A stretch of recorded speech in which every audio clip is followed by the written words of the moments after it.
Privilege to welcome you to the Women in Financial Markets Conference 2026. Take a look around this room.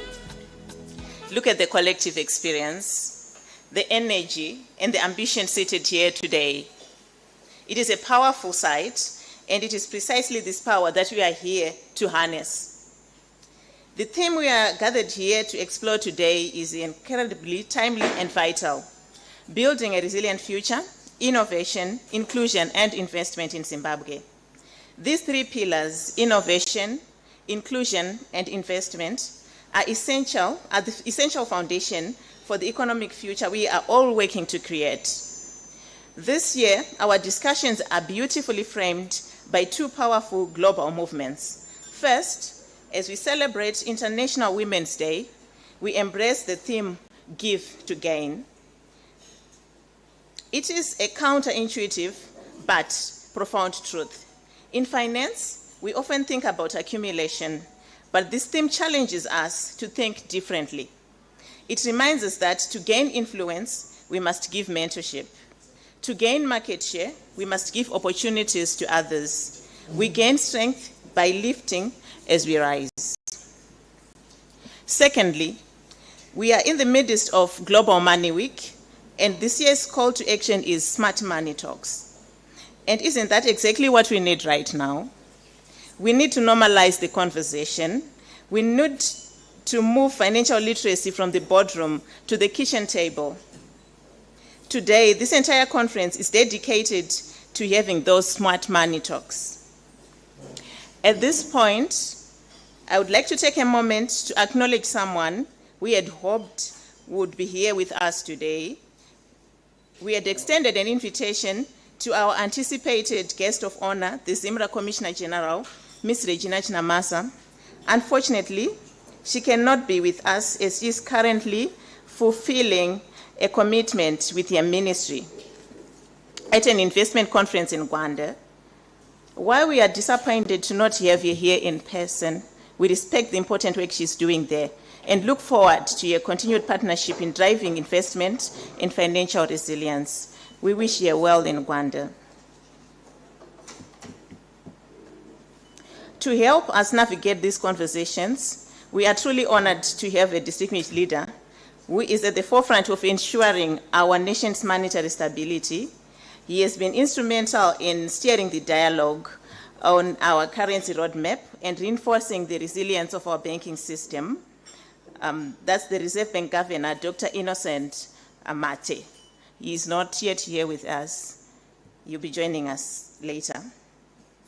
This vision of a resilient future is not one we can build alone.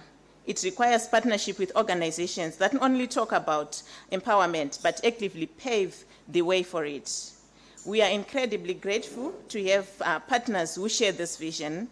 I want to extend a heartfelt thank you to our gold sponsor, ZB Holdings, for their unwavering commitment to financial inclusion and for championing this platform. Your support is deeply appreciated. I also want to acknowledge our bronze sponsors, KEBS, a member of the Old Mutual Group, as well as ZimSwitch. Your presence here underscores the importance of collaboration in building our financial future. Over the next few hours, I encourage you to engage deeply, challenge speakers, share your story, and let's move beyond conversation and into action. The future of finance in Zimbabwe is being written now. Let's make it a future defined by innovation. Thank you for being here, for giving your time. Thank you for being here, for giving your time, and for being ready to have the smart money talks that matter. Welcome to the Women in Financial Markets Conference. Thank you. Another round of applause for Joyce. Thank you very much, Joyce, for setting the tone for this particular event. As I mentioned, that we're starting on time and we want to make sure that we end on time. And we also want to ensure that you get the value that you need by being here today. So, We are just about to get into our first panel discussion for this morning, and this one is focusing on practical strategies for building a powerful professional brand that opens doors. No doubt many of us here have wondered and asked ourselves questions: how do I brand myself? How do I show up in the professional workspace? Obviously, the stuff that you do on WhatsApp and what you do in your professional workspaces are different, right? And also how you present yourselves on LinkedIn. But do we really know what the difference is? And this is what this panel is going to discuss and reveal more to us. Now, we've got our password. I've got to remind you about this one. It's Golden Conifer ZW. Golden Conifer ZW.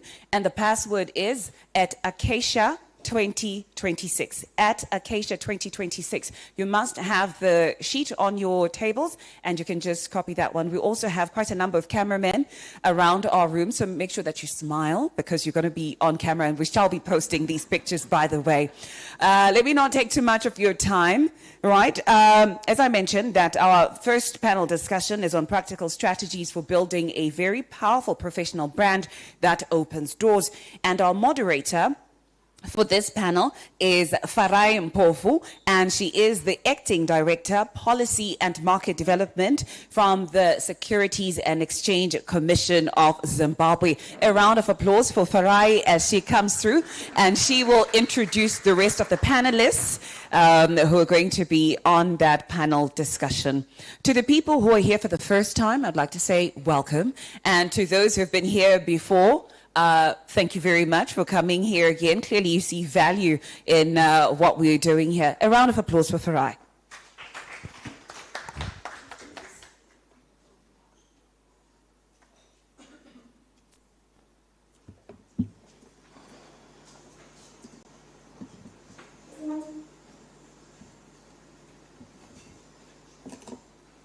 Thank you, Tariro. I trust I'm audible at the back near the Chengetedzai banner. Audible, clear? Thank you. And in the lady in the red top at the back, thank you.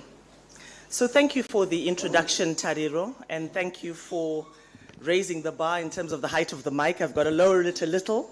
I thought I was a tall girl, but there are those who are clearly taller than I am. In what I have termed a magnificent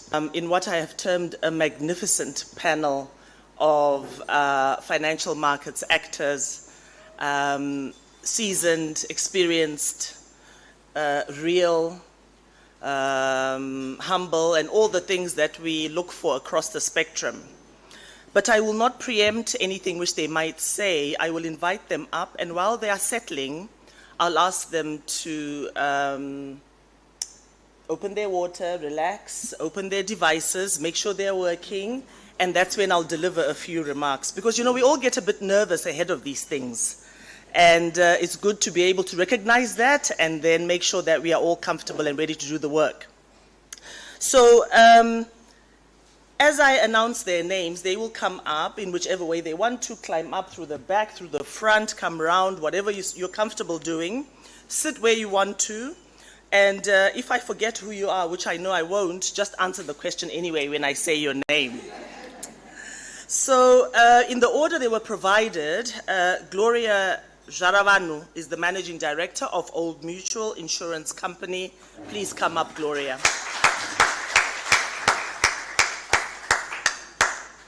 And following Gloria is Farai Mangwende, a namesake, and she's Group Marketing and Strategy Coordinator for First Mutual Holdings. And Valeta Mtimkulu is Managing Director of CBZ. And Valeta, congratulations on your new appointment.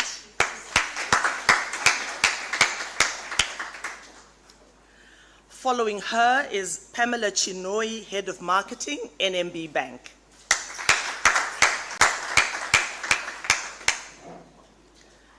And last but not least, and amongst our sponsors, thank you very much, ZB, is Cynthia Muzira. She's Executive Head Marketing, ZB Financial Holdings.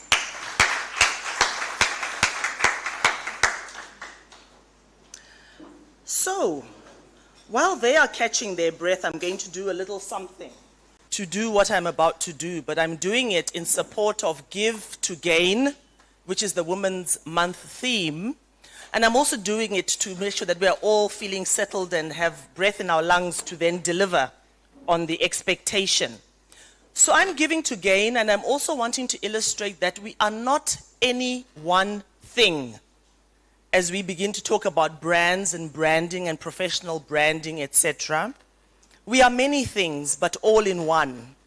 And I'm hoping that this morning's conversation is going to be exploring these areas, given what I've called the magnificent panel that is in front of us. So, firstly, I don't know which to start with, maybe the book. I'm giving the panelists in advance, because I know they're going to be awesome, the copy of a book which myself and Farai Mangwende contributed to, and it's called Township Girls. So in advance, a copy for each. Please grab one and pass it along. I've put a little message in there for you, and of course Fari will not get one because she has plenty. And then, because we are not any one thing, I'm just illustrating here that I contributed a chapter to a book, so I qualified to call myself a writer. And then I also make a chili sauce at night and at weekends. It's called chisa. And I'm giving a jar each to the participants, but I won't give it to you because it will be awkward to carry, right? So I'll give it to you at the table. So this is chisa. So, as we are speaking branding, you can see that we are going to be exploring. Tari, can I give this back, or let me give it back to the table? We are clearly going to be exploring a multiplicity of ideas and a multiplicity of persona. And amongst my remarks, I say, the personal brand is not confined to hair or war paint or heels. What if we discover that it encompasses what you spend your time on, the membership of your network, who you allow to access you, the rationale informing the boundaries that you erect or demolish, the alignment between your private and public persona, and much, much more. This panel before you will explore these and other ideas. And in all of this, we recognize that our foundation, our background, our upbringing, our culture contribute to the brand that we become. But the question might be, what is the objective? Why do we wake up and show up as you have done and as they have done? I might suggest an answer, perhaps, to gain financial freedom, and perhaps more so to find purpose. It is also as personal as to feel the way I promised myself I would feel once I made it and once I got there. In every woman is a profound story. I know two women. I know a market trader, and she's part of my chili sauce value chain. She provides me with chilies and tomatoes. And the other is an angel funder. The market trader is formidable. She's streetwise, she's vibrant, she's assertive. She's energetic and sometimes rude. She offers me quality produce and wears red lipstick at the beginning of the day. By the end of the day, it has faded to a red dye smudged on her lips, but that is her. The angel funder, on the other hand, is very low-key, inquiring, self-effacing, asks a lot of questions, dresses simply, and travels by private jet. They both know what I need, and Sawi, as I call the market trader, will give it to me, while the funder will wait until I've articulated what it is I believe I need. One is financially free, while the other seeks financial freedom. Two purposes on opposing sides of the spectrum. Both have built their brands. Both are leaders. Which helps me transition to the conversation. And I know my friends' nerves have calmed considerably and they are ready for us to jump in. And I'm starting with Valetta, who's nicely ensconced in the middle at the center of the stage.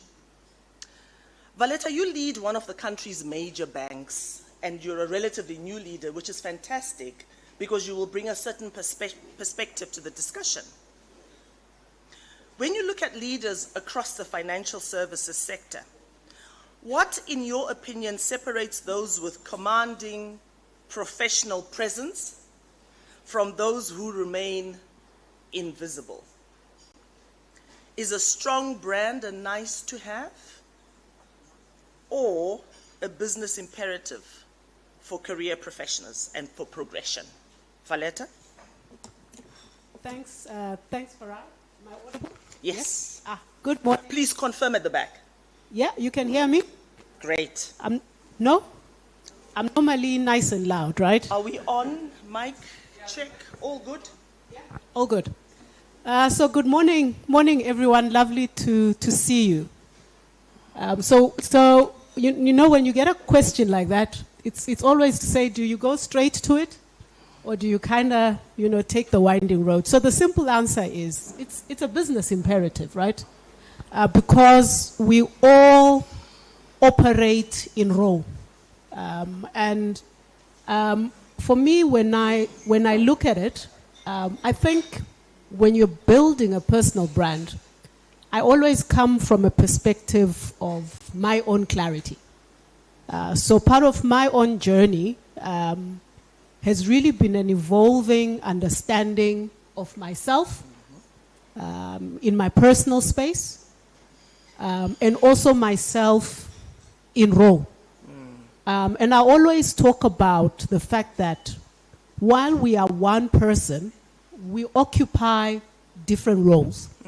And it's critically important to understand who you are in role, who you are in person, and how not to conflate the two.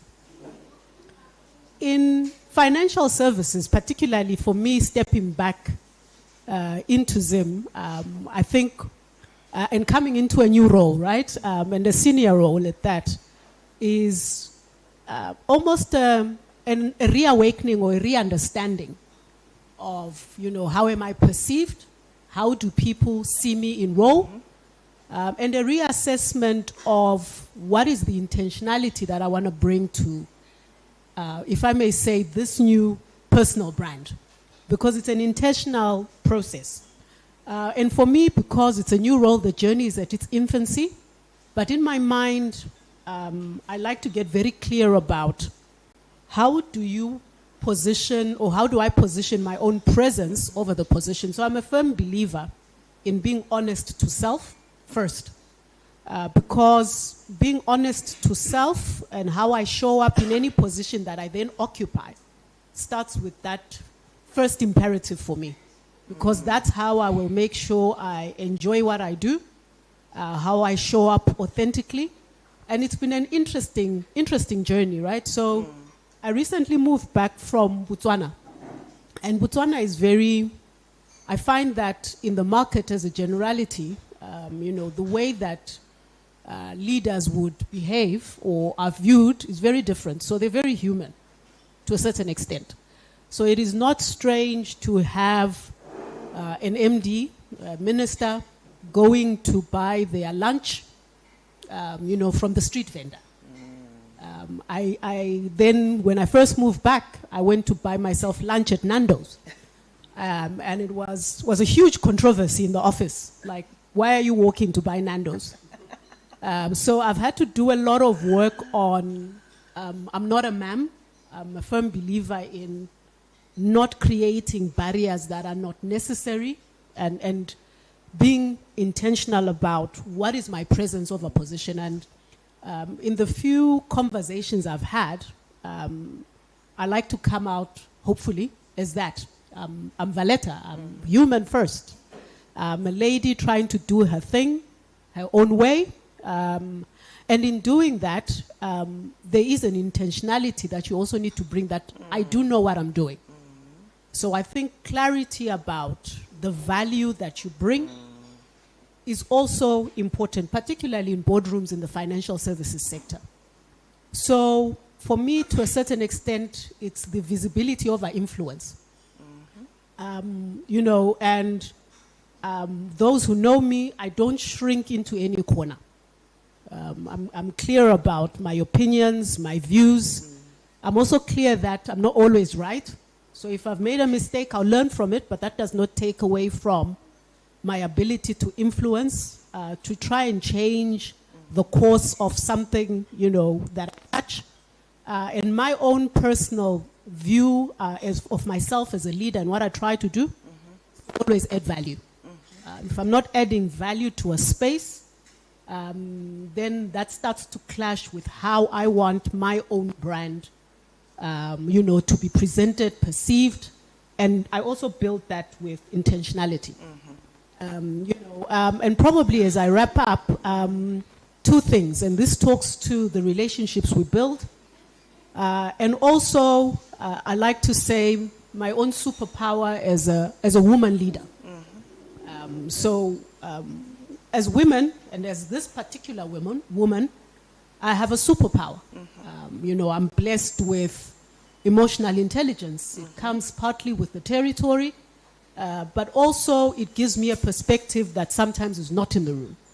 I have a good gut feeling, and I'm not shy about that. I can say in a meeting, this is how I feel about something. I don't necessarily always think I need to present myself as that harder form, so I come with all of myself. I always say for the teams, if I ask you to do something and it's not moving, I will nag you to death, because I have that particular skill also. I can multitask, I can nag. And I always say to women that I come across, if anyone says you nag, it is not a problem. It is just a question of how do you understand it in yourself, and how do you use all of your unique abilities to bring value and to build on your personal brand. Finally, for me, is the issue of help. So personal branding can be an intuitive process. I did say it's a business imperative. So if it is a business imperative, it requires skill in order to build it. And we're not all required to have that skill. So, you know, you get help. And I have lots of conversation about my own personal brand with fantastic, you know, people that I've worked with around branding and marketing. And they'll give me almost that rear view mirror on, you know, this is where we think you should go. This is where we think we want to build. And this is where we think you're getting it right. And being open to that conversation and being open to receiving help, for me, is an important imperative also to saying, what is that brand that you want to build for yourself? So if I was to summarize, being clear about what it is that you stand for, using all of your unique abilities to present yourself in that unique space, because branding is about what is unique about you, whether we're talking about entities or individuals. And being intentional about the process that you follow, and getting help if you are on a journey to build. Yeah, let me rest it there.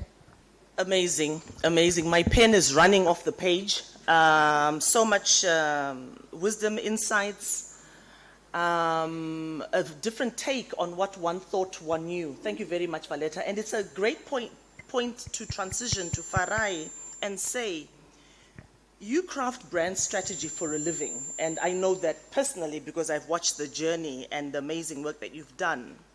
How much of professional branding is intentional? And of course, we are borrowing immediately from Valletta's sharing, is intentional strategy versus authentic reputation, that whole organic thing that to a large extent, women perhaps are socialized to rely on, maybe over-rely on, but I won't preempt your remarks.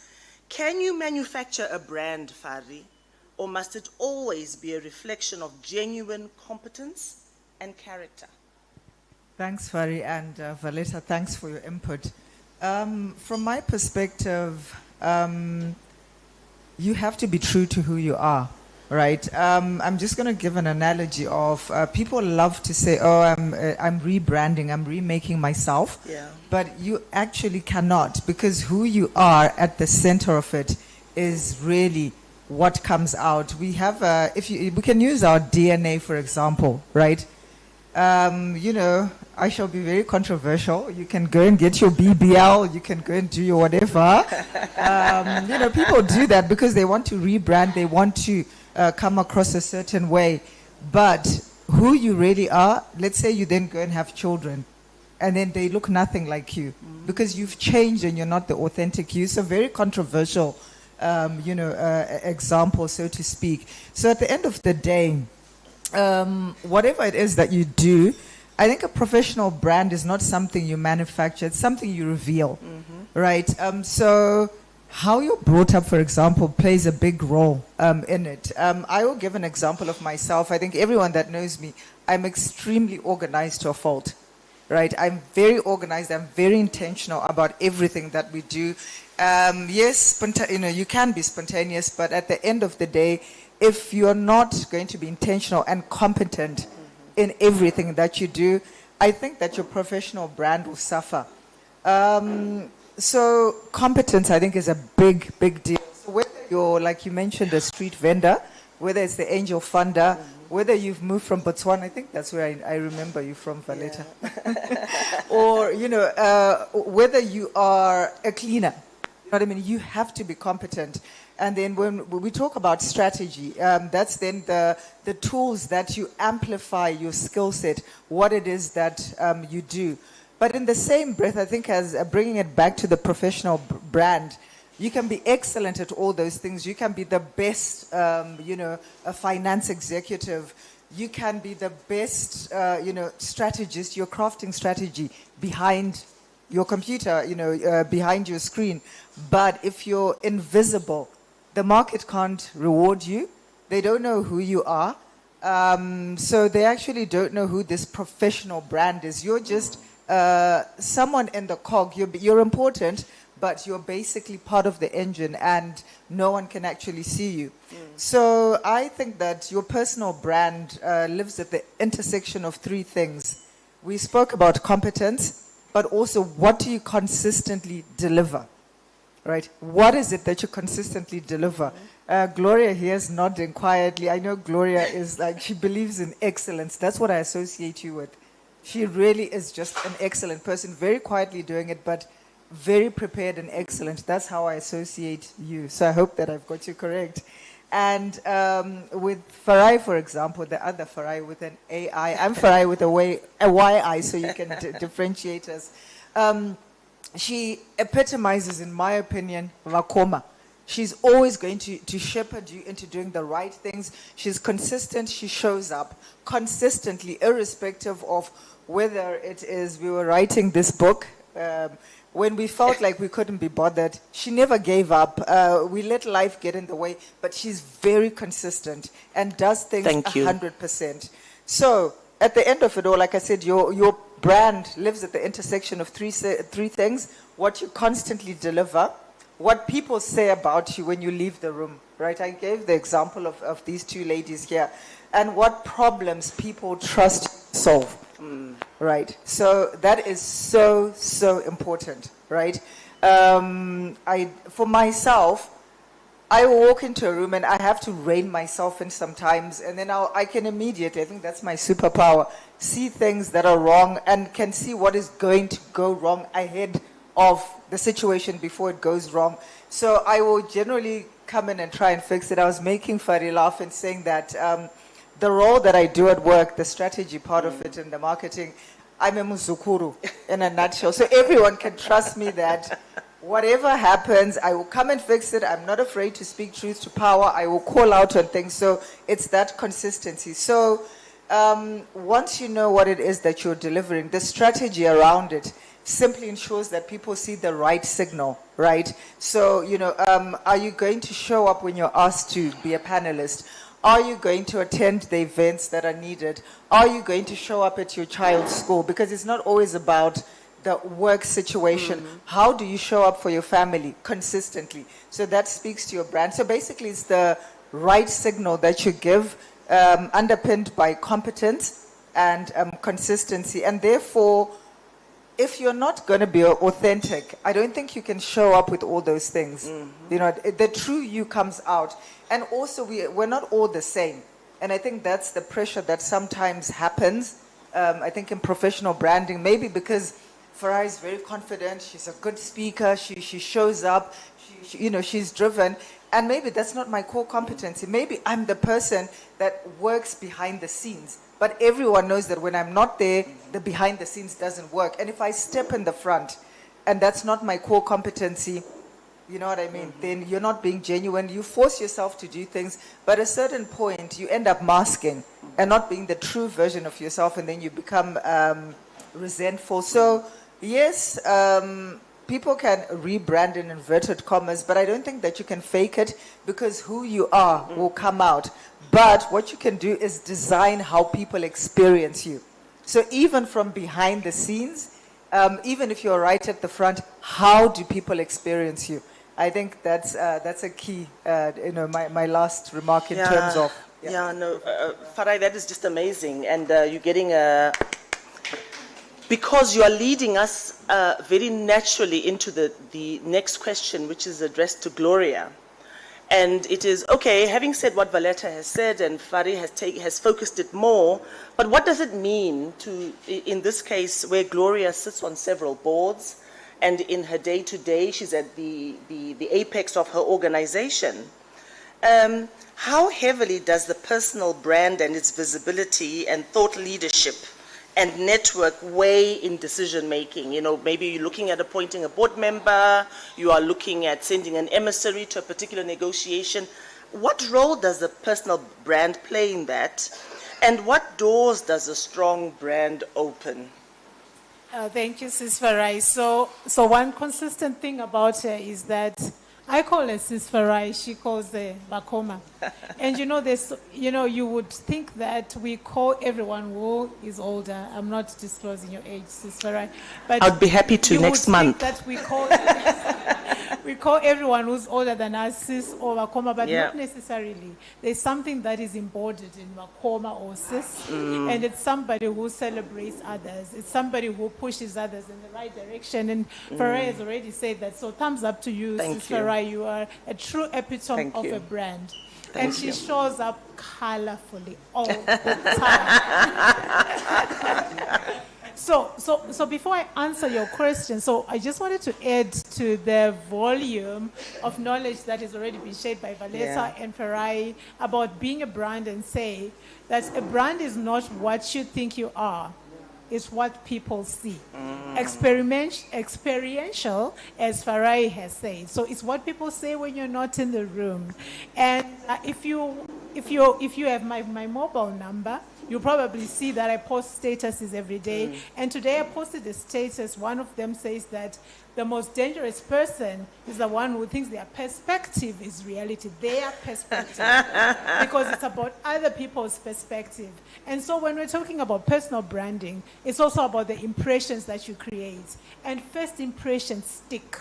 So whatever you've been known for initially, to debunk that in people's minds is more difficult. So it's very important to show up the first time and show up right. But coming to boards, really, I think reputation goes before a CV. Yeah. The name of a person goes before a CV. So when we are talking about these senior level positions into boards, before the CV lands on someone's desk, somebody has said their name. They've said, we know Farai or we know Valletta, and this is what they can bring to the table. And then they say, bring their CV. So you see the CV comes after your name. So it's very important for you to have that brand. And you need that brand that is credible, that is sound, that practices sound judgment and that has integrity, because that then opens those practical doors. That's as far as asked me about. And what are those practical doors? It gets you on the short list for the people that are being considered. It builds the trust before the interview. So before you even go into the room for people to meet you, and in most cases, this senior leadership roles is not a proper interview. They'll say, can we meet you for lunch? Can we meet you for coffee? They're already interviewing you, but they already have a perspective of you. And so that brand attracts opportunities to you. Because if that brand was not known, then you would not have the opportunity. Ladies and the few gentlemen that I see in the room, when it comes to senior positions, when you see it being advertised, in most cases, they already have people in mind. That is the reality, because it's the reputation and the brand that goes. And I'm not saying don't apply for the roles. Do apply, because maybe your name is already there. Yeah. But when you then put in that CV, they already know. So what do boards recruit? Boards recruit reputations. At that level, they don't just recruit a person or appoint a person, they recruit the reputation that comes with you. They look at you and they say, is this someone that we want to be part of us?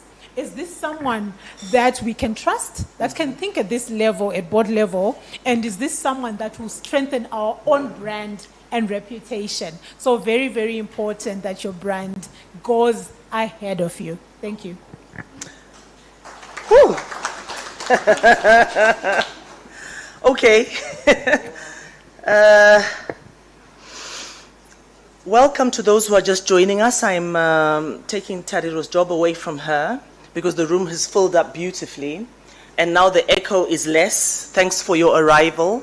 And the gentlemen that have joined us, welcome to you. And the conversation is heading in a very, very interesting and also practical direction. Cynthia, and thank you for your sponsorship as ZB. We are very grateful. You lead marketing at ZB Holdings, a group with diverse subsidiaries across banking, insurance, and other financial services. And of course, some of your entities are also regulated by us at Securities and Exchange Commission.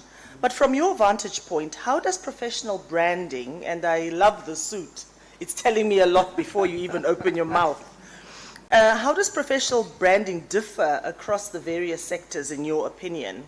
Within a financial services group, you have a group, but perhaps in each of those silos, there is something that is slightly different, some tweaking that is being done. Does a brand that works in banking, for example, translate to, say, insurance, where Gloria and Fari are from? Thank you, Farai. And I'll start off by borrowing from the former speakers. And for those who are not in, maybe by actually also defining what professional brand is before I actually delve into my submission. So I'll borrow from Gloria, where she speaks about the value that actually comes with the brand. So true, a brand is what people say about you when you're not in the room. And then there's also the bit from where I'm sitting, sometimes we confuse your personality and the brand, and the professional brand. So what do I mean from there? Your brand should give you commercial value. If you are really an authentic brand, it should give you commercial value. So commercial value is also what Gloria has talked to. It precedes you. It's what people believe you give impact on. If your brand is not giving you opportunities, if it's not giving you a financial value to it, then it's just a personality that you have. So I'll bring it even, yeah. Because it's not about fame, it's about impact. It's about how you're sought after for a specific line of expertise. So it starts off from defining who you are, how you want to impact the community, the people around you. If I could actually then borrow from Farai, the writer, they're both writers. It's about relationships. So if you look at it, there's a thread that cuts across what is being defined as a brand. So there's that relatability, the impact, the value that you're bringing, and the relationships. Gloria talked about boards. They have to know you. So it means you've got some sort of a professional relationship that you have and what you're known for. So then when I bring it closer to home, from your question, Farai, to say, does the brand do you have to reinvent yourself if you're in different sectors, particularly financial services? So I'll start off from a financial services perspective. The key things that you look at in terms maybe from a group perspective, the brand is that thread that cuts across the different subsidiaries. And then in financial services, it's about your strategic thinking, it's about trust, it's about your reputation, it's about risk and governance, how you relate to those key dynamics. So you'll find what I've just talked to cuts across any cluster, be it insurance, investment, and banking. But what then happens if I'm in banking? It means my brand has to be more about strategic thinking, the big deals. How do customers, high-value customers, perceive me? And it's looking really at my technical competence and the business impact and value I bring to my customers, and obviously to the business. And then you find you now have to adapt. So because when you move in the insurance space, I always think insurance is technical. So it means your brand has to lean more towards the technical aspect of things, the risk bit of things. But then if you look at it really, at the end of the day, it's about adaptability. So it means if I'm working in banking, I can be a technical leader or a thought leader in terms of maybe SME banking and the impact it has, innovation, digital transitions and things like that. So it's now how I'm reinventing myself in the next space. So it's not so much about totally reinventing yourself. It's now adapting to the next. So if I move from banking to insurance, the core me remains as the core me. But it's now how I'm adapting myself to the space I'm getting into. So if just to summarize it, I would then say emphasis is on your adaptability to the different business lines that you'll be looking at.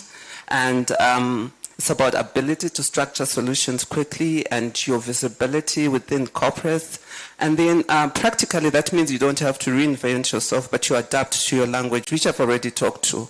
And I would say let's be deliberate and intentional as we create these brands. Let's cover space that you can't be a jack of everything. So it means within the space you're operating on, I'd say choose one. And be very good at it and look at what are the key attributes that you're supposed to have and mine value from there. Thank you. Thank you so much.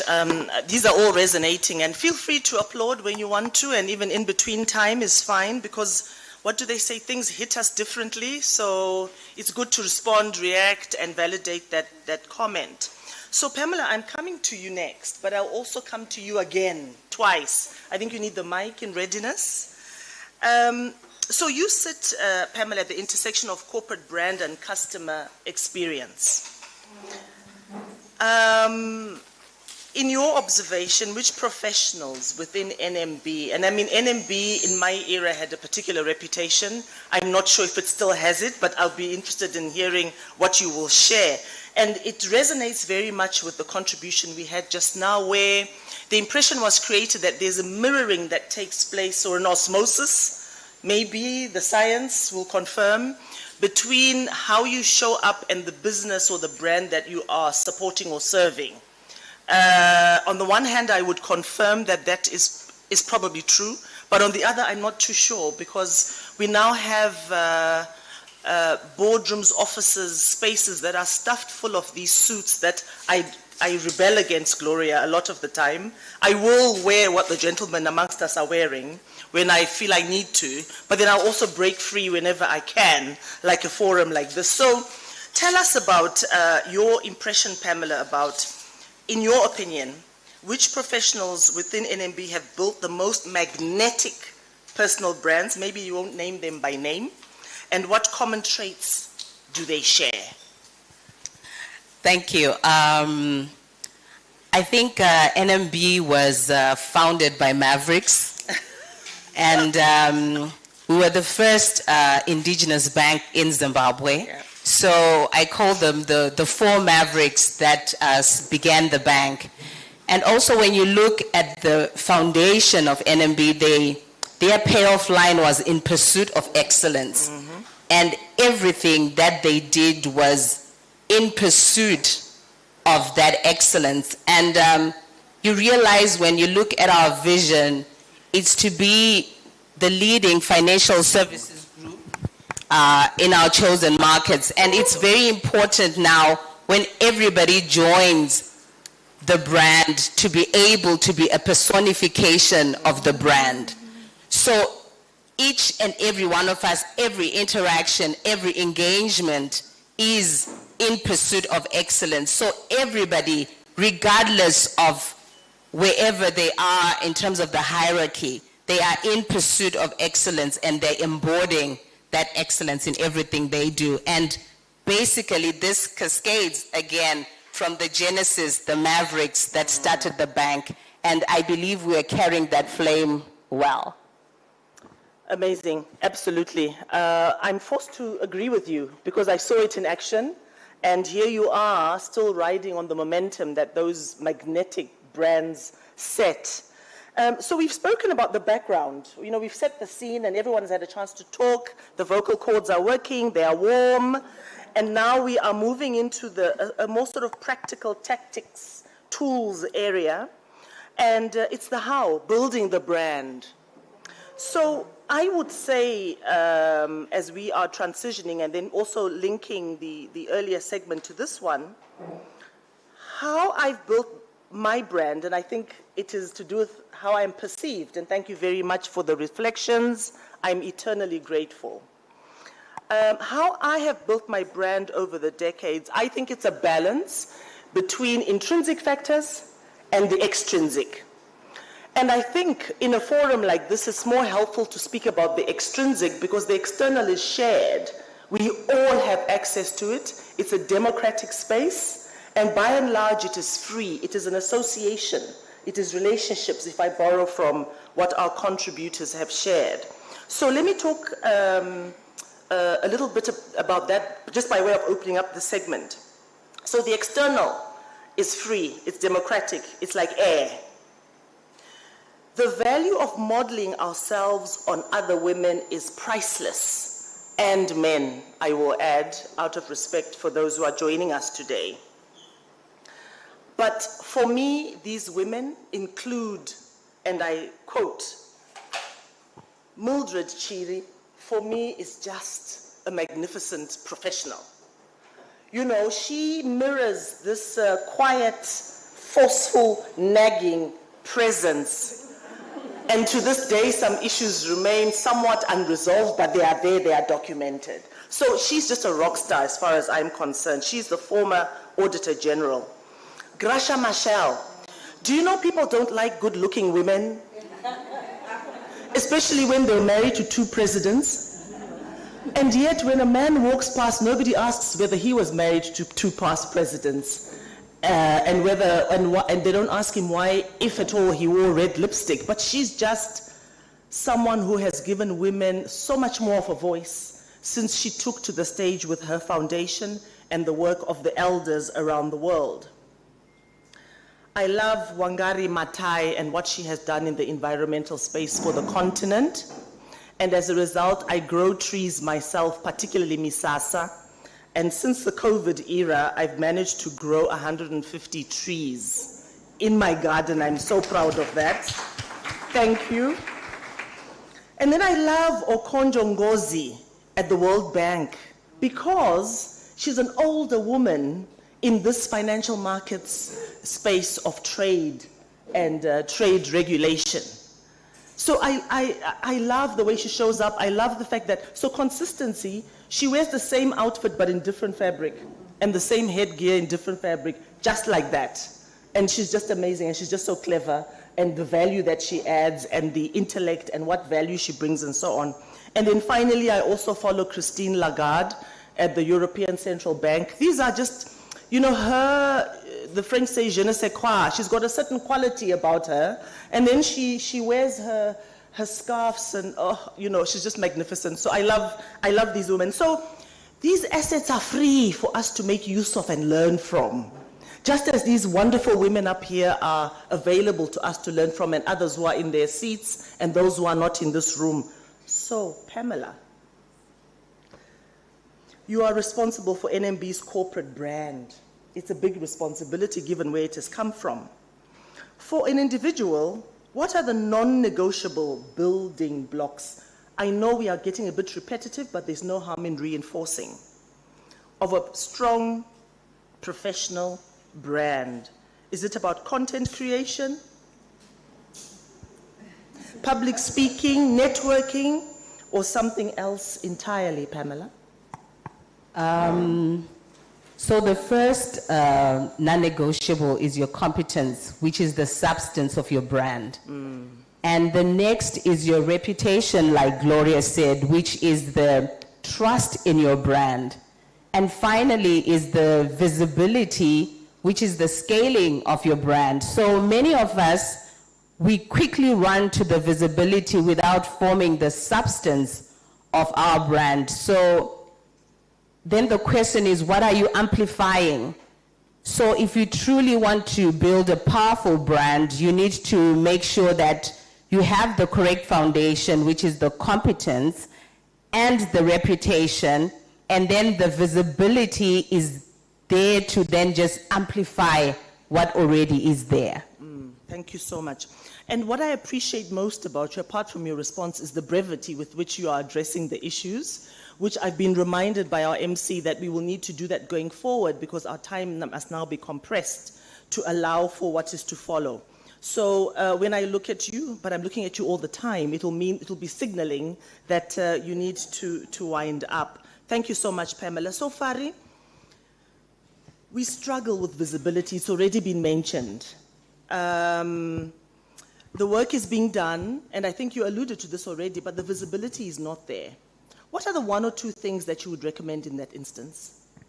Thanks, Fari. Well, I'm going to break everyone's heart and say it's not social media. It puts you out there, but when all is said and done, it's relevance, right? You need to be relevant in your space. So yes, if you're a fashionista and, your brand, is about, letting people see you and the clothes that you wear.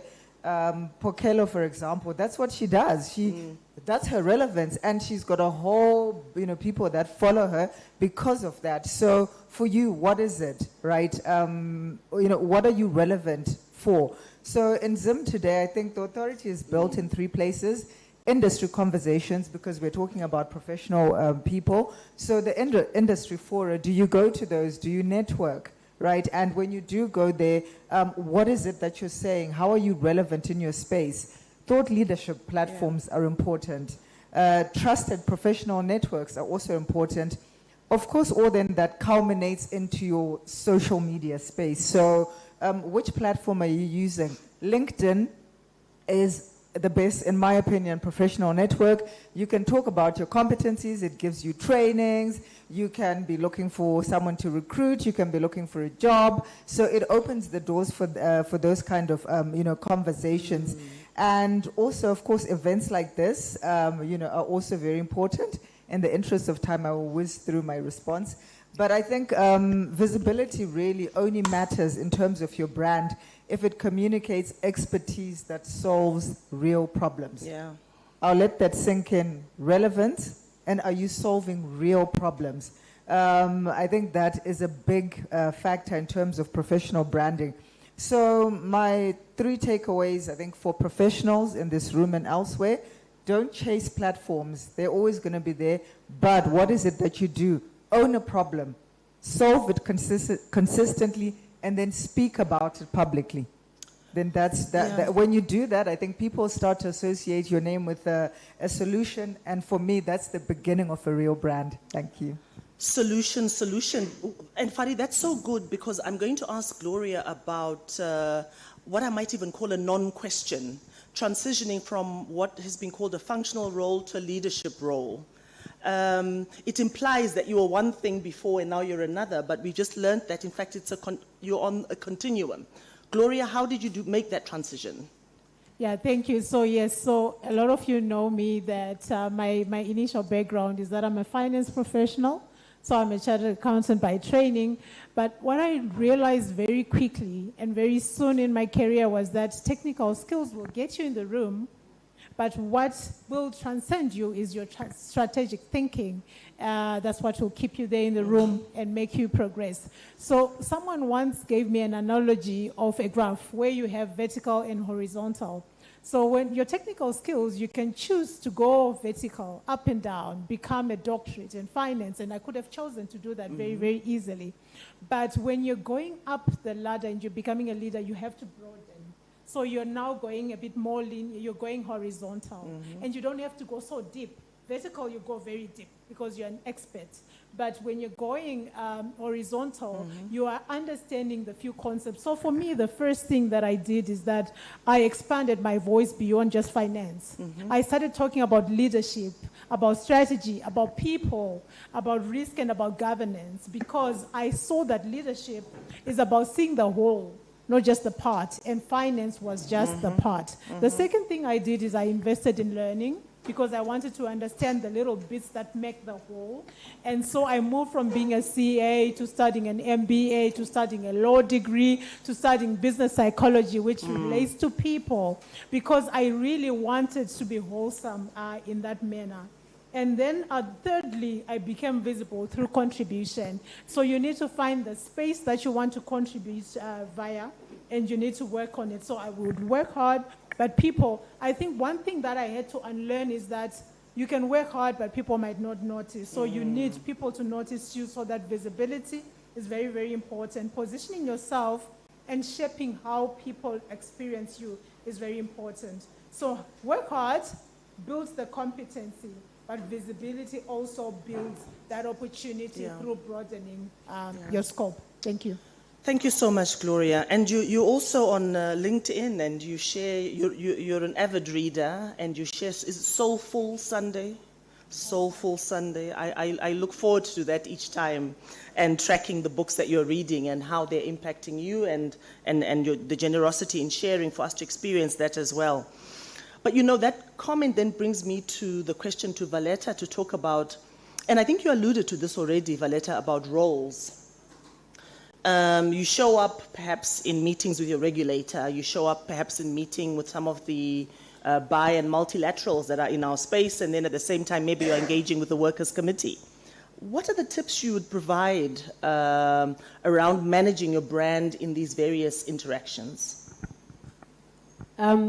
Thanks. So the conversation is very interesting, right? In the sense that I can sense the interconnectedness. So if we go back to just pure skill, stakeholder analysis, and preparation, good old, not fancy, but if audiences are different, you've got to understand them differently. So I'm an advocate for doing that little bit of work in terms of your different stakeholders, because their needs are different. And if we go back, and the tools are many, you can Google them, in terms of saying, how do you do a good, deep stakeholder analysis and understand the need? Now, coming back to the leadership side of it, in my mind, two things. The skill or the muscle that we exercise is understanding ourselves and how we show up as a spectrum. It's not a singular space you're occupying. Leadership is a spectrum, and the ability to show up in that spectrum is incredibly important.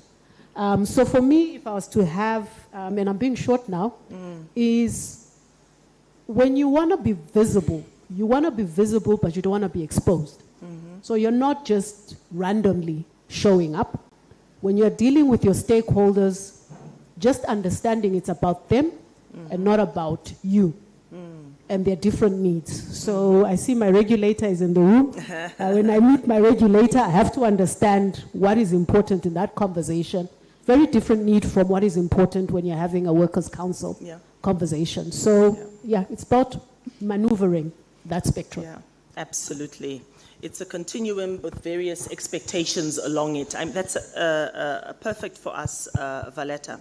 So in light of your regulator being in the room and the time constraints that poses, I'm going to ask Cynthia a question, then I will already come back to you for wrap-up remarks. And I think what I'll sacrifice, Tariro, is the question time. Perhaps that can come after. So, Cynthia, ZB has undergone significant transformation in recent years, and I don't know whether that transformation is complete. When an organization is rebranding, as you have been, or repositioning, what opportunities does that create for individual professionals within the organization to build or accelerate their personal brands? Thank you, Farai. So with transformation comes so many opportunities for personal growth.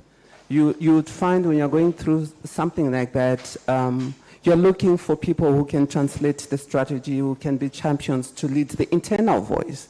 So it's usually an opportunity, if you're deliberate. I'll still borrow from the smart speakers where you speak about intentionality, being deliberate. So it means you can actually cover space within that digital transformation or rebranding or reposition to actually transcend with the brand. So I'll just talk to 3 very practical opportunities that professionals can seize in such a scenario. So first, you need to become a strategy translator.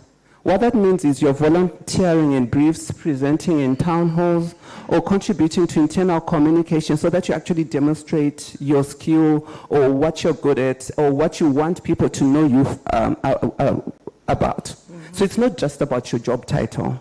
And then the second step, I'd say, so you find with transformation, you form what you call cross-functional teams. So I'd then recommend to say, step into those cross-functional projects. Transformation comes with tasks and work streams, and so be visible there and build your brand in a bigger way in that space so that it goes beyond your core area of competence or your department. And then the third one, which kind of talks to what Farai has talked to about social media, but then I'd want to look at it in a slightly different fashion, where I'll say use external platform. Conferences, LinkedIn, industry platforms like this to share your lessons and your journey. So, of course, certainly with confidentiality, and that then positions you for growth. So the big shift is to align your personal narrative to your organizational narrative. I don't understand how people work for brands who've got values that don't align with their values. So you really must shift together with the brand and align, and that gives you more opportunities to take advantage of. I'm a product of that. All I needed to do was align, cover my territory, and here I am. Amazing. In our economic setting, if we had more time, we would go a little bit deeper into, alignment of one's values to the employer, as it were, and how the dissonance may mean that someone has to exit. But be that as it may, I would like to come back to you panelists, perhaps starting from Cynthia, and work all the way around to say, most of what has been said has been on the fairly sort of positive, affirming growth side of the discussion. But in any conversation, in any existence on this planet, there are negatives, there are pitfalls. We stumble, we fall. In a minute each or minute and a half each, I beg you, either share something personal and quick, which would be helpful, a time when things were not so easy, or maybe just a pitfall from a technical standpoint that you'd like to leave this audience with. Starting with you, Cynthia. Thank you. Thank you, Farai. So for me, I will look at it from the key thing in financial services is about trust. So personally, what I look at from a brand perspective or your personal brand is, would I be comfortable if this was on the front page? Or does this align with my organization's values and obviously the regulatory environment? So as a starting point, I encourage professionals to set three clear guardrails: no commenting on confidential matters, and no sharing on market-sensitive information, and no impulsive posts on highly emotive topics. When you're angry or under the influence, just breathe, let it be. Social media also has got a way of, it just wears off when you do nothing. So I'd say balancing authenticity with discretion means you can still show your personality, your passions, and your values, but you choose your platform and your level of detail wisely. So I'll end there, otherwise I'll keep going. Wonderful. Thank you, Cynthia. Pamela, microphone, please. Thank you. Thank you. So I come from an HR background, and 3 years ago I pivoted, and I'm now heading marketing and customer experience. Mm-hmm. So for those who want to pivot and grow, initially when I stepped into this role, I had an imposter syndrome. Mm-hmm. It was easy for me to tell strategy from a people story, and now I had to tell strategy from a brand and customer experience story. So to everybody who is thinking of changing their career and also thinking about their personal brand, I'll borrow from Gloria. I have a career portfolio. I speak the business language, and I can follow any conversation because of the skill set that I'm intentionally building. I'm also a CEO in waiting, and I'm happy I'm close to these ladies. And so keep at it. Don't give up. Sit at Mukoma's feet and learn so that you can still be able to show up authentically in your power and build a powerful brand. Thank you so much, Pamela. That coffee is happening, right? Valletta? So almost a similar experience in my career. So for me, I've done a few roles. I was a project manager. I was head of change, moved from that into marketing and PR, moved from that to run a business in retail, and now with MD. And what I've realized is, for me, the big pitfall was being able to hold and understand my own confidence in what I knew. Because in all of those changes, I realized I was being interpreted. Yeah, you know, she's a project manager, not a marketing professional. She's a marketing person, not a business leader, and so forth and so on. So if there's anything, I think pivoting, but for me what has really helped me through is understanding my own worth and being willing to do the work. So I think for me it's just those two things that I would share if you face a challenge. Thanks. Thank you so much, Valletta. Gloria? Thank you. So I believe that because we started with personal branding, this is a very important part of who we are as people in financial markets, because people trust and bank on our trust. So for me, I would say, you know, our brands and our reputation are our greatest asset. So the pitfall there and the risk that you have is lapsing in your integrity and losing that trust. So someone very wise taught me that when you're a leader, it's not so much about what you do, but it's also the things that you say to yourself that you don't do. You need to have a I won't do list.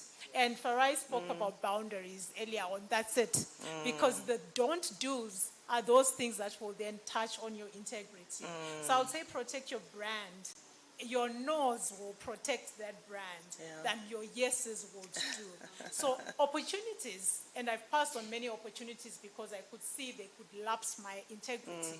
They are recoverable as long as your integrity is in place. But once you lose your integrity, it's very difficult to recover it. It's like trust. Once a glass is broken, you can patch it up, but it's very difficult for it to be in the same form as it was.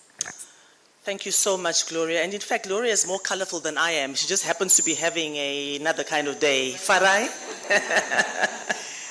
Thank you. What I would like to share, maybe perhaps not slightly deviating from the question, but again, it's a pitfall in reverse, is that I think sometimes as women, we have a fear of not standing up and being counted.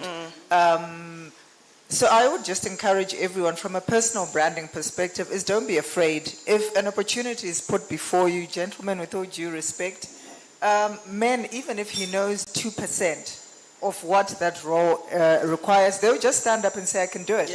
And they'll go ahead and do it. I'll just give an example of myself. So one of the things that I do is that I'll do presentations, research, and all that for my boss. So he fell ill. He's an actuary, and I think if you're in insurance, you know what kind of brain power that is. And he was supposed to present at a conference in Namibia. And he was like, well, guys, I'm sick. Who's going to present? And everyone in Exco was quiet. So I just said, okay, I'll go. So I called my mom, and I was like, I have no idea about this. So my mom was but so she was like, if it was a man, they would stand up and do it. So why didn't you do it? So I called my boss, and I'm like, okay, I'm really afraid because I literally am not an actuary. And then he says, yeah, but you did the presentation, you did the research, and then so you can speak about it confidently. And this was an international conference. So then I thought about it, and then my mom was like, okay, what are the tools that you need if you get stuck? So I thought about it, and then I said, okay, so my personal brand, you can wake me up and say, go and speak in front of people, and I'll do it. It's something that I do with my eyes closed. So I said, okay. So I said to my boss, okay, I'll do it, but I need support. If I get asked things that I can't ask, I know you're in hospital, you need to have your phone next to you. And if they ask me something that I'm going to go off the trail, I will send you a WhatsApp, and you need to be able to respond. And then I spoke to like our head analyst, and I said, I'm going to ask you the same thing.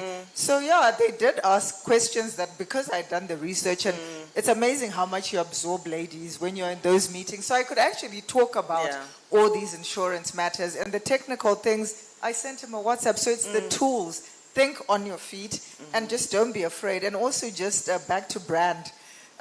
Great brands don't convince, they demonstrate. That's the difference. Wow. It simply remains for me to thank you, this magnificent panel, for setting the stage this morning, breaking the ice, and also not being deterred by the numbers as they kept growing and swelling and as people joined the conversation. And I apologize to participants for question time being somewhat deferred. So Gloria, Farai, Valletta, Pamela, Cynthia, thank you so very much, and I hope you stay to enjoy the deliberations. Thank you.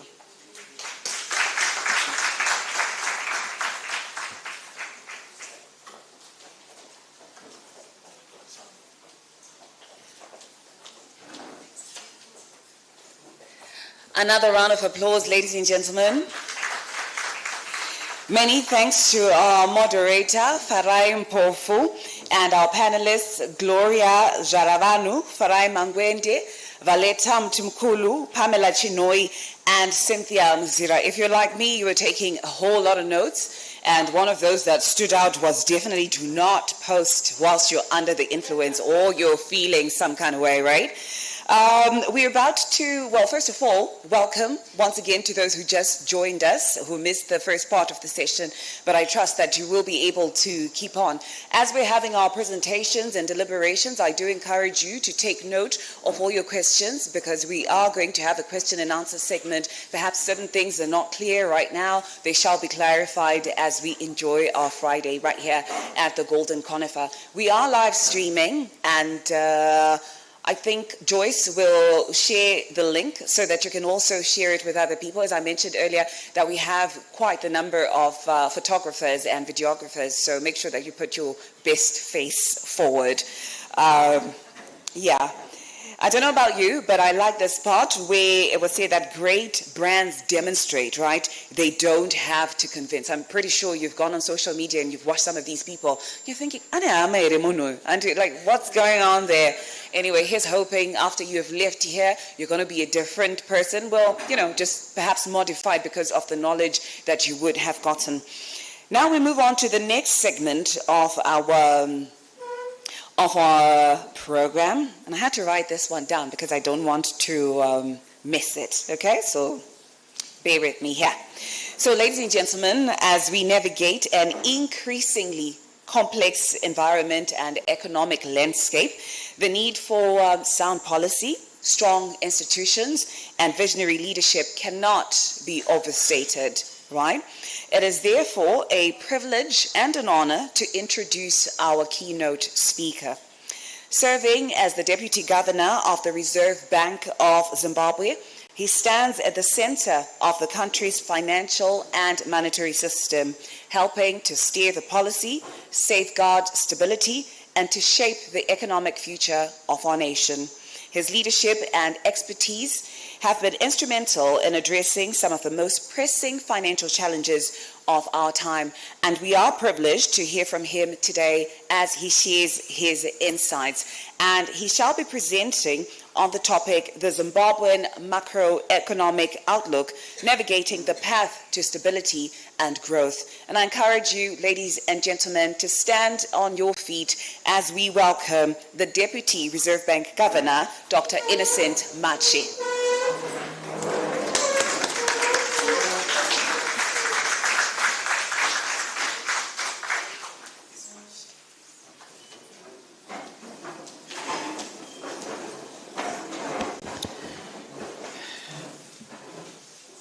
Good morning.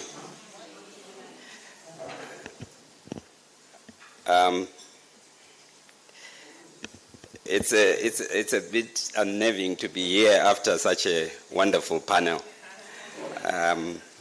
Such articulate presentations, and I'm really thrilled and honored to be here this morning. Unlike others, if you wake me up in the middle of the night, I can't present. So I'm glad it's in the morning. So, ladies and gentlemen, I want to begin by thanking you for this invite, but also to recognize senior professionals in the room, all our distinguished guests, all protocols observed. I think when we are in a gathering like this, we are all at the same level. And we need to try as much as is possible to take off our hats that we wear on a daily basis and just communicate. This morning I have a very simple task, because this is what I do, this is my bread and butter, to just tell you about financial markets and how they affect ordinary people, but also how we lead these people in our different roles. The Reserve Bank is humbled by the contribution made by women in financial markets. They have empowered not only women themselves, they have empowered the youth, they have enabled the men, regardless of what the men think, to do better, to perform better, and be better people. You know, I don't know whether I should say this. 3 years ago, I lost my daughter. She was 17 years of age. It was one of the most painful experiences I have ever had in my life. I'm still trying to get to grips with it. But she had more impact on my life and as a person than does my two sons. I learned a lot more from my daughter than I do from my sons. So I don't know what it is. I think God was gracious to us and gave us this other side of us as men. Otherwise, there will be chaos in the world. Ladies and gentlemen, let's try to understand the Zimbabwe macroeconomy today and the outlook going forward. We want to try as much as possible to give this perspective so that we can navigate the path to stability and growth, which has come at a time when the economy is experiencing relative stability in the form of low and stable inflation and sustained exchange rate stability. Let me begin by updating you on recent monetary and financial developments. The Reserve Bank of Zimbabwe has recently pronounced its February 2026 monetary policy statement, in which a new and upgraded series of banknotes was launched. A word about these notes. The new Big 5 ZiG banknote series is not a new currency, but an upgraded version of the current ZiG banknotes.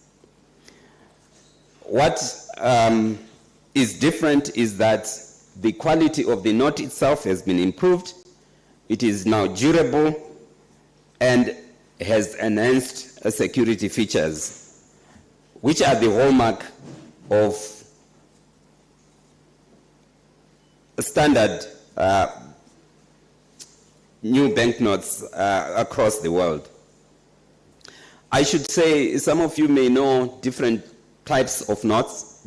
There are paper notes, there are cotton substrate notes, there are those with a certain content of plastic. Why you would ask, did we choose cotton substrate? We chose cotton substrate because of ease of A, disposal, and B, durability. Plastic, as you know, is difficult to dispose of. So we thought, although they look nice and very shiny and nice, we thought we can gloss the cotton substrate as in other jurisdictions, and we proceeded to do that. Currently, the Reserve Bank is conducting a nationwide educational and awareness campaign, but I won't ask you to do the campaign theme. I will just tell you what it is. Basically, it goes something like this. Zig yakanaka yakasimba inotenga. So, but in other forum we can have some a bit of music. And let's talk a little bit about GDP growth. Some of you may have heard of divine coincidence. I think we have had divine coincidence in our economy in the last few months, where even as inflation is coming down, growth is going up. We estimated that by this end of the year, as data starts coming in, we'll see a 6.6% GDP growth. But the data as it comes in is beginning to indicate slightly more than that. I think we should be looking at something like, by the way, these are preliminary figures, so don't take them as cast in stone. But I am relatively confident it will be around 8%. So the economy is growing. What that says to you as women in business and in the financial services sector is opportunities are opening up. Let's take advantage of the growth and grow ourselves and our businesses. In the 2026 monetary policy statement,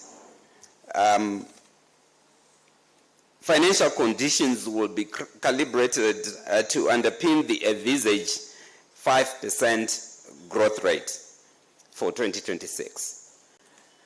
Why, one might ask, do we expect a lower growth rate from the past year? I think it's a base effect. So if you are coming from a higher number, your growth will be calibrated from a higher number. If you are coming from a lower number, so that's the relativity that is affecting that number. In terms of inflation, Zimbabwe has achieved a significant economic milestone, as we all know, with annual inflation coming down in January to 4.1%, in February to 3.8%. We expect that the March inflation will be around about the same figure of about 3.8 to 4%. I think we need to understand one thing. This is something that has not been seen in this country for the last 32 years. So it is a milestone on its own. However, getting there is easier than staying there. So what monetary and fiscal authorities are dealing with now is to try as much as is possible to stay there, to stay within single-digit inflation. Now, I know that geopolitical tensions are indicating that we may have an uptick in inflation. However, the Reserve Bank is aware of these tensions and is putting together a suite of policies that do not deviate from our trajectory, but that will ensure that we will remain in single-digit inflation. It is a task that we have set ourselves. It wouldn't be a task if it was easy. It is a task because it will be difficult given the pressures that will arise. As you know, this negative shock is bound to have direct, indirect, and second-round effects on the consumer price index. However, our forecasts indicate that inflation will remain in single-digit levels for the foreseeable future.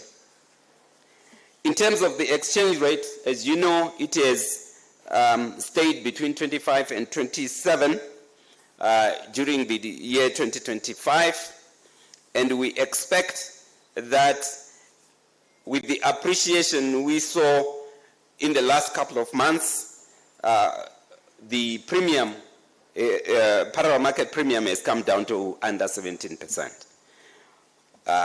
particularly for March this year, and we expect that it will hover around that level for the rest of the year. The envisaged low and stable inflation environment will continue to support exchange rate stability, with the premium, as I said, being contained below 20%. The stability in the exchange rate has been supported by increased inflows of foreign currency, which for 2025 amounted to $16.2 billion.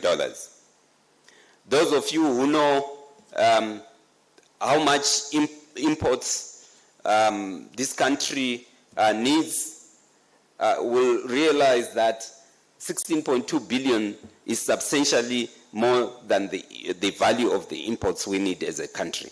What that tells you is that we will thus have a trade surplus this year.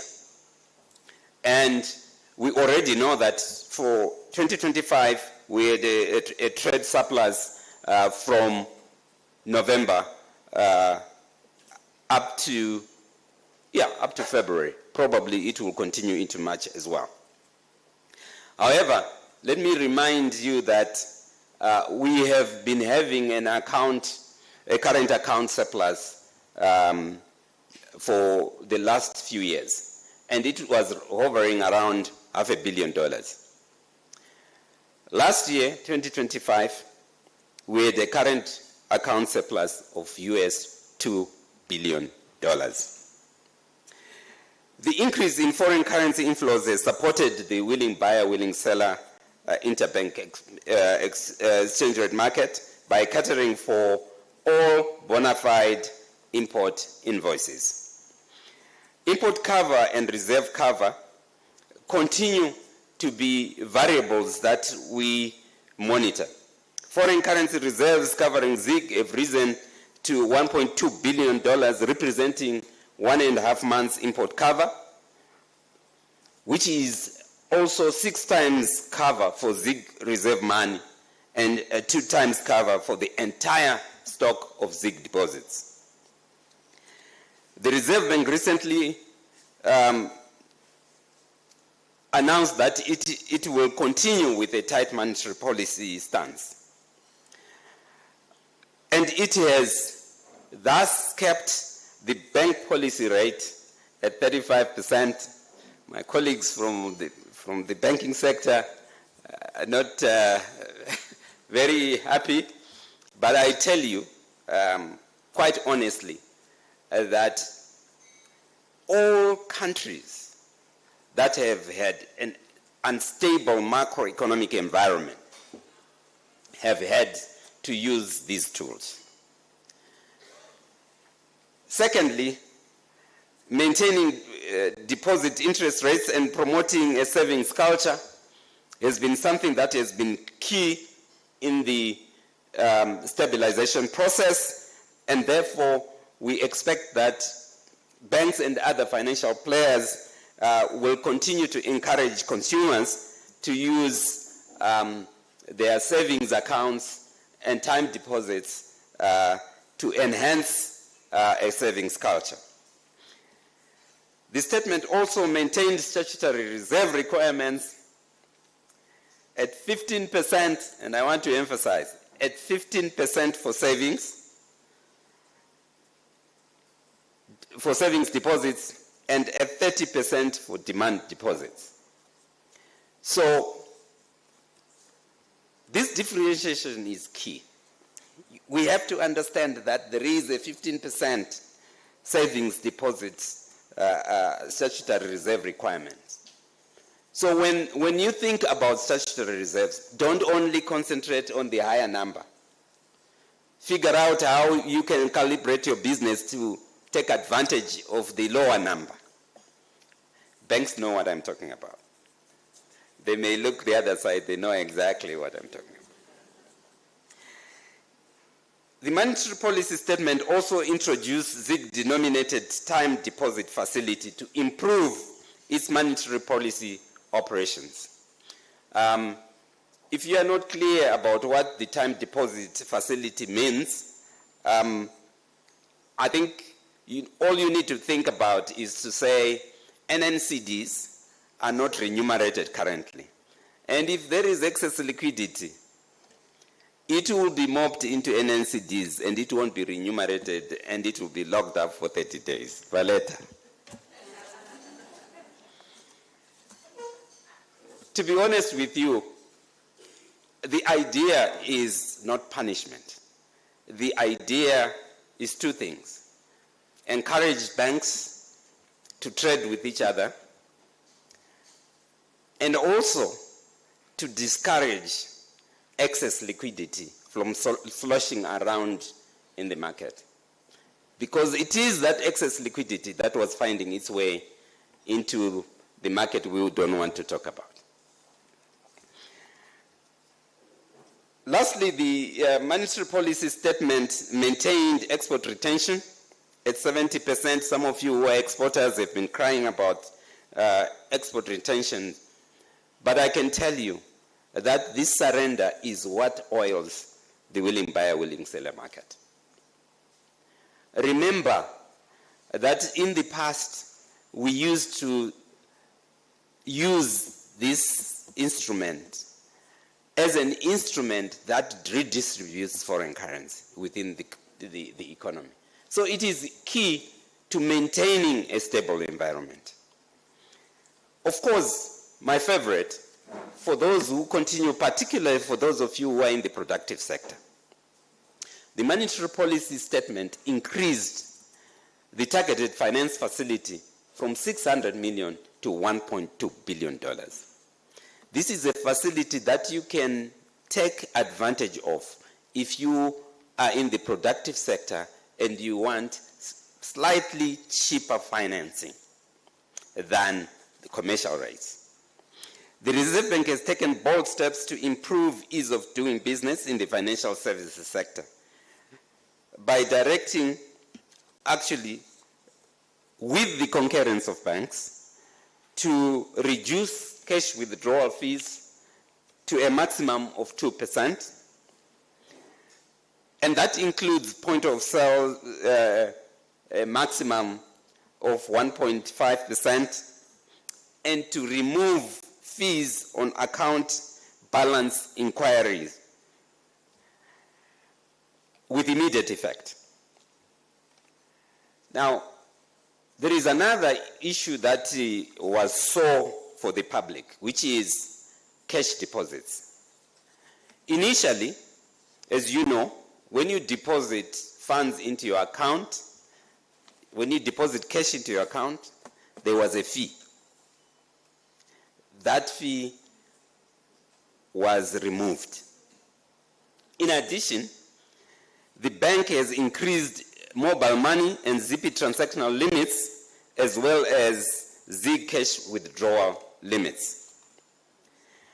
Now, ladies and gentlemen, let me reiterate that the switch to total use of domestic currency for local transactions is not a once-off exercise, nor is it time-bound. But it is a process whose destination depends on the conditions in our markets. Let me emphasize, even though I am reiterating, that from the beginning, that was the monetary authority's understanding, with or without a timeline, that if we get to any date and the conditions are not right for us to transition to sole currency or sole transacting in local currency, we were not going to transition into without the conditions, we were not going to transition into sole use of local currency. However, I think it is important for me this morning to emphasize the conditions precedent for a monocurrency. These are conditions that the public can interrogate, and they can suggest additional ones or remove some redundant ones in their perspective. The first is a durable macroeconomic environment which is characterized by low and stable growth and a single-digit inflation level. Why do I say a single-digit inflation level without giving a number? Because, as you know, for SADC, the convergence criteria framework uses 5% plus or minus 2 percentage points. So if inflation is between 3 and 7%, it's an acceptable range that is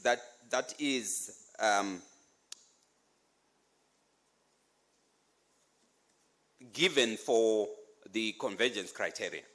Now, the convergence criteria is a criteria that was put in place by the region as a whole to determine when conditions are right for integration to occur. And so that is why I'm talking about single-digit inflation without giving a number. The second is adequate foreign currency reserves for at least 3 to 6 months import cover. Let me make another salient point that I made before, that this country has no foreign currency problem. Zero. Okay? In the past, the problem was not foreign currency itself, but management of that foreign currency. Thirdly, efficient foreign exchange management system that eliminates foreign currency market segmentation and promotes ease of access to foreign currency by importers and for other bona fide requirements.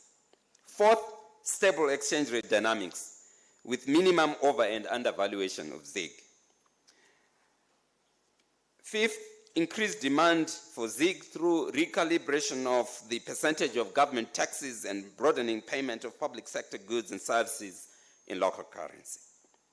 Sixth, financial sector stability. Seventh, efficient and secure national payment system to promote ease of payments in ZiG locally, and for those banks that are on the PAP system, even ZiG payments for trade purposes. And lastly, fiscal and monetary policy cohesion with low and stable national budget deficits. And as you know, our budget deficits for the last few years have been below the minimum percentage that is required for a stable macroeconomy.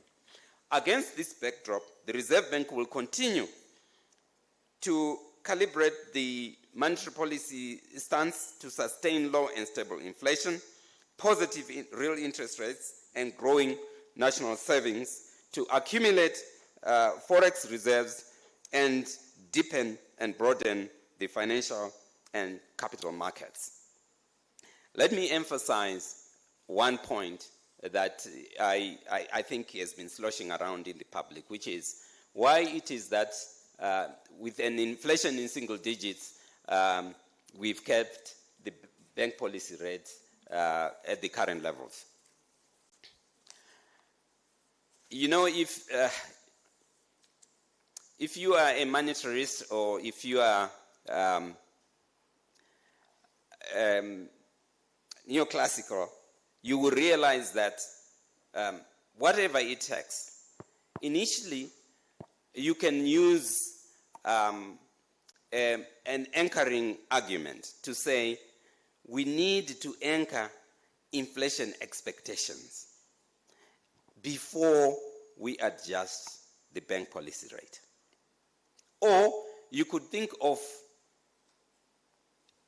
a time delay that is caused by getting inflation to seep through all of the value chains before you adjust.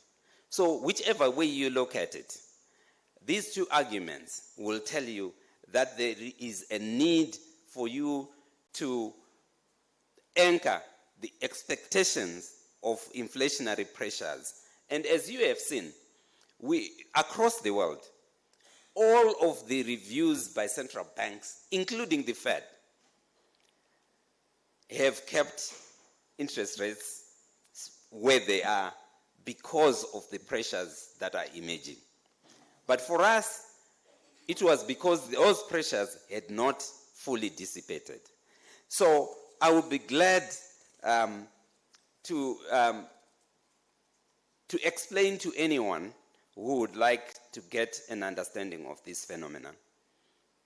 And I can give you examples from across the world of what the approach would be.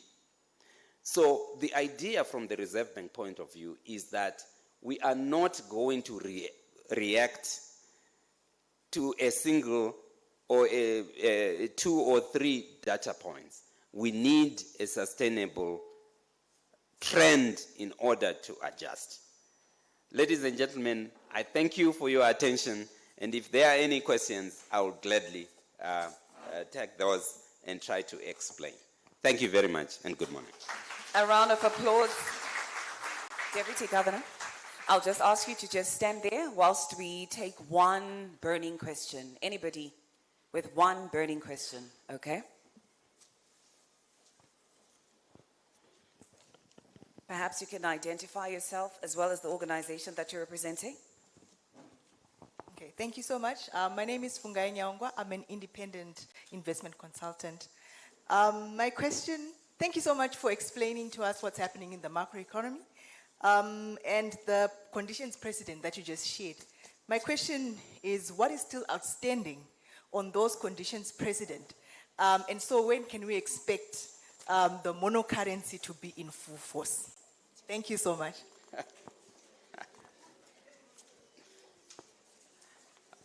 That's an easy one. Can I take another one? Okay, that's fine. Let's just take another one from another table, perhaps. Anyone from this side? Okay. Thank you. My name is Florence Takendesa. I'm from the Confederation of Zimbabwe Industries. So given the announcement that was made that the central bank, or rather the government, will be now making payments to contractors in the local currency 100%, feedback or questions we're getting from our members is that The expectation would have been for the government to require payments like taxes to be 100% in local currency, not the other way around, to signify that really the central bank also has confidence in this local currency. Thank you. Shall we keep taking questions, or you want to respond now? Let's take one other. Okay.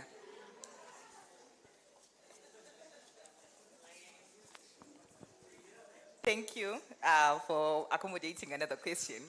I think my issue is mostly on, I wouldn't say it's a question, but I will try to make it a question as it goes. It's to do with the liquidity tightening that we currently have in the economy and how it's affecting our capital markets. I think I would say, can we find an equilibrium or a balance where we can have a little bit of not too much expansion in terms of money supply, but at the same time, not just so that we contain the exchange rate and the inflation that you mentioned. I'll give examples of what's happening on the ZSE right now, which is our market, which uses our own currency, and I think I would refer to that more. We have seen that Tanganda, recently they issued rights issue so that there is capital, mostly for working capital, nothing expanding, right? We have also seen that Econet has once issued a statement when they were complaining about their counter being so undervalued. Then we have seen OK Zimbabwe also under corporate rescue. African Sun, after even it's moved, it's even looking forward to delist it, of which that one is, I would say it's on VFX. What we are seeing on ZSE is that we have so much liquidity problems that we are failing to attract participants, probably from abroad, from your foreign participants. Rather, the companies are the ones listed on ZSE, they are suffering in terms of your performance and even price discovery. It's not happening on ZSE. So how best can we have the monetary policy that supports whatever that's happening on our capital markets in Zimbabwe? Yeah, no, I think we should stop there because they are becoming more and more complex. Let me start with, so I will go in reverse.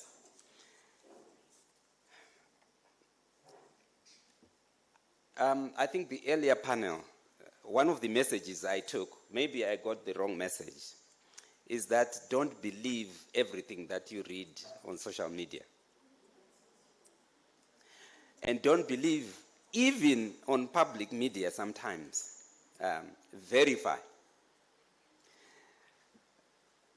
Some of these companies are either ill-informed or they are ill-informing the public. I said some, I didn't point any figure to which one. Even when you make terrible decisions as a company, it's the easiest blame can be put on the Reserve Bank, on the macroeconomy, parallel market, informal sector, all that and all that. The truth of the matter is, sometimes the truth is somewhere in the middle. Or actually, it's a diversionary tactic. Having said that, I want to agree with you that our markets are both thin and shallow, particularly our capital markets. And we need to put effort into developing those. Let me ask you a question. Econet, and I'm not singling them out here, I'm just giving them as an example since you listed them amongst the others. You pointed them out among the list of others. So the idea is, we're talking here about transitioning to monocurrency. What will happen to Econet when we get to monocurrency if they go to VFX? Can somebody tell me? What will happen to them? Where will they get the US dollars? Do they export? Okay. So I want you to think about that. So this is the framework that you should start thinking about. To say, we are a sovereign nation with a sovereign currency. And we should make that currency work. If it can't work, then all of us not just the Reserve Bank or Treasury or government, all of us have failed the sovereignty that we all aspire for. You can't have monetary sovereignty without a currency. What does that mean? Right? So, yes, sometimes the journey is painful and difficult.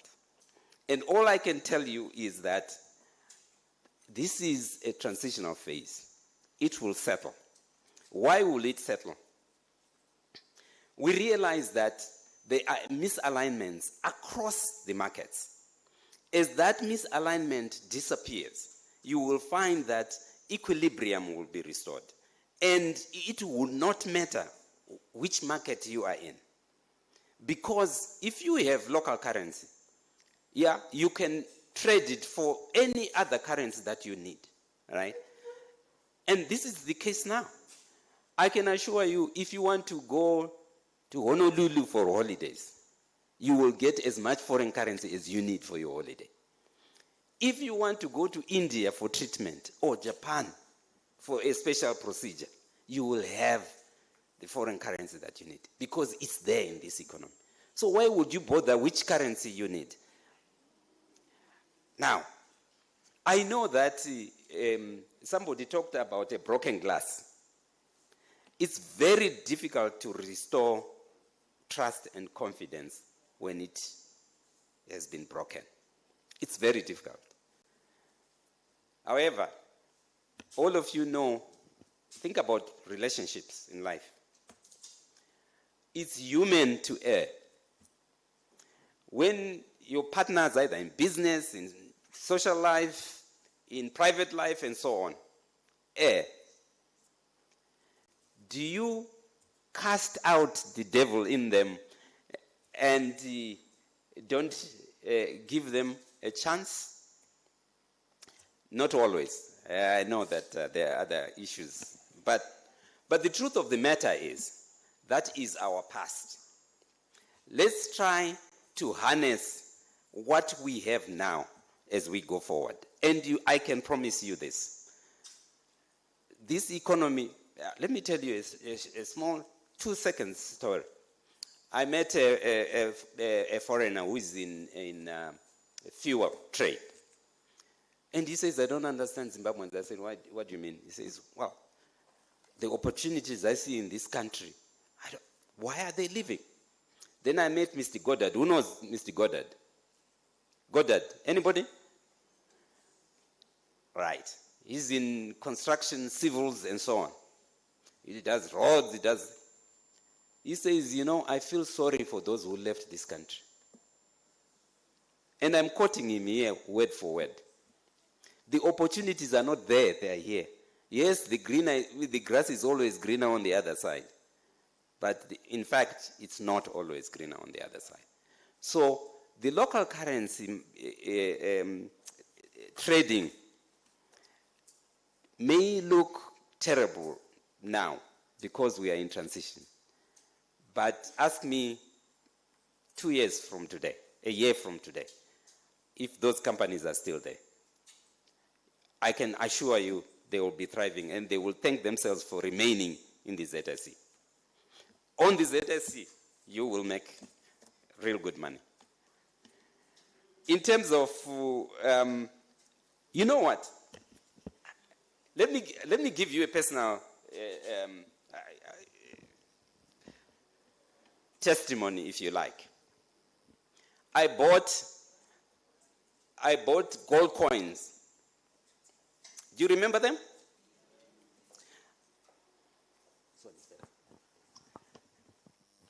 I bought gold coins when they were put on the market in local currency, in ZiG. How many of you did that? Valeta, raise your hand because your bank bought. It was not you, okay. So a lot of institutions still have them as I speak. 90% of the people seated here did not buy them. Let me tell you how much I bought my 1 ounce gold coin. I bought it for $1,600 equivalent in ZiG. Do you know how much it is today? It's $5,300, 1 ounce. That's why I'm saying you will thank me one day. Those companies will thank me one day. Because you know what? This currency is fully backed. Whether you believe it or not, it's fully backed. We had auditors come to the Reserve Bank in December, this past December, to audit the gold reserves sitting in our vaults. Those are your vaults. That is your gold. But you are preferring fiat that's being printed by certain gentlemen. You know, I tell you, where we are going, the team in the Reserve Bank has made a commitment that we are not going to let Zimbabweans down. If we fail, we will fail trying our very best. And I can tell you, from where we sit, we can see this economy changing. So don't worry about local currency. But let me go to the announcement by Treasury of procuring local goods in Zig. Yes, indeed, it looks reasonable that they should have started the other way, from revenue raising in Zig, so that they can then come to local procurement in Zig. But remember, we are in a multi-currency. Each market player decides how best they would like to have as a currency or as a currency basket. Remember, you can use US dollars, you can use Zig for anything except fuel. So don't ask me about fuel. So the idea here is each market player makes that decision. The only thing you can't do is to reject local currency. But what was happening is that we had currency substitution. On top of that, we had currency discrimination. What was happening is that in the past, because of the instability in the exchange rates, economic agents were building in a premium, right? But it's no longer necessary. So why would you want government to continue using US dollars? Because it's unnecessary. So they can better monitor the movement in prices if they used local currency. I know that you will probably shake your head, but I know for sure that one of the difficulties we are having is that of a comparison of the past and the present. So if economic agents keep building a premium in the prices that they give to government, it means government is always having to cover a deficit.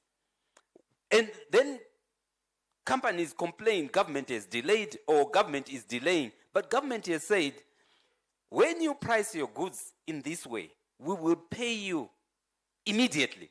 So they are running a cash budget. Now, they can't run a cash budget if they are having to use the foreign currency to do that. So you have to accept that as we move, this will happen. That government needs to raise revenue in the currency that it pays for goods and services. After all, this one, members of the fourth estate, please don't record. Remember, government is the largest procurer of goods and services. So why are you crying when they're exercising their monopoly power?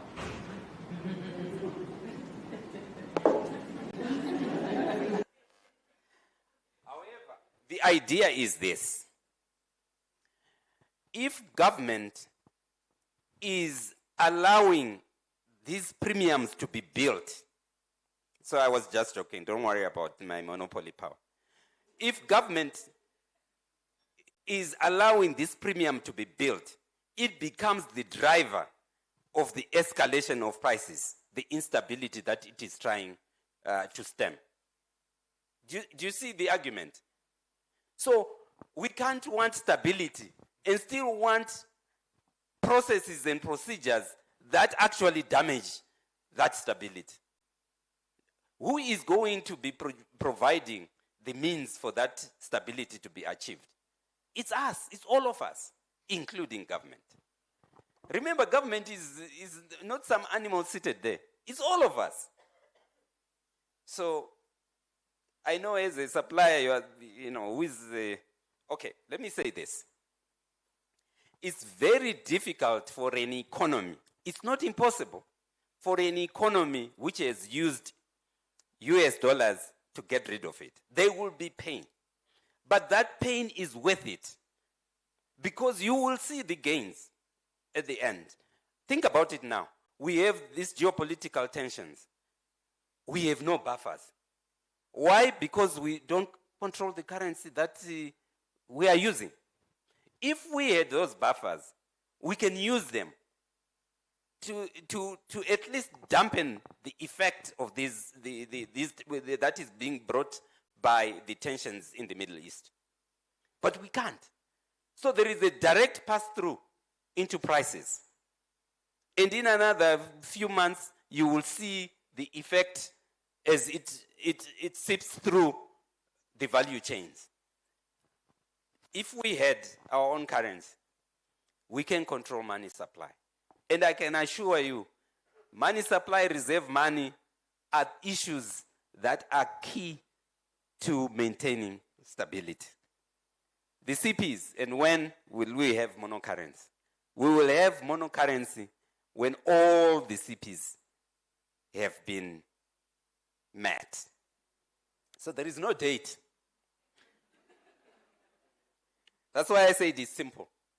But if you like, write these conditions precedent down and watch as we release data to see where we are. That will give you certainty because you will know. For example, we now have 1.5 months of reserves, right? We need 3 to 6 months. So you know, we only need another year or two to have enough reserves for us to transition, right? So these issues are things that you can actually tick for yourself. If you think, is our macroeconomy stable? Maybe relative stability is there. Maybe you can say, well, maybe let's give it another year and see, right? Are we in single-digit inflation? We're there. So you know, we're getting close, right? You know the problem with this, and it's key. CZI, madam, don't look away. You are the one who wanted the date, you guys. Why? Because, and your friends in the other side. Now the date is getting closer. You say, no, maybe let's remove the date. So we've removed the date. But the truth of the matter is, whether or not we have a date, economic agents themselves, you will decide. When you see you no longer need to worry which currency you are using, you know that there is no need to continue with a foreign currency. But if you are still worried and you get ZIG into your account and you immediately want to get rid of it, you know we are not yet there. Okay? So there is no time, madam. Write the CPs down and tick for yourself. You might actually find, as in the bank policy rate, that you will tick all of them and you see, we haven't transitioned. And we go on 6 months, 2 months, and so on, to allow stability and expectations to sink in, and then we transition. Okay. Thank you.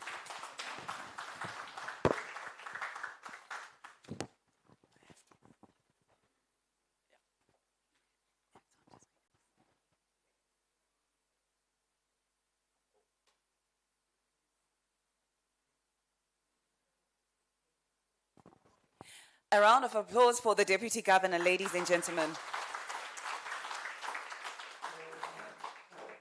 I'm sure Mvunzu yenu yese yadairwa ndije. Yeah? Okay. Well, I'd like to call upon Ms. Joyce Makwarimba to come and give the Deputy Governor our token of appreciation, and she's representing financial markets in Daba. A round of applause as she does that. And I will ask our cameraman to come up close and take the pictures. As we were having our deliberations, I did ask you to note down your questions. Farai and her panelists are still here, so I will ask you to ask them a couple of questions, and I think for now I'll give you about 10 to 15 minutes. Is there anybody who would like to start? They were talking about personal branding. Thank you very much. A round of applause for the Deputy Governor as he takes his seat. Can I get someone to come and take the microphone, please? Okay. So they were talking about personal branding. They spoke about the importance of pivoting and not being afraid. Imposter syndrome was also another thing that was there. And this is the First Lady who would like to contribute. Okay, so Farai is going to be moderating our event here. And we can just move around with the microphones. I'm really happy for you to continue, Tariro. Good morning. My name is Nyasha P. My question specifically is to Valeta. She mentioned that the regulator was in the room and our regulator just presented.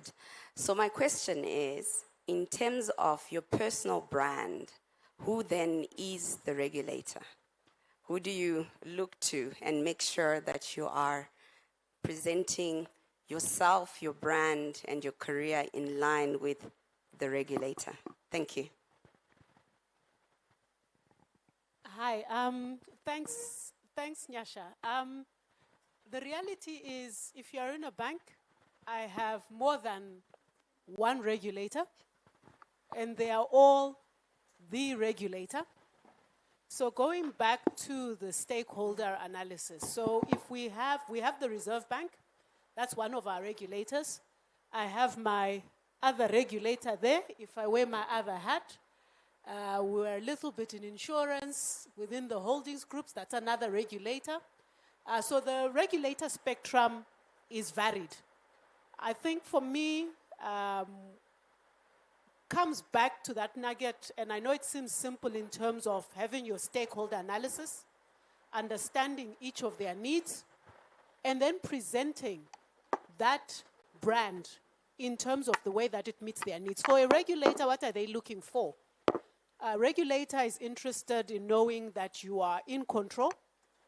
They want to know that they can trust you with the responsibility that they've given you to handle people's money, and that fiduciary responsibility. So the personal brand for regulators is really tailored around, within that spectrum, around the fiduciary responsibility that I would carry, one, in my personal capacity as a director, but also as, you know, an entity, or as the bank or a CBZ bank, because we hold people's money and they want to know that we're doing the right thing by them. So the engagements center around that fiduciary responsibility, which is why, for me, it is a spectrum you have to tailor. Doesn't mean you change who you are, but you have to understand the needs of each of those regulators and make sure that at each, you know, engagement, you are giving them that confidence. At the center of it all, though, it's about trust. And that trust, whichever way you shift it, is a key part of a personal brand that you would want to embody, but also to demonstrate. Hope that kind of answers the question. Thanks.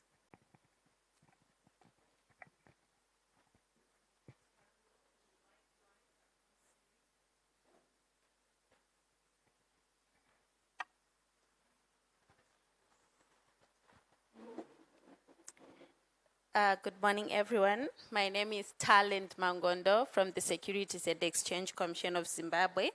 Before I ask my question, I would like to thank the panel for their insightful presentations, which made me challenge myself to say I want to review my personal brand, which brings me to my question. Let's say I'm someone who wants to start by assessing where I am now before I amend on my weaknesses. What are the practices or strategies that I can employ to self-audit or to audit my personal brand? Thank you, Talent, for that question. That's an interesting one, the audit. The mic has not quite found a home yet. I think Fari is going to take a crack at it. Thanks, Fari. All right, that's an interesting question. I think in terms of auditing your personal brand, it just goes back to integrity, right? What are the values that govern you, right? For example, I'll give my top 3, and everyone should be able, let's say my top 2, should be able to know that like that. So for me, it's honesty, right? If you're not, I will never, ever be dishonest to you.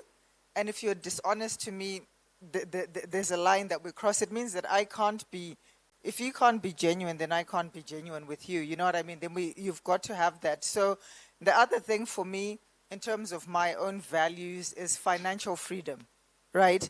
So everything that I do is linked to my honesty or integrity, financial freedom, and spiritual growth.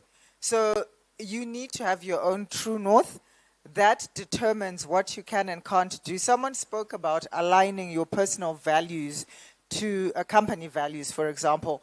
So if I have my 3, like those are my 3 non-negotiables in my life, right? So when you work for a brand, okay, my brand, our values is integrity, accountability, professionalism, sustainability, and innovation. So my boss also understands, and I think one of the things which we spoke about, communication. The people around you at a personal level, whether it's family or whatever, need to know what you stand for. So you'll find that if you're very clear about what you stand for and your values, people will never ask you to deviate from that. Or if they do, they know that you're likely going to say no, which then the question of boundaries comes in. So as a person, you must know, and Gloria spoke to this very well, that for me, I will not engage in anything that's dishonest, that's going to cause misery to someone, that will not make the world a better place. Right, so those are my boundaries. That already speaks to who you are, and because that is what you exude, that is what you live, and that is how that is how people experience you. Already, that is your personal brand coming into play. So we all look at, let's say, for example, Coca-Cola. What is its brand? It's about joy and happiness. The minute you see that, you almost speak happiness, because that is what you expect people to be happy around a Coke, because that is what the brand represents, that is what it demonstrates. So you need to apply that to yourself. What are your values? What are your non-negotiables? What do you live by? Whether you're at work, whether you're at church, whether you're with your friends, whether you're with your family, whether you're with your children, the dots start to connect, and people would then never ask you, or if they do, they know that they're going beyond what it is that you're going to do. And because you live that, you become associated with that. We spoke about Wakoma, what she stands for, what Gloria stands for. I've told you what I stand for. So I hope that I live that. But yeah, so I think that is those are your compasses in terms of that. I hope that I've answered your question. And following that submission, thank you very much, Fari. We're going to have an addition, isn't it, Cynthia? You're building on the contribution made on auditing the personal brand. Certainly. So exactly like how Fari is, where your online presence, your real life, and your corporate or business should align. So for me, I look at it from a 5-lens perspective when I'm auditing myself. I start off with clarity.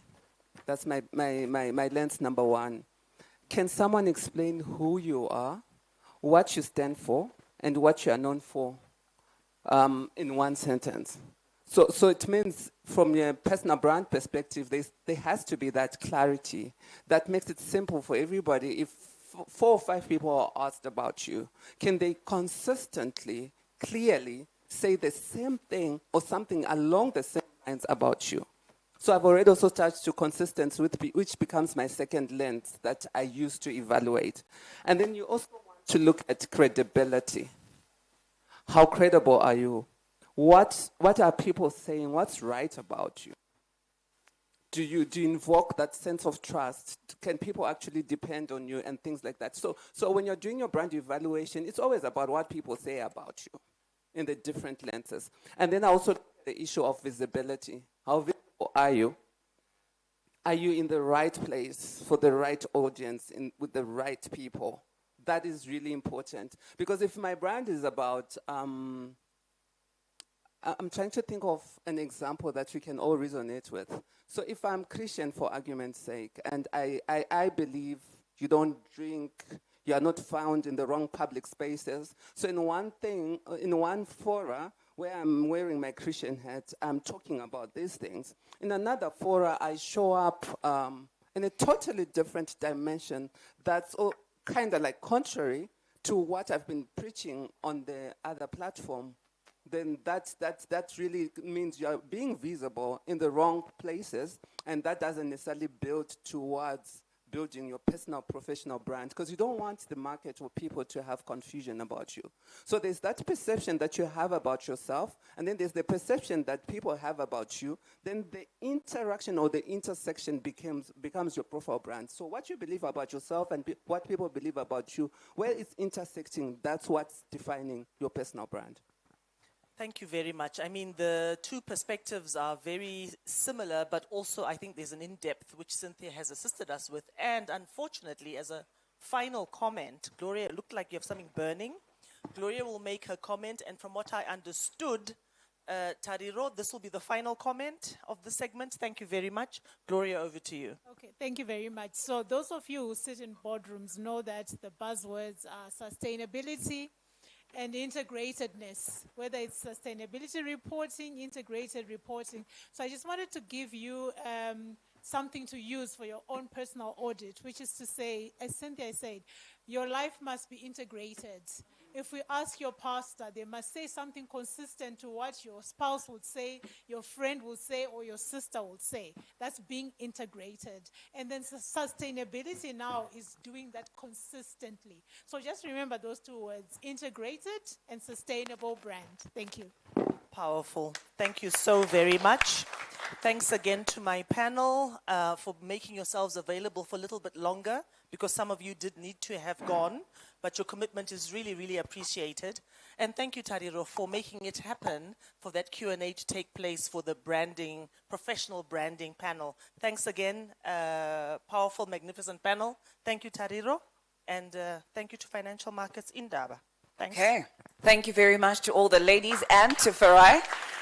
A round of applause for them. I think you can do better than that because of the information that we got. And with that, ladies and gentlemen, we've come to the end of our first segment. But before we go for our tea break, in fact, we're going to be having our tea break just behind those banners over there. But before we indulge in our tea, I'd like to acknowledge our main sponsor, that's ZB Bank. And I'd like to call upon Barbara from ZB to come and give us just a little bit of information about ZB Bank. Barbara?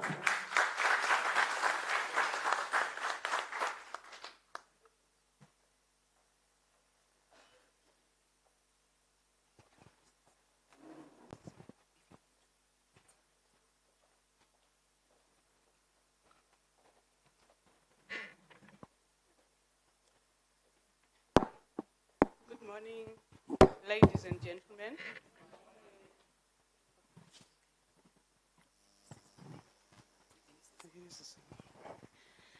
All right, allow me to proceed by way of saying all protocols are observed. So as ZB, we just want to take this moment to showcase some of the products that we have at ZB, and specifically At this point, we want to highlight what we are having under our asset management subsidiary. So just by way of a brief background, ZB Financial Holdings got an asset management company registered. We are licensed by the Securities Exchange Commission of Zimbabwe, recently licensed. Despite that we were licensed recently, we have always been doing asset management in-house, managing the investments of all ZBFH subsidiaries. So now that we are licensed, we are now open to accept money from the public, from any other institutions or individuals who are not part of the ZB group. So I would like briefly just to tell you what we have on offer in terms of investments.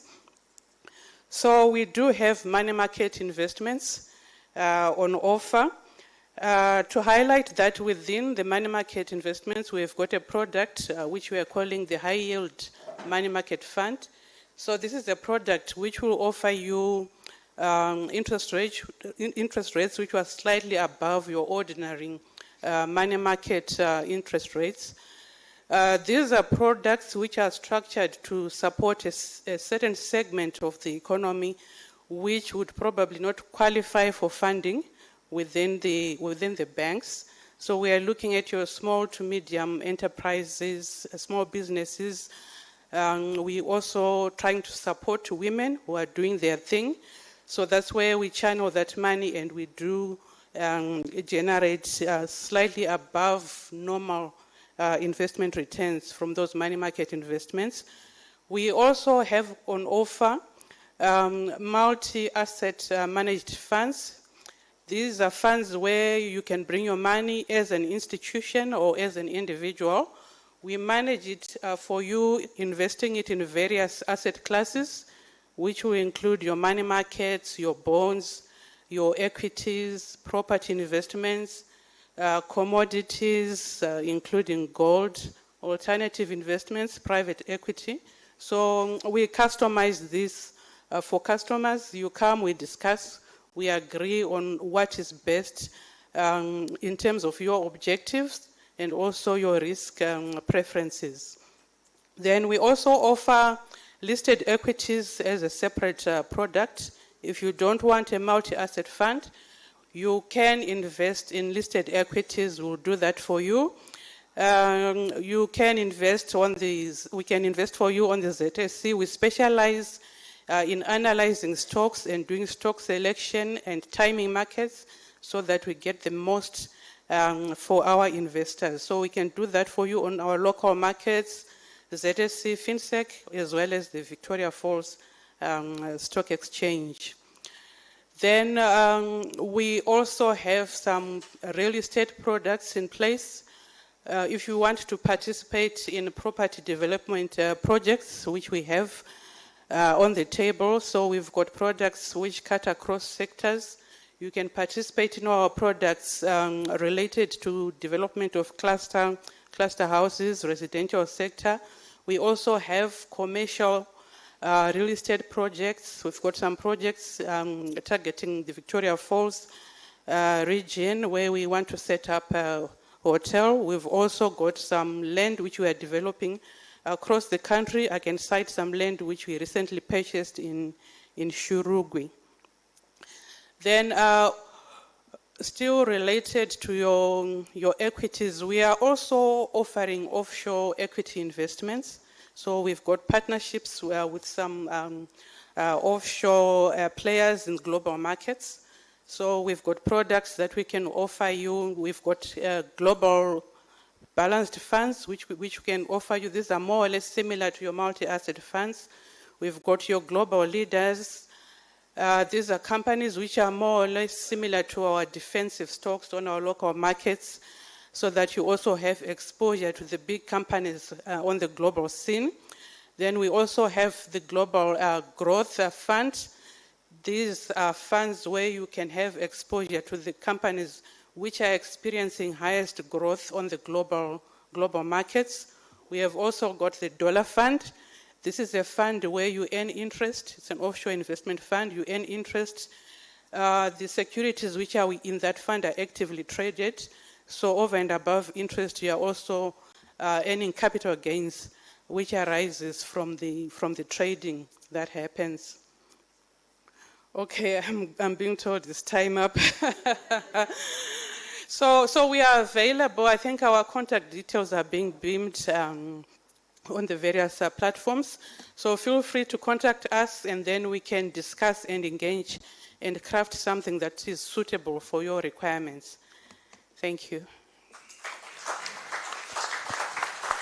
Thank you very much, Barbara. For the record, it's not my favorite thing to do, to tell people it's time up, but we've got to do what we've got to do. If you can spare another 5 minutes before we go for tea, and I'll call upon Lina Mfaringa, who is the senior CRM at CABS, that's representing CABS Platinum Club. All right, a round of applause as she comes through. I'm guessing I'm not going to have to say it's time out. No.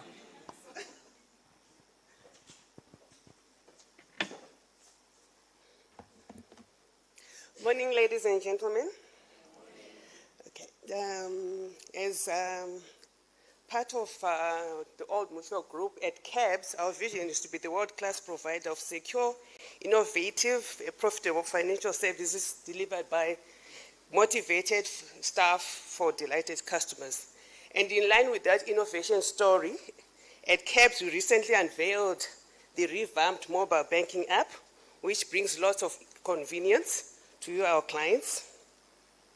It's easy to use, and you can do all your banking on that platform, including bill payments, your inter-account transfers, everything on that single platform. It's very convenient, and it brings lots of benefits. You can see all your balances on that platform as well.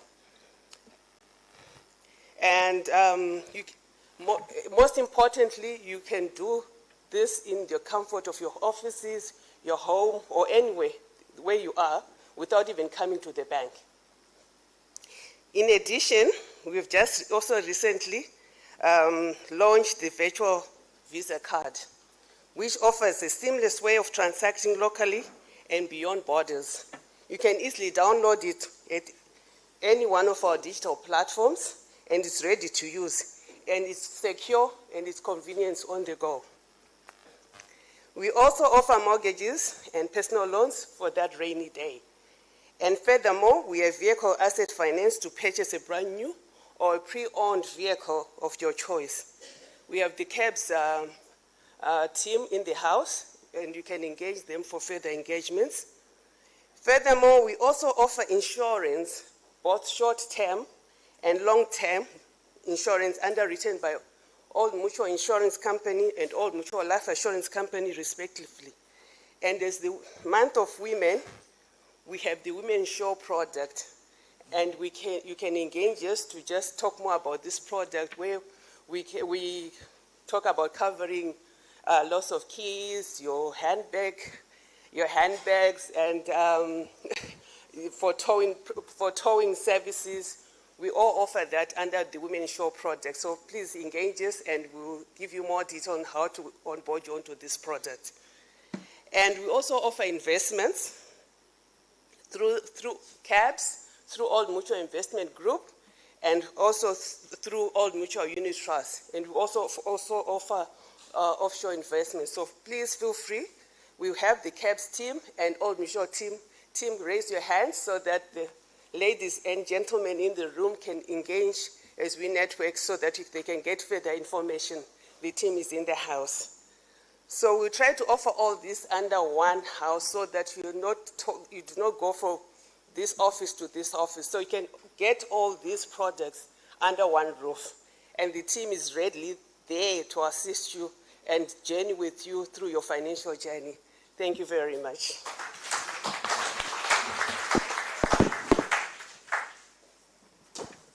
Thank you very much, Lina, for that presentation. So she's representing CABS. We also have the ZB stand that is right outside there. It is now time for us to go for our tea break. I'll say, in my experience, when you say people go for tea for 15 or 20 minutes, they're going to take 30. So I'll say we're just going to take 10 minutes until you give yourself the extra 5, and then we'll continue with our program. But we'd like to honor our first panel, right? Thank you very much for coming through today, and thank you very much for all the wisdom that you've shared. And if you could first kindly just go outside and grab your teas, and then everybody else will follow later. But after them, we've got 3 VIP tables. Some of them haven't presented yet, but we'll start with that table, this table, and this one, and then the rest of us can then go out later to have our teas. I suppose someone will indicate when the area has been cleared. But for now, we can have some discussions. As you know, some of these ladies were presenting, your superpower. What is it that people say about you when you're not in the room? What are you known for, right? The competence. I had to look at myself and think, you know, is it good, is it bad? Anybody here with your own superpower, perhaps that they would like to share? What are you known for? Gertrude, for example. What do they say? Bearing in mind that we occupy different spaces, right, in our lives. That's funny, a duplicity or multiplicity of who we are. The microphone. We shall be having our Zim Switch advert being projected onto the screen. Might I please have someone also moving around with a microphone? Okay, so maybe I'm just going to pick somebody. What are you known for? What is your superpower? When they talk about you, when they talk about you, what do they say? Is she dependable? Is she reliable? Is she difficult to get along with? Or she is the problem solver? You want to let us know your name and where you are from so that we can all network?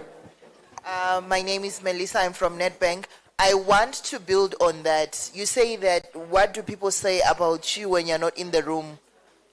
Who tells you what they say when you're not in the room? Like, where are you going to get that feedback? So probably when you address that, then you can know. Because I don't think she will tell me what people will say when I'm not in the room. So how do you get that feedback? Thank you. All right, so she makes a valid point. How are you going to know what the people say about you when you're not in the room? But I'm sure we've all had this, right? Ndanzwana ningi ningi. You know, Makuwa grapevine is also a very valid source of information. I will just ask us to have one meeting. One meeting, ladies and gentlemen. Remember that we are live streaming and we really want to make sure that we get the most out of you. Hansi Panapa, how do you know what people say about you when you're not in the room? And then somebody over there mentioned Yaya Makua, a valid source of information, I think, right? What do they say? Because y'all know you do it. What do you say? Is she easy to get along with? If you give her a project, can she work on it or she sits on it for a while? How do you know? And has that feedback, have you ever received feedback and has it been valuable to you in your life? Or spending. ZimSwitch links you to everyone, every bank, every mobile wallet. Okay, I was trying not to have eye contact, but it was made. So people know me as dependable. I'm dependable at work. You can count on me to deliver what needs to be delivered. I'm dependable as a friend, as a wife, and as a contact. I'm also known as a connector. So whatever you need, and if I'm able to assist you, then I'll connect you to the right person or the right place. Okay, thank you very much. Sounds like she's someone who clearly knows who she is. I had an interesting encounter the other day with a group of women, and we're supposed to all... Okay, I'm coming back. In the meantime, exchange your contacts. I'll be right back.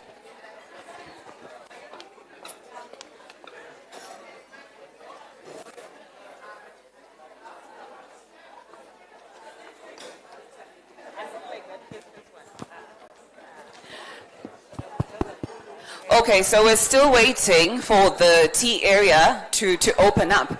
But I was hearing this thing that happened. I think it was actually the day before yesterday. So we're a group of women, I think there are 4 of us, and we're supposed to do something. We're supposed to work together on a project. And it turns out, to work on that, the one person is not available. So I'm quiet. Because I'm thinking, can I commit? Can I not? I don't know what's going on. The other lady says, no, don't worry. We'll be there, we'll do it. And I respected this one lady who said, yeah, I can't do that. I am not going to be there, you know. I don't want to promise you that I'm going to be able to do something and then I let you down. And then I thought, how many of us here are able to say that? Handikwani say, I can't pledge to certain things, or maybe you fall into peer pressure. They were talking about your brand. Are you one of those who easily just falls into peer pressure? You know what? Let's do the BBL. It is what it is.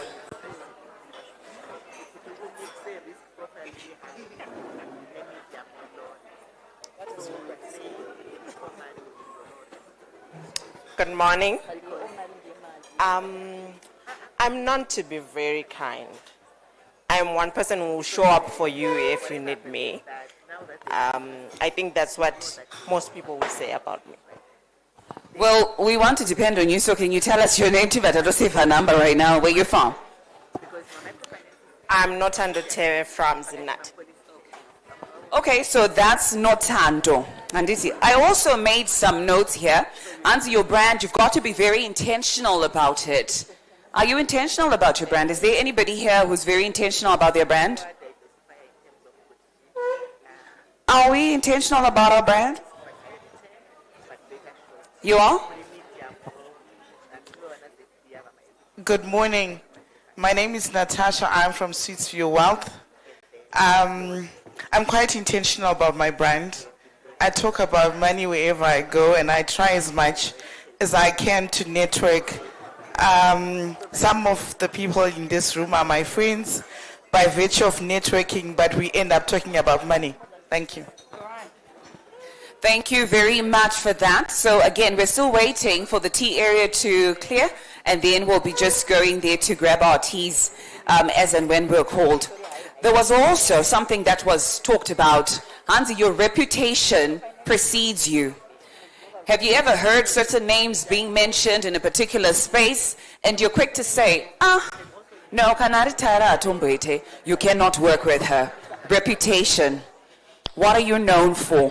What did they say about you? My name is Mfaro Dangwa, and I'm from Founders Live. I want to say that my reputation doesn't precede me yet because I'm still early on in my career, but hopefully soon, you know, my reputation will follow and they'll say that she's a hardworking, dependable, smart woman, and she really knows what she's talking about, and her brand is something that is worth following along her career. Okay, thank you very much for that one. Now let's talk about another element at Tauro, which is nyaye visibility. Hans, you may be good at your job, you might be the most brilliant person, but if you're not visible, then how are people going to know about you? I was looking the other day for social media and I saw Kuti, I think, is it my TT or Madam Boss? Their following on Facebook is bigger than some of the listed companies, right? They have made themselves visible. And yet sometimes it seems we encounter Mangama challenges when we want to be visible. Madam, I'll come to you and I'll ask you, are you visible? Do people know about you? Personally, I wouldn't say that I am visible, but as I can say from the way that I can speak and people actually quiet down and listen, I think I am very visible. Thanks to you. Okay. Is anybody here making a deliberate effort to be visible? I think I'll come to this table. Are you making a deliberate effort to be visible? What are you known for? Which spaces are you contributing? When they hear your name, they say, oh yeah, she's all about that. It doesn't matter. No, okay, that's fine. Good morning to everyone. So personally, okay. Good morning, everyone. Personally, I can't say I'm visible as yet, but it's something that I really have to work on. And I think maybe I'll have to ask you, what do you really need to do for you to be visible? Maybe in the corporate space or... When you say ask you, are you talking to me or are you talking to everybody? I just found myself in the public space, to be honest. It wasn't anything that was intentional. And everything just snowballed from there. Yeah. So I was never intentional. But as things went through, I then realized it's important to be intentional.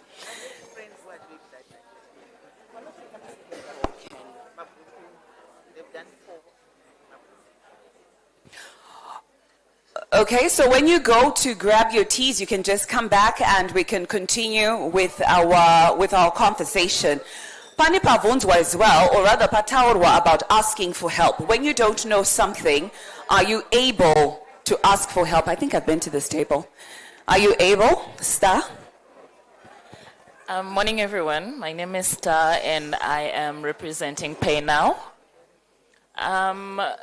Speaking about asking for help, I think that's one thing that a lot of people shy away from. But I'm also one person who asks very silly questions in order to get help from people. I work in the fintech world where everybody's technical, and I'm from the finance side. So I find it very helpful to ask those silly questions. That's the best way to learn, and that's the best way to get help. Thank you very much. Are you able to ask the silly questions? So we're starting with our tables at the back there. For you to go, you can go and grab your teas, and then we can continue with our conversation. Hello. How are you? Maybe you can just introduce yourself and tell us where you're from, and then what you've learned so far. Okay, thank you. My name is Puma Ngala. I'm actually from the publishing space. I'm not really the finance kind of person. But as a curious person, I just came here to learn so that the panelists were talking about pivoting and transitioning. I'm really open to such kind of ideas. And I learned a lot about branding, also working on yourself, your personality, your values, so that when people look at your personal brand and your values and whatever it is that you are trying to do, there's alignment. Yeah, that's what I can say. Thank you very much.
Where payments can be complicated, SimSwitch makes it simple.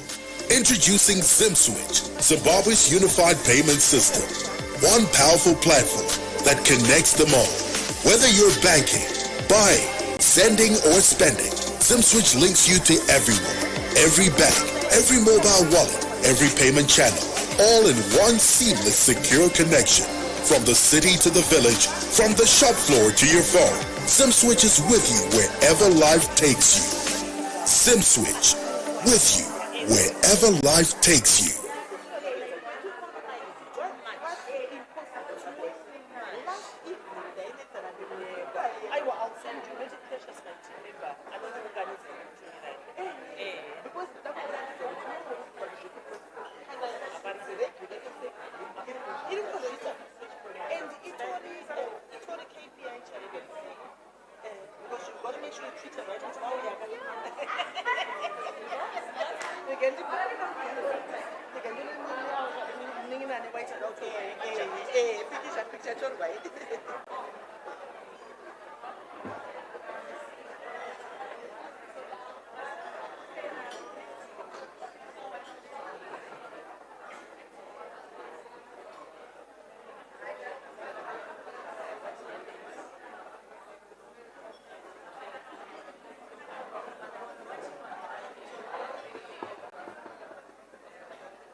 In a world where payments can be complicated, SimSwitch makes it simple. Introducing SimSwitch, Zimbabwe's unified payment system. One powerful platform that connects them all. Whether you're banking, buying, sending, or spending, SimSwitch links you to everyone, every bank, every mobile wallet, every payment channel, all in one seamless, secure connection. From the city to the village, from the shop floor to your phone, SimSwitch is with you wherever life takes you. SimSwitch, with you wherever life takes you.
In a world where payments can be complicated, SimSwitch makes it simple. Introducing SimSwitch, Zimbabwe's unified payment system. One powerful platform that connects them all. Whether you're banking, buying, sending, or spending, SimSwitch links you to everyone, every bank, every mobile wallet, every payment channel, all in one seamless, secure connection. From the city to the village, from the shop floor to your phone, SimSwitch is with you wherever life takes you. SimSwitch, with you wherever life takes you.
In a world where payments can be complicated, SimSwitch makes it simple. Introducing SimSwitch, Zimbabwe's unified payment system. One powerful platform that connects them all. Whether you're banking, buying, sending, or spending, SimSwitch links you to everyone, every bank, every mobile wallet, every payment channel, all in one seamless, secure connection. From the city to the village, from the shop floor to your phone, SimSwitch is with you wherever life takes you.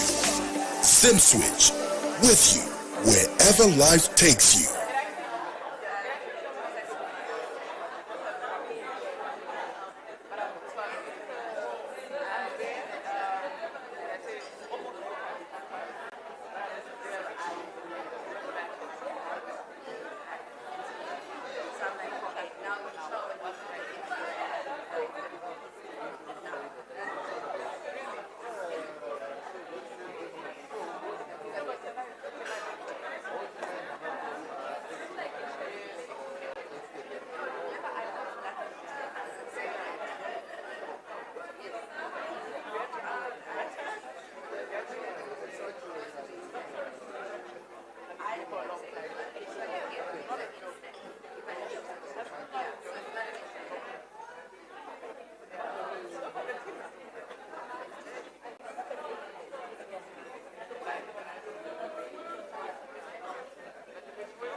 In a world where payments can be complicated, SimSwitch makes it simple.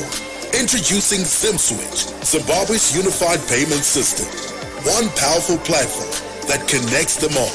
Whether you're banking, buying, sending, or spending, SimSwitch links you to everyone, every bank, every mobile wallet, every payment channel, all in one seamless, secure connection. From the city to the village, from the shop floor to your phone, SimSwitch is with you wherever life takes you. SimSwitch, with you wherever life takes you.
Okay, ladies and gentlemen, we can kindly take our seats as we continue with our program.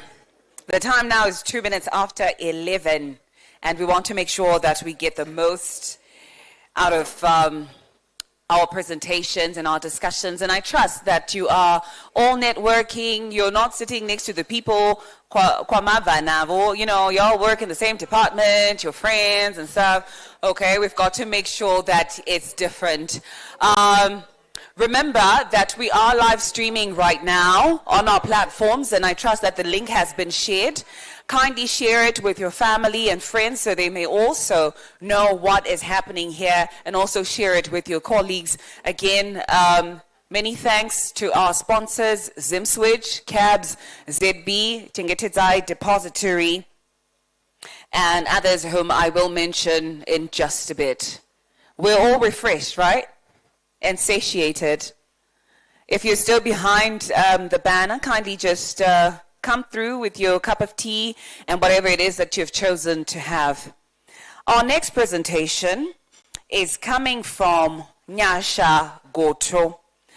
Her career spans 3 reputable financial institutions and over 27 years of service within the banking sector, where she served in diverse roles, primarily in corporate banking as well as risk management. 20 years of service within Nedbank Zimbabwe Risk Management, mostly as an enterprise-wide risk management specialist, and she's currently the head of organization and methods. Nyasha is the recipient of the 2024 Risk Management Educator of the Year Platinum Award from the Enterprise Risk Management Institute of Zimbabwe. She's also the recipient of the 2023 IT Risk Leader of the Year Award from the Information Systems Audit and Control Association. She is deeply passionate about talent development and mentoring, and she's committed to strengthening sustainable organizational performance. As for her educational qualifications, perhaps you're wondering, she has a BSc Honors in Economics from the University of Zimbabwe, an MBA from the University of Zimbabwe as well, and she is ISACA certified in risk and information systems control. So for those who do not have any mentors or who may be wondering, how am I going to get a mentor? She has explicitly stated that she loves mentoring. So kindly put your hands together and give a round of applause to Nyasha Goto as she comes through to give us her presentation on Beyond Profit, Building Sustainable and Resilient Businesses in Zimbabwe's Financial Ecosystem. And her presentation will be beamed on screen.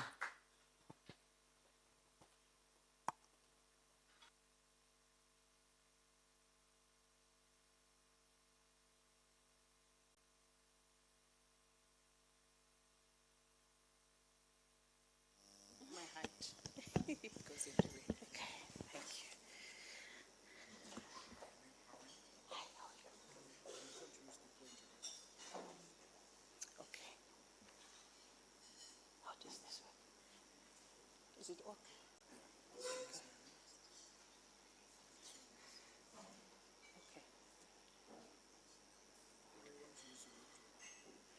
Okay. Well, doesn't it take time to connect? Okay, I'll be using both.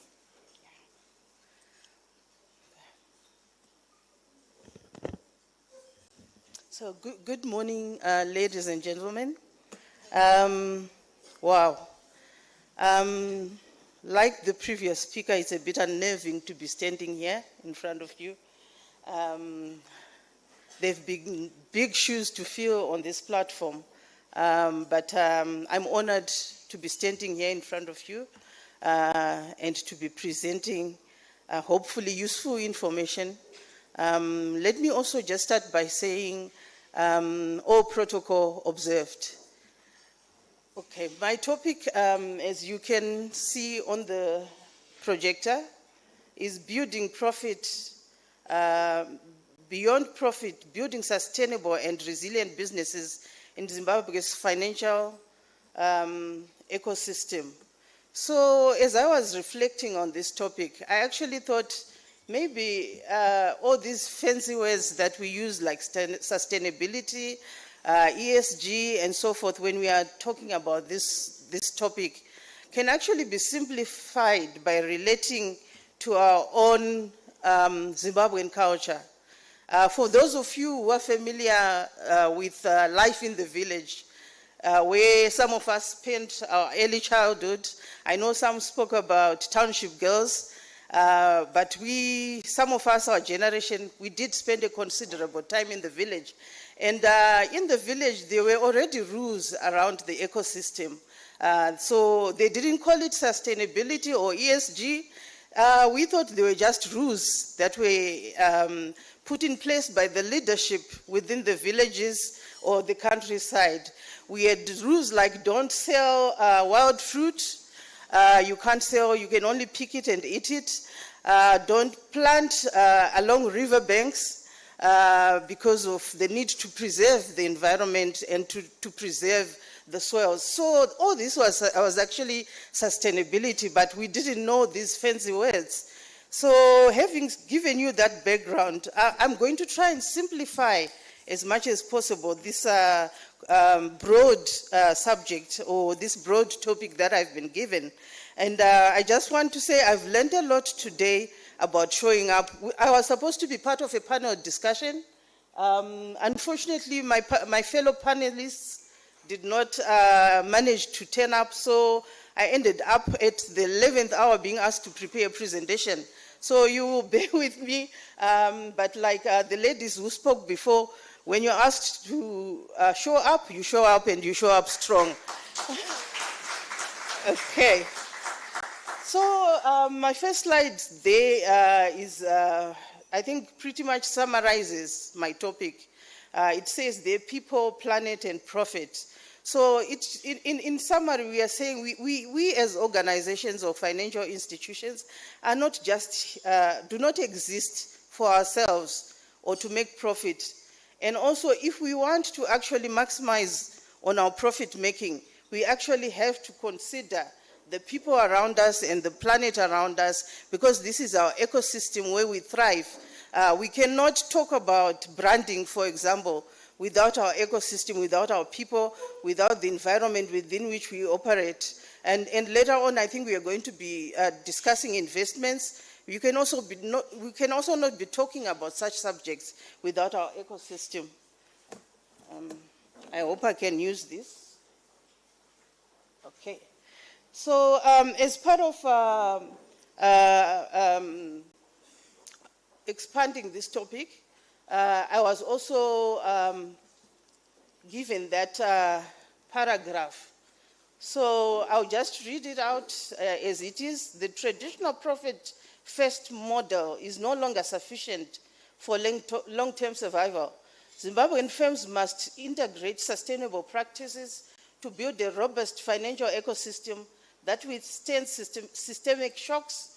Business models must consider environmental, social, and governance factors in strategy and formulate robust ESG risk management frameworks and policies to facilitate effective identification, assessment, measurement, and monitoring and reporting on ESG risks, ensuring an efficient and effective integration of the key ESG factors into enterprise-wide risk management. That's a mouthful.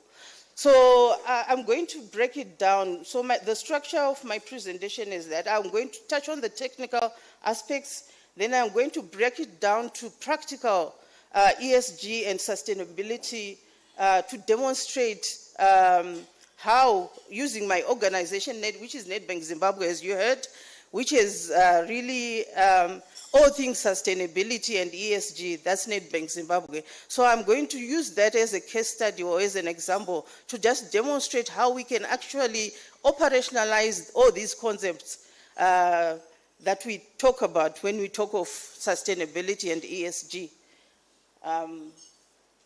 Okay. Right, so ESG practices and sustainability are a business necessity, not a choice. Why do we say this? So sustainability can be looked at as a core strategy. Sustainability is essential for business continuity and competitiveness amid complex systemic shocks and changing expectations within our operating environment. Economic resilience in Zimbabwe is a necessity, and sustainability supports economic resilience through responsible lending, reducing risks in key sectors like agriculture and mining. And then we also need to build government trust if we are to operate effectively as financial institutions. I think a speaker spoke about the need to build trust with our stakeholders, with our regulators, and all our other stakeholders that we interact with. So robust governance enhances accountability, builds trust, and attracts capital through transparency and ethical leadership. Then the last aspect is also proactive risk management. Sustainability enables firms to anticipate risks, adapt strategies, and seize opportunities for sustainable economic transition. Right.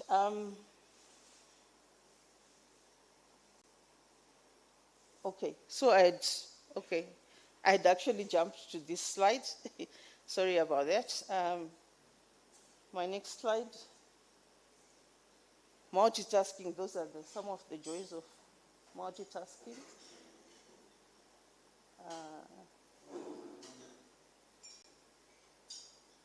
Okay, so what are some of the ways that we can measure our compliance with sustainability principles?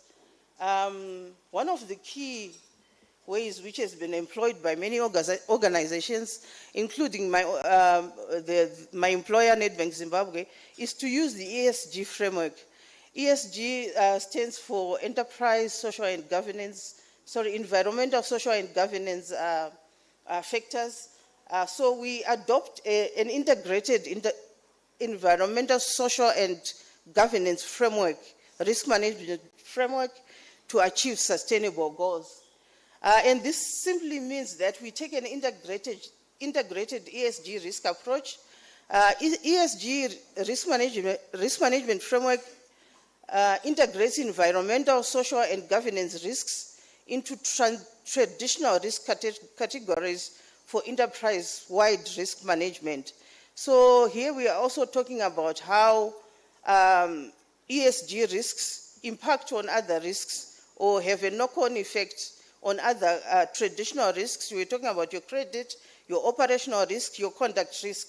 These are all impacted by ESG risk. So when we take an integrated approach, it means we are not looking at ESG risk in isolation, but we are also considering the contagion effect or the knock-on effect on these other risks.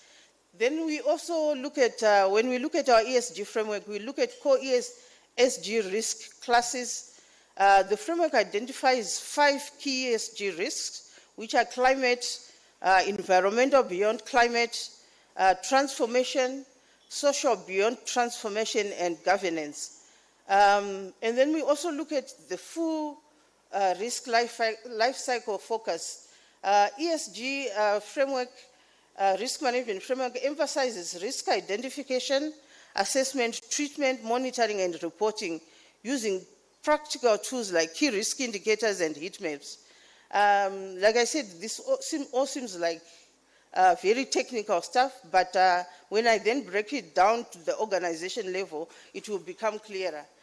Then when we look at the ESG risk management framework, we are also looking at enhanced resilience and credibility. Someone talked about credibility even at a personal level, but as organizations also that credibility is important if we are to manage or maintain profitable businesses.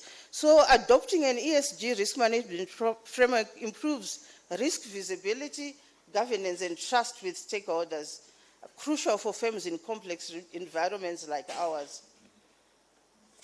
Okay.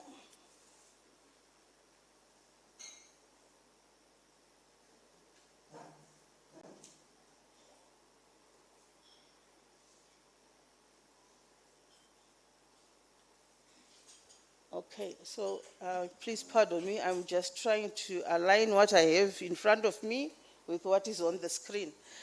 How do we build shock-resistant financial institutions? So in terms of environmental risk management, when we try to mitigate climate and natural capital risks, we strengthen financial institutions, operations, and client portfolios. Then we look at social inclusion and stability. Inclusive business models and strong labor practices build resilience against social unrest and reputational damage. Governance and ethical leadership is also important in building resilient institutions. Clear accountability and effective oversight enable decisive risk management and stakeholders' confidence. And then we also talk of proactive scenario analysis. As you may all be aware, risk management is essentially forward-looking. We are looking at what might go wrong in the future. So using stress tests and scenario analysis helps institutions adapt to ESG shocks proactively. Before they actually happen, we already have action plans to make sure that they're adequately mitigated. Right. What is our role as leaders? Because I think this room is full of leaders. We are all leaders. What is our role in ESG and resilience? So driving inclusive growth is one of our key roles. We need to enhance decision-making and risk management, fostering sustainable and resilient financial institutions. We need to influence Zimbabwe's financial ecosystem. I think we are all influencers in our own right, within the spaces that we operate and within the circles that we interact with. So we need to promote social inclusion, financial empowerment, and responsible business within Zimbabwe's financial sector. And then the last point is that we need to embed ESG and governance within our sphere of influence as leaders. So we need to integrate ESG principles into policy, talent management, and stakeholder engagement to enhance resilience.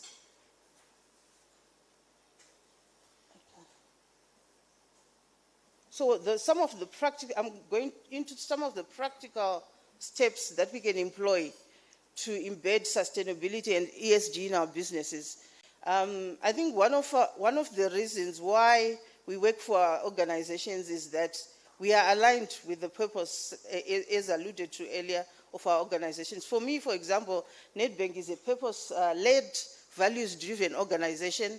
So when we align purpose with ESG, we integrate ESG principles with organizational purpose to define clear sustainability objectives that support long-term resilience.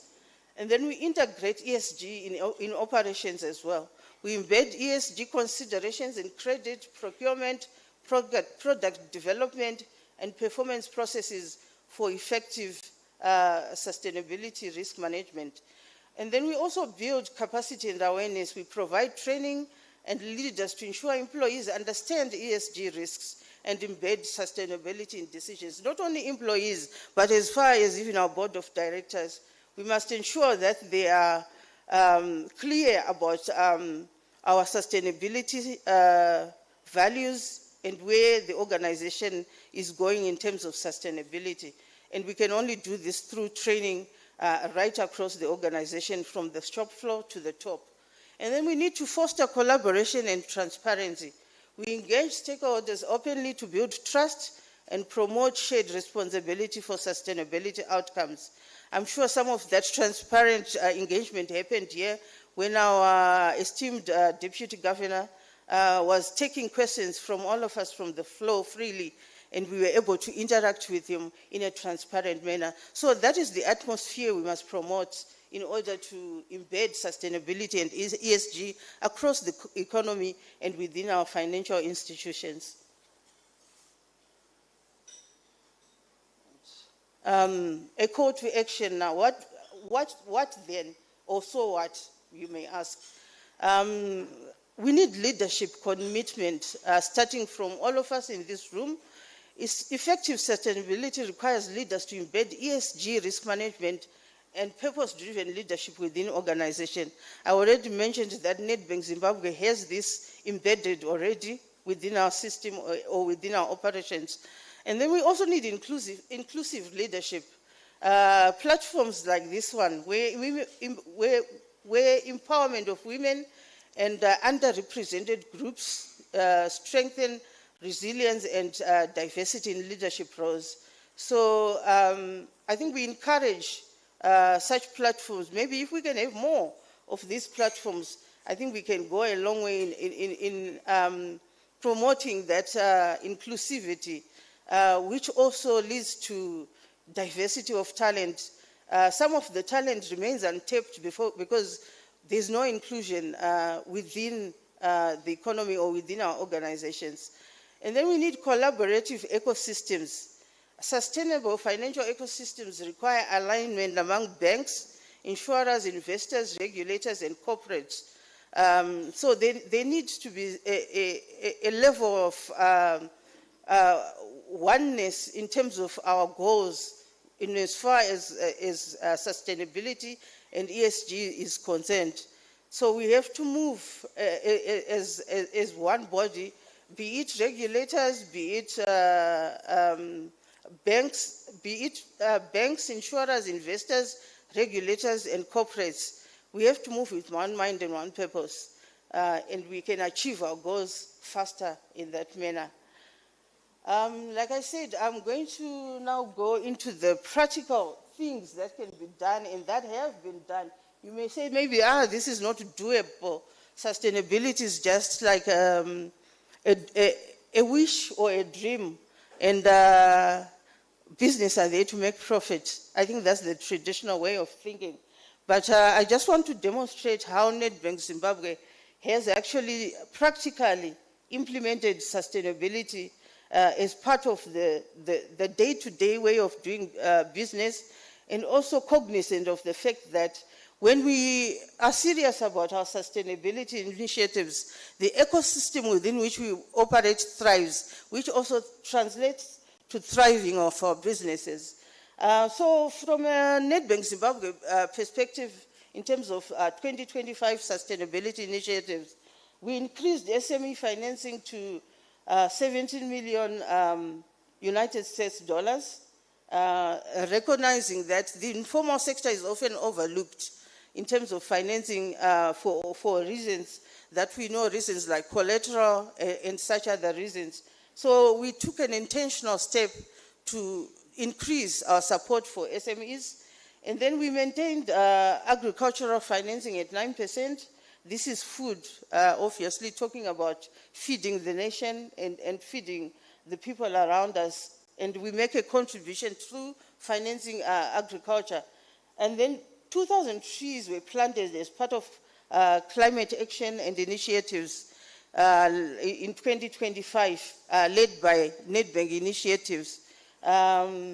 We also achieved a staff engagement score of 96% against a 70% target, recognizing that our staff are an integral and important part of our ecosystem, and without our staff, we cannot achieve our goals. And then we disbursed 8 million worth of green financing. This is, of course, to take care of our planet, the planet that we spoke about when I mentioned the 3 Ps: our people, our planet, then our profits. Then in terms of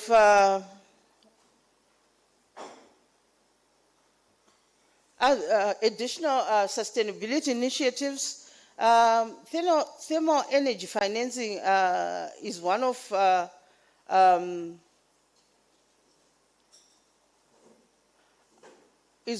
the forms of energy that, from a sustainability point of view, needs to be managed. So building on our commitment to sustainability, we've made progress towards our 2030 targets of limiting exposure to thermal activities to below 1% by 2030 and 0% by 2045. Our green financing initiatives have grown with a notable increase in renewable energy projects. I think that I mentioned already, SME and agriculture financing is part of our major initiatives. Okay. Then in terms of risk and opportunities from a Nedbank perspective, we integrate risk and opportunities into strategic planning and capital allocation decisions, just to demonstrate that we are serious about sustainability and ESG risks. And then in terms of stakeholder relations, we engage constructively with clients, employees, regulators, including the Reserve Bank of Zimbabwe, Zimbabwe Revenue Authority, shareholders, suppliers, communities, and business associations through formal forums, surveys, and ongoing dialogue. Hence our presence even here is because of that interaction that we value with all our stakeholders. Okay.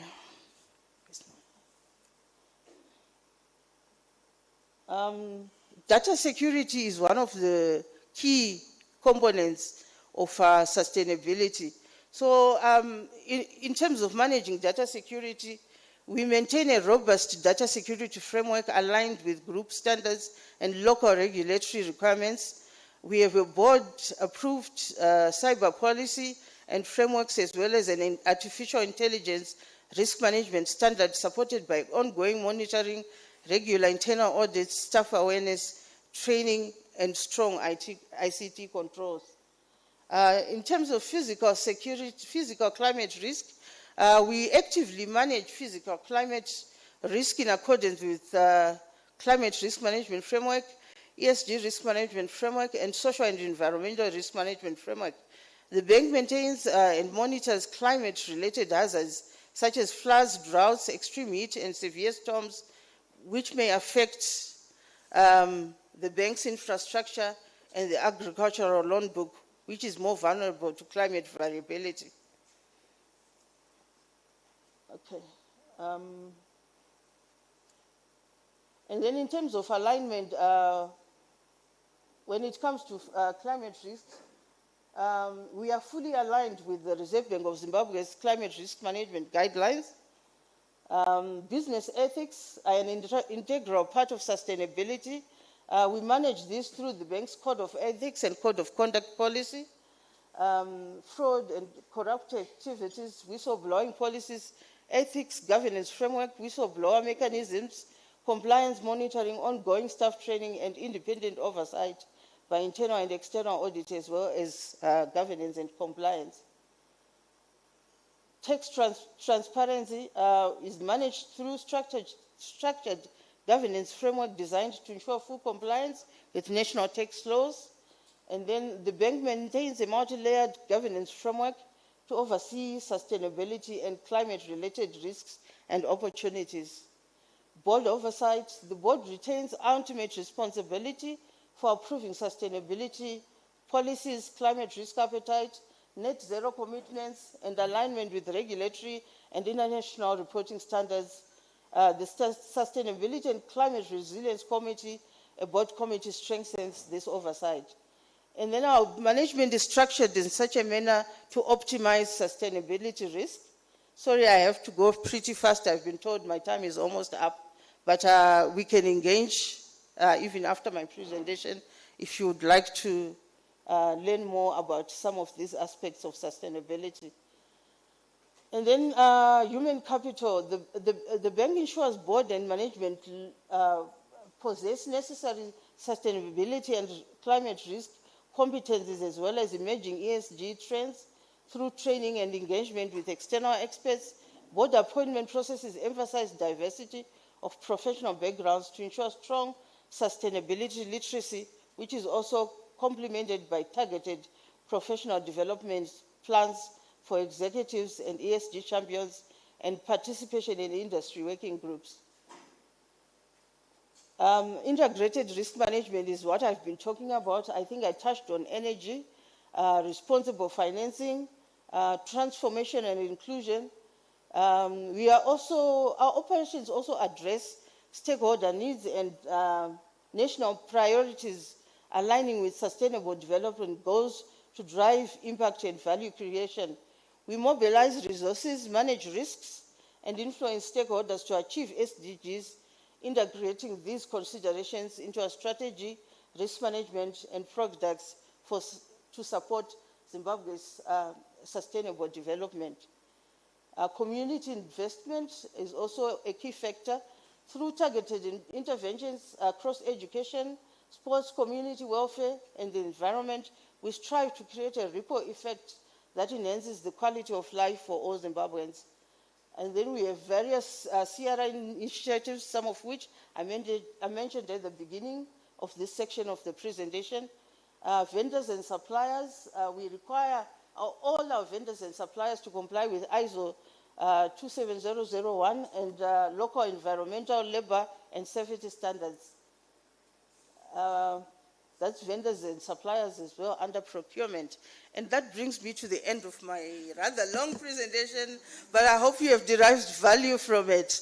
In ending, I would just like to say, ladies and gentlemen, there's no planet B. This is something which pops up on my phone screen every time I open my phone. It says there is no planet B. There is no Zimbabwe B. This is it. And we, in order to thrive on this planet, we have to also take care of it in terms of the environment, in terms of the people on this planet. We cannot operate in a vacuum. And if there's no planet, there's no business to speak of. If there are no people, there's no business to speak of. So in crafting our strategies, our business strategies, we must always be conscious and intentional about planet and people issues, sustainability issues, and ESG issues. Thank you very much, ladies and gentlemen. A resounding round of applause for Nyasha. Remember, she's the lady who mentioned that she wasn't even supposed to be presenting today. She was supposed to be part of a panel, and we tied back with, what's your brand known for? She's clearly someone who shows up. Thank you very much, Nyasha. I will just ask you to, take down your questions, and then we'll have a question and answer segment later, so that right now we can just move straight into the next part of our program.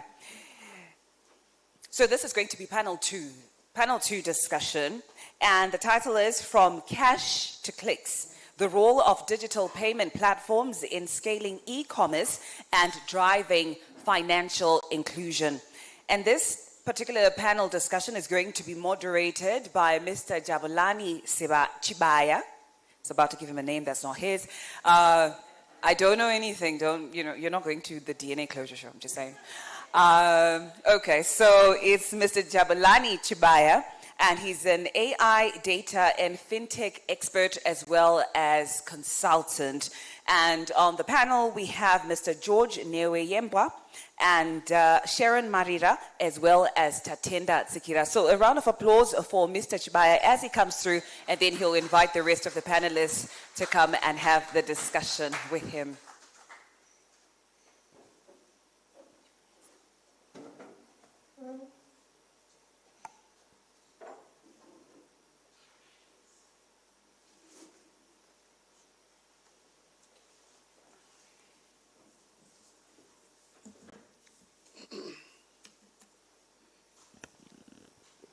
Good morning once again.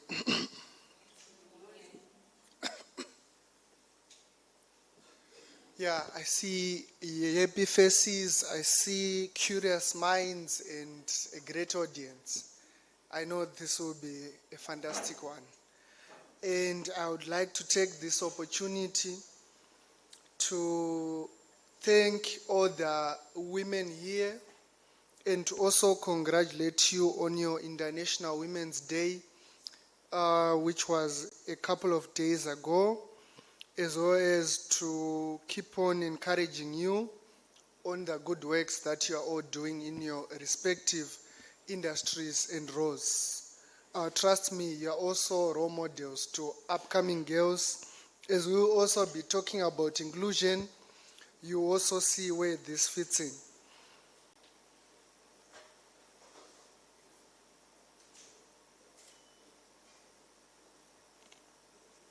So our panel today, from cash to clicks, the role of digital payment platforms in scaling e-commerce and driving financial inclusion. I think we have seen many times e-commerce has tried to innovate faster on the platforms. That is where you can buy from. That is for both local and international. We look at Shein for international, which resonates with most of you. Coming back home with Facebook, Marketplace, and many other various online e-commerce platforms like TechZim and others. But of note, we have seen that commerce is online, but the money is offline. So that is why we have a huge gap. And sometimes people frame it from a policy vantage point that it's an informal sector setup or something like that. No, it's not. As someone who operates in data and AI, I have seen that money, when it moves online, it carries with it data, information, wisdom, and semantics, which is a totally different thing from the brick and mortar that we used to experience in the past when you needed only to walk to a shop to buy. There was a time when we would only think of money or technology and money in homes as our chigaba, piggy bank for the AMA 2K, and also the mattress. I have seen many references of people not saving. The deputy governor was here. He was talking about encouraging an issue of saving. But we can only save if there's more to use our money on more than just buying in person. That means e-commerce is also going to be a very important factor in both business, entrepreneurship, innovation, and bringing everyone on board. That is even speaking to investment.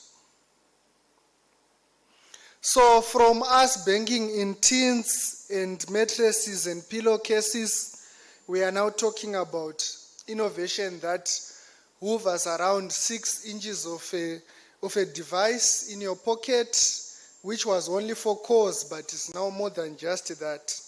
But as much as we have 100% mobile phone penetration rates, including in rural areas, only about 2 million adults have bank accounts. out of the population of 15.2 million with about 8 million working adults. You can see the huge gap there. Some of the gap is closed by mobile wallets and so forth. So to unpack this and to discuss this, I'll be joined by two of my great colleagues who will help us see the side of the story from their work in the field. These are the food soldiers who see the challenges, the opportunities, and wins. We have Sharon Marira from ZimSwitch, representing the backbone of our national payments ecosystem, the infrastructure, the pipes that connects banks, wallets, and transaction across the country and outside our borders.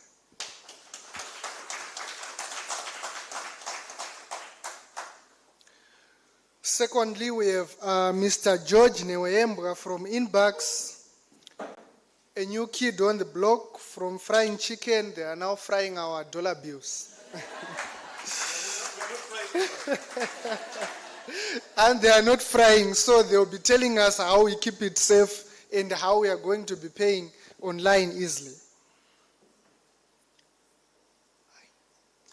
So if you could give the mics to our panelists so that we can begin.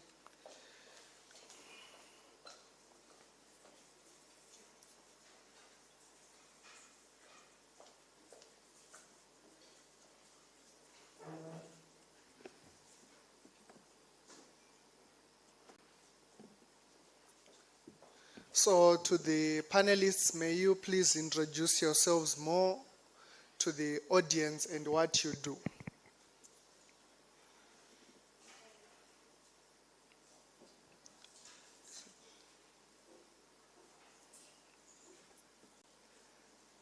Good morning, esteemed ladies.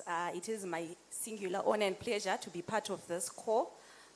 Sharon Marira, I am the head of marketing and customer experience ZimSwitch, responsible for pushing digital payments adoption nationwide. Morning, everyone. My name is George Neweyembwa. I'm the business development executive at Inbox.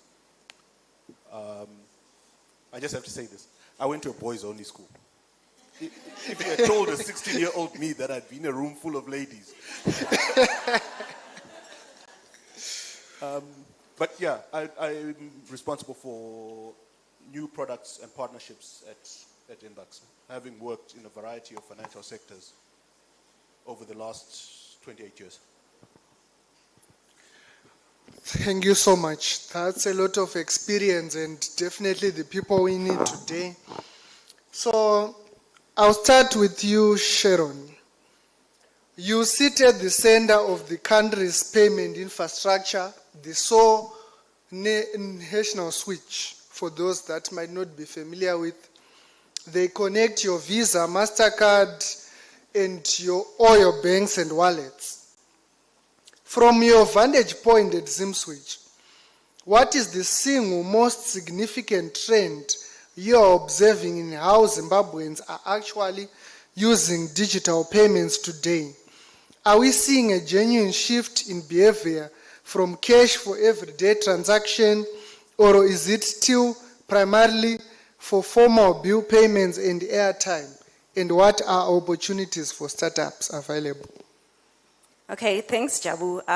Maybe before I get into the question, seeing that it's only the two of us on the panel session, allow me to just buy into time a bit and say Happy Women's Month to all the ladies in the house. And to the men in the house, we appreciate you. Okay, again, before I delve deep into this question, I think it's very important for me to paint a picture in terms of who really ZimSwitch is. No, there's a common assertion where people think of ZimSwitch as an app or just a logo behind the bank card. So some of us are not familiar with what ZimSwitch do. So we are the national payment switch designated by the Reserve Bank of Zimbabwe. And you'll find that our sole mandate is to facilitate interoperability of payments in the country. How we do so, we connect all the banks, we connect all mobile wallets, as well as deposit-taking microfinance institutions in the country. So in essence, when you are talking of connectivity, whilst there are so many factors that connect us together, ladies, we talk of Duke and Slay, men, we talk of soccer matches, ZimSwitch is among other factors that connect us all together.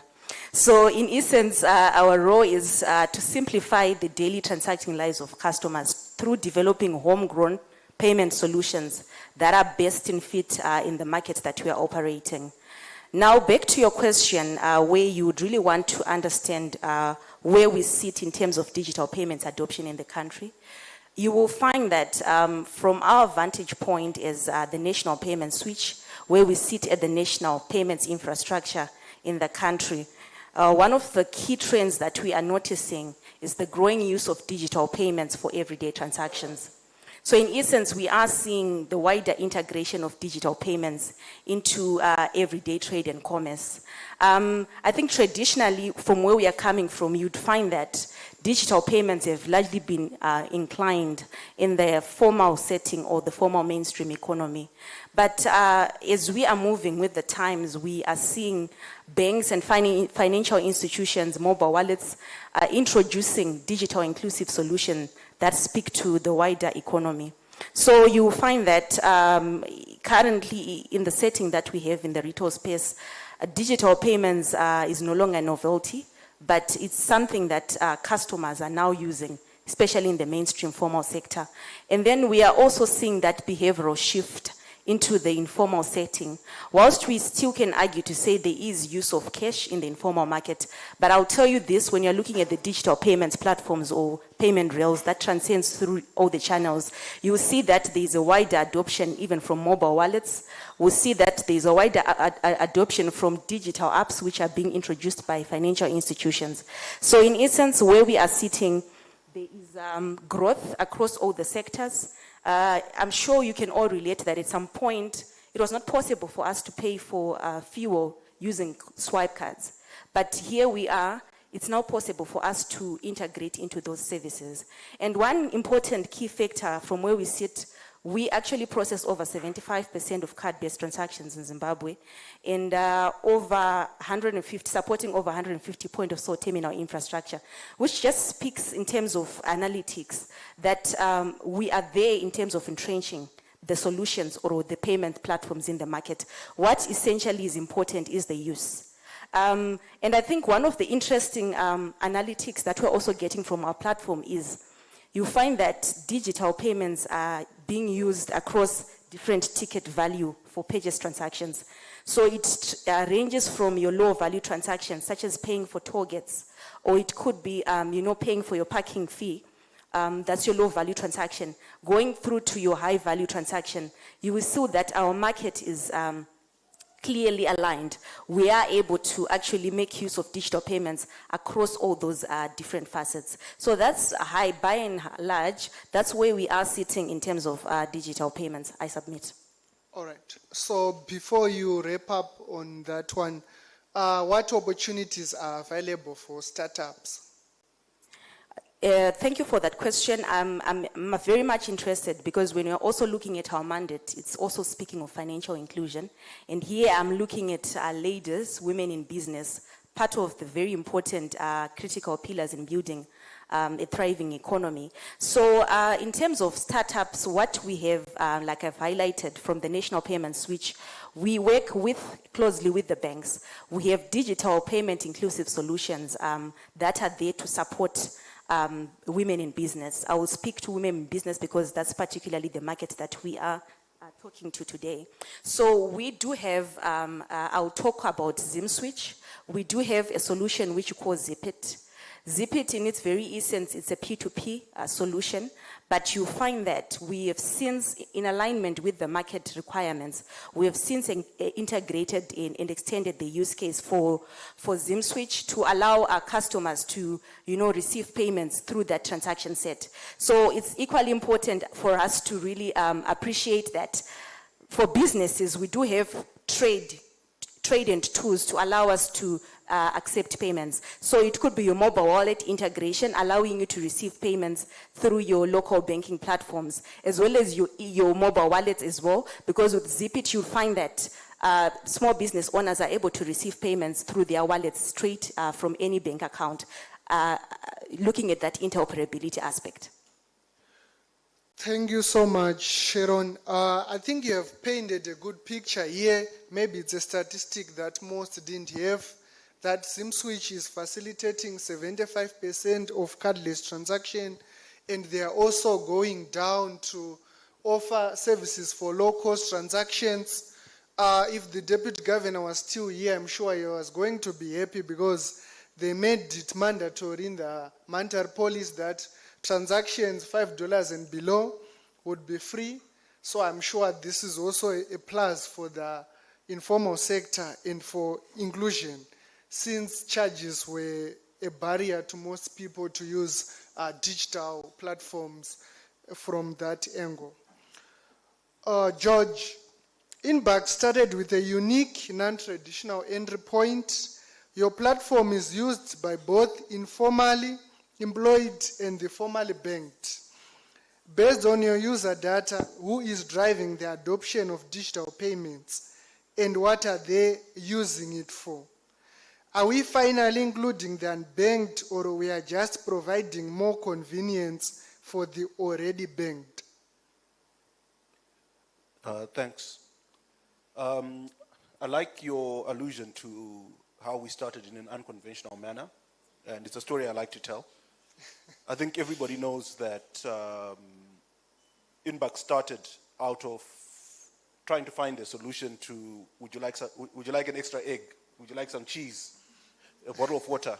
So you could bank you could keep your 50 cents, your 20 cents until it was $1 and take it as $1, or buy something with it. We also built into that platform the ability to send your change to other people. And soon enough, Zimbabweans being Zimbabweans, and please be patient with me, I'm going to land. Zimbabweans being Zimbabweans, once they discovered that they could send their change to other people, they started using Inbox as a remittance platform. And some of you will remember the story where in 2022, the regulator then deemed that we were basically operating a bank and we needed to get a license. Now, why I'm starting with that story, to your question, is everybody is using financial services. Zimbabwe does not have a problem of unbanked people. Everyone in Zimbabwe is banked. Somebody spoke earlier, I think it was you, who spoke about 2.5 million bank accounts. Yeah. That's not true. We say there's 2.5 million bank accounts because we have this distinction between bank accounts and mobile wallets. But a mobile wallet is a bank account. Yeah. My institution is a bank. We are a deposit-taking microfinance bank. We have 3 million registered users on our own. I know, well, I won't market for our competition, but one of our competitors has more. Another one of our competitors has pitifully less. So we are probably closer to 10 million bank accounts in this country. Everybody's banked. Nobody's unbanked. But we have a problem of unwillingness to bank, which is different from a problem of unbanked. Yeah, sure.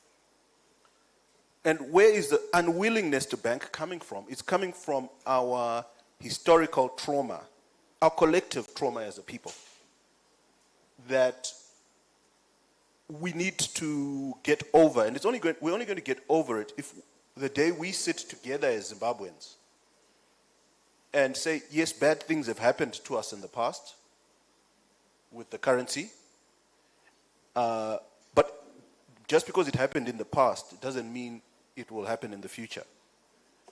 In my head, I'm just trying to assess whether I can say this. I'll say it anyway. In a room full of women, when my gender does certain things in the home, the family cannot move on if we are upset that Daddy did this. Eventually, we all have to sit around the table and figure out how we're going to go forward. So what we perceive as unbanked in this country, in my view, is actually not unbanked people. It's people that are unwilling to bank. And the only way, and it's a sickness that is affecting the whole economy. We're robbing ourselves of savings. The low rate of deposits in banks means there's no money to lend for people to start businesses. And if there's no money for people to lend to start businesses, there's no employment, and so on and so forth. So we need to get over that as a people. I don't know if I answered your question or I just went on a tirade. You answered it very well, and your story you started with is very great. It filled the flesh to the skeleton of what I talked about in my intro, that the advantage of us using online platforms is that we are able to get more than just the result of the transaction. Data is a collateral on online payments, and our unwillingness to bank should not be framed in narratives as unbanked. Everyone in Zim, I'm sure, has some form of wallet or where they receive money. And it all goes back to even what Sharon was saying. And you also talked about having many clients, which is a true testament that it's possible.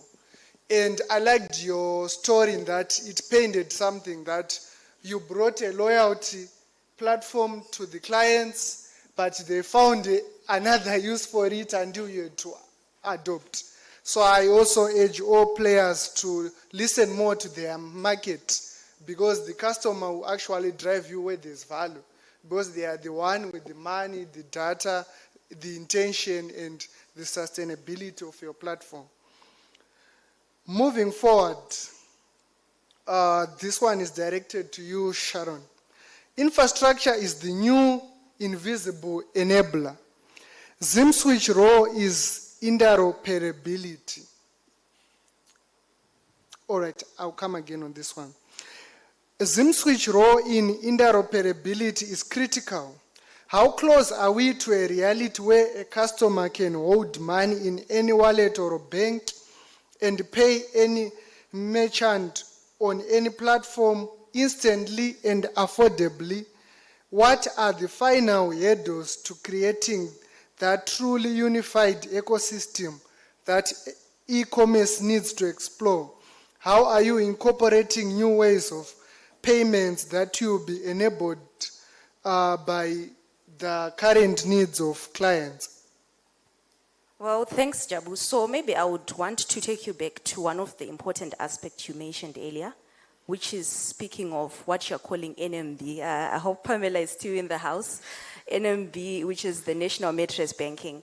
So in essence, what like what my fellow speaker highlighted, you'd see that in terms of digital payment adoption, we are now at a position where almost everyone is included. There is inclusivity when you're looking at the channels that we have in as far as supporting digital payments adoption in Zimbabwe. Because when you're looking at in the very sense of the inclusion around the financial service sector, we do have the banking channels. And then for the informal market, we are also looking at the integration of the mobile wallets into the financial service ecosystem.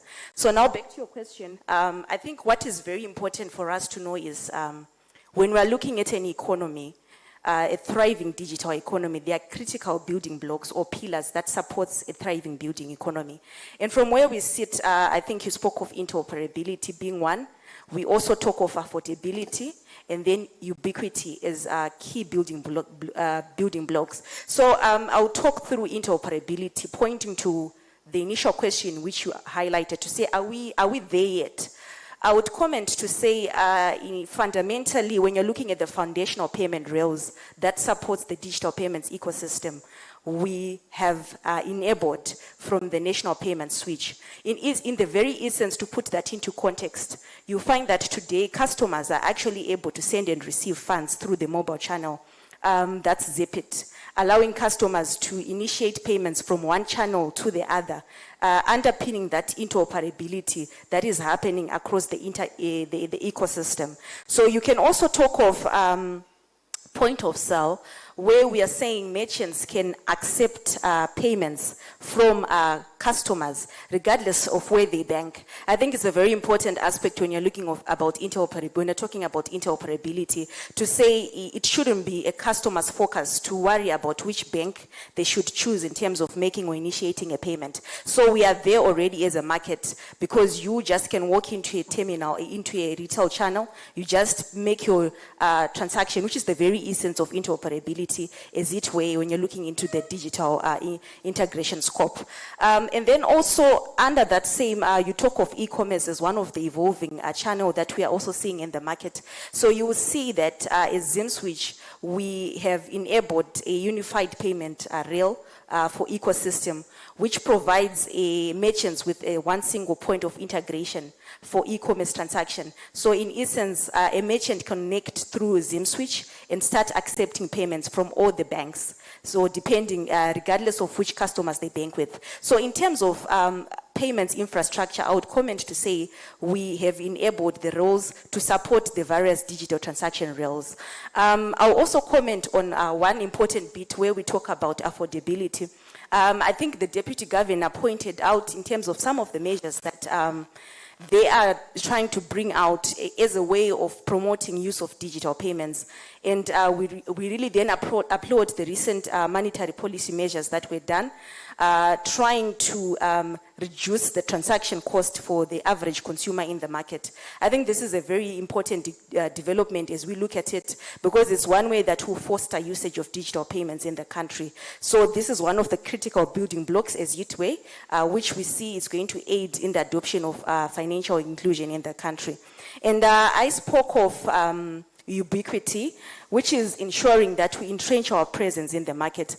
I think the reason for non-usage, I think he talked about latency in terms of usage. One of the reasons for non-usage, it's largely because there's no physical presence right at where it really matters. So we talk of the informal market. There is readiness in terms of the market, but just ensuring we entrench our digital solutions to cover end-to-end market, I think is one of the key important factors when we're looking at driving towards a near cashless economy. And lastly, I think you highlighted on what are the final hurdles. So from where we sit, even in terms of e-commerce, we need to increase awareness, consumer awareness and education, just to enforce that trust that it is digital payments are smarter, they are cheaper, they are the way to go for the end user consumers to start, continuously using digital payments. So from where we sit, it's a mindset shift that we need to, adopt as an industry. I submit. Thank you so much for raising key important points and developments there. I would also want to highlight something which I see. I normally go like on Facebook Marketplace or the WhatsApp group for runners and understand the customer journey. So I always see there's always a queue of activity on the customer journey in that people cannot buy, then pay online, then get things delivered, despite the e-commerce now being available online, and there are cheap couriers with bikes around and so forth. And it seems like that queue is being facilitated by lack of people or people who are reluctant to use these platforms to pay online because maybe they don't know what you are saying. I'm sure it will also shape your marketing campaigns in that you go on a site, there's runner number 17, they say that you book something, then you have to come to town and pay and collect your thing. And sometimes it's only that we are still being stuck in the past of how we used to do things, and these people are not being educated enough. Almost every corner in town now has a mall, but people come from somewhere, get into a combi to go and buy something that they should have necessarily just buy online without doing that. So I'm very happy to hear that you are working on these things and it's actually coming to life. Yes, George. I just want to come in there and sorry to hammer about this, but it's really a national psyche. So, okay, I know the payment gateways that are being built using, on top of the ZimSwitch technology, are still a new thing, but a couple of banks are selling payment gateways so anyone can do e-commerce. But before we even talk about that, there is a general reluctance by merchants in this country to take electronic money. So the lack of POS machines in the informal sector is not because banks aren't trying. The lack of POS machines is because the SMEs don't want them. In fact, many places where you go and you say, I want to swipe, and they tell you we don't swipe, they have a machine under the counter. Because we have this trauma that we don't want to deal with banks.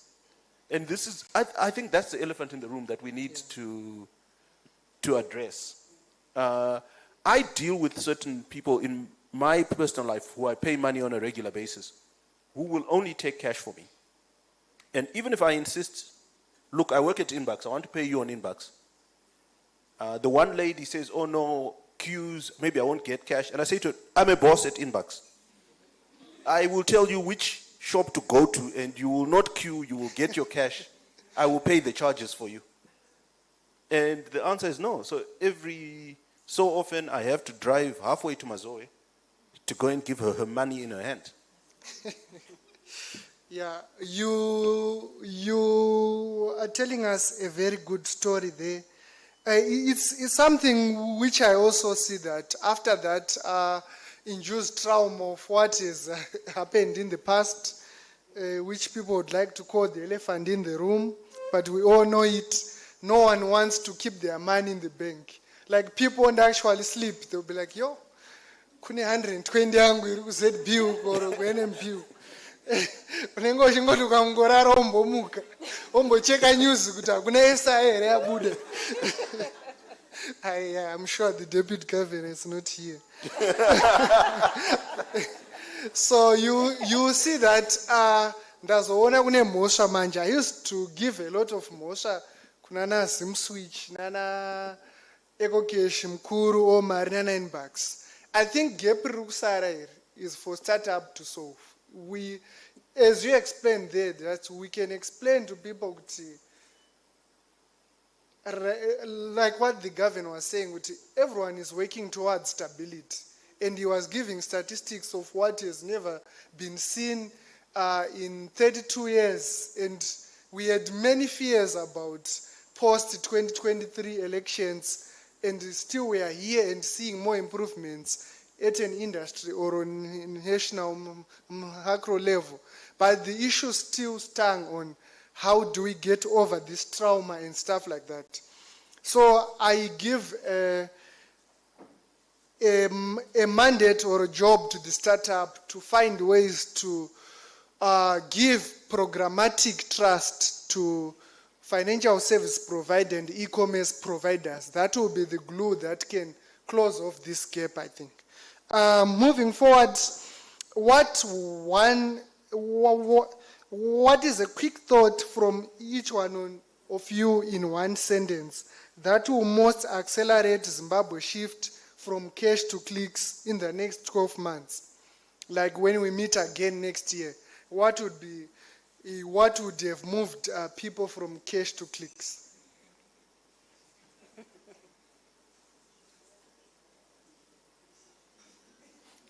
Therapy. Okay.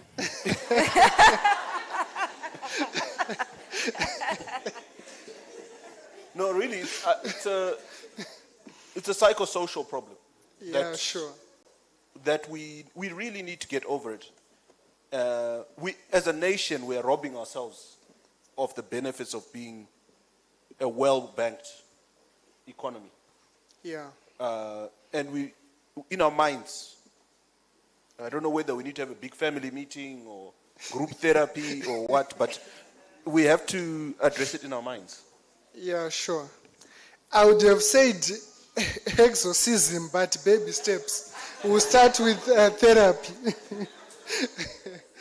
Okay, to Sharon, what's your one sentence of what to accelerate cash to clicks and make e-commerce better the next 12 months? Okay, I would rightfully point to the issues around confidence as a starting point. And I would like to point to say it's a journey.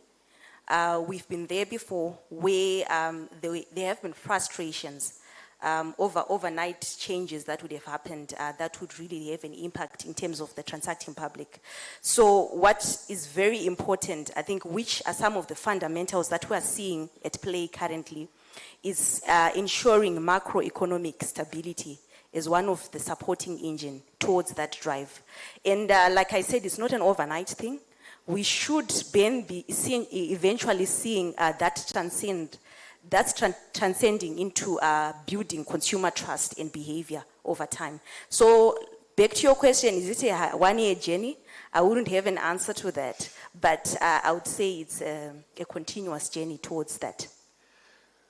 Thank you so much. And broadening the topic to look outside our borders and international benchmarks, still on you, Sharon. You have seen how payment infrastructure work in other markets. Where does Zimbabwe sit on the global maturity curve for digital payments? Are we leading the pack in Africa in any specific area, or we are playing catch up where we should be looking for our best lessons? Okay, so on a global maturity curve, I'll speak firstly for the African context to say, as Zimbabwe, we have made good progress in terms of adoption of digital payments. I'll qualify that statement to say, if we are to look at the key underlying factor, which are the driving engines for the development and adoption of digital payments, first of all being a setup of a national payments infrastructure, I'll comment to say Zimbabwe is among one of the few African countries who have established a national payment switch. So the very essence of having a national payment switch, it's one of the key pillars when we are looking at consolidating our efforts to ensure that we drive towards a near cashless economy end to end. So a national payments infrastructure, in a way, it's giving a connected ecosystem which is not leaving anyone behind when you're looking at financial players in the economy. So we also talk about that also as a key pillar in ensuring that there's proper regulatory oversight and compliance enforcement in terms of adoption of digital payments across, as we would have a single point of truth in terms of understanding where we are going as a nation around the adoption of digital payment solutions. I think also when we are looking at other key factors such as the technologies that we have introduced in Zimbabwe in comparison to other African players, you'll find that there are solutions such as instant payments where we are leading ahead of the curve in terms of, adoption. Zipit was number 2 in terms of launch an IPS solution in Africa, following after South Africa. And coming in the same year as NIBS Nigeria IPS solution in Nigeria. So in essence, we are seeing that in terms of leading by early adoption, the solutions we are currently at the forefront in terms of adoption. But what's very important for us to look at is we are also lagging as an ecosystem in terms of other key issues. Like, for example, I think we talked about consumer trust being one of the key enablers to adoption of digital payments. I think it's because of yesteryear issues that we faced.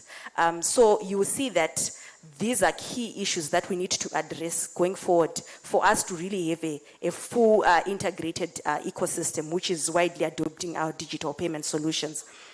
E-commerce, like I've highlighted, it's something that's in its very nascent stage. Whilst we are having some good traction, you talk of social commerce being one of the key evolving trends we are seeing. You will see that there is still that gap in ensuring that we are offering an end-to-end solution, comparably so like in other markets like South Africa, where they provide e-commerce in its very end-to-end fully fledged solution. So I'll speak of e-commerce like the issues like last mile delivery. So someone gets into, like they buy online, but we lack that infrastructure support for efficient delivery, where we are positioning ourselves to ensure that once someone pays for their goods and services, how are they going to be delivered? We still have that leg. And as you compare it with other African players, there is some growing, phenomenon in terms of that specific aspect across the entire value chain of e-commerce. And then looking at it overally, I think what is very important for us as an economy or as the switch is to look beyond what we are currently offering.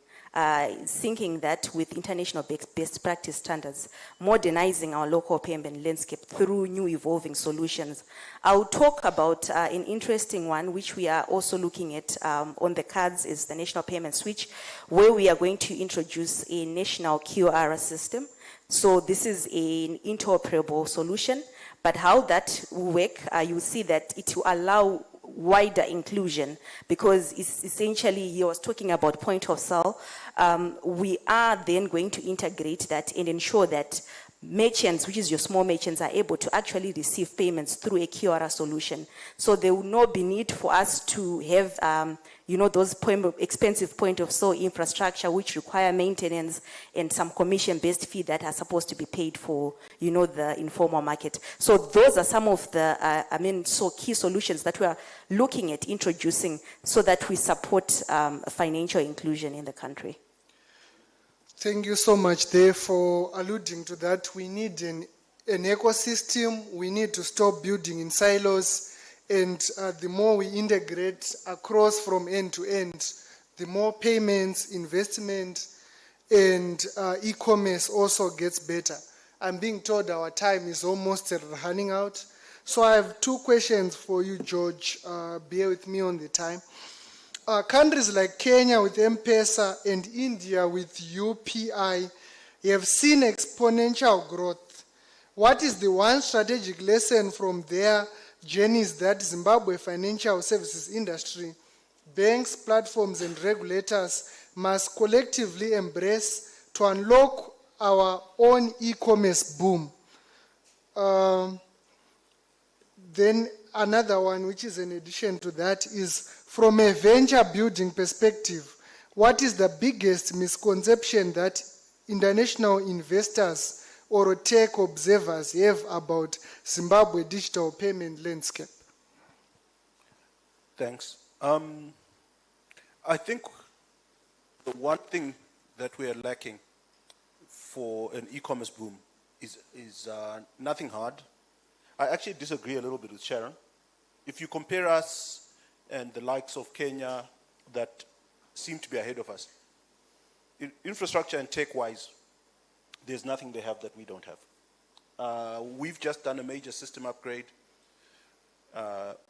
We bought a system from Europe. One of our major competitors just bought a system from China. The systems that we bought out of the box, both us and our competitor, couldn't match the capability we both had before we upgraded our system. So when these guys bought a system from China, they had to tell the Chinese to do further development. In other words, we already have more advanced use cases than the vendor had conceptualized. If you look at us versus Kenya, it's the same. There's nothing you can do on M-Pesa that you can't do on your average mobile money platform in Zim. There's only one use case that I can think of, which is buy now, pay later, which is a credit issue. And that comes to my issue of trust. Our group operates Simbisa restaurants in Zimbabwe, Simbisa restaurants in Kenya. We started dialer delivery in Zimbabwe a long time before we started dialer delivery in Kenya.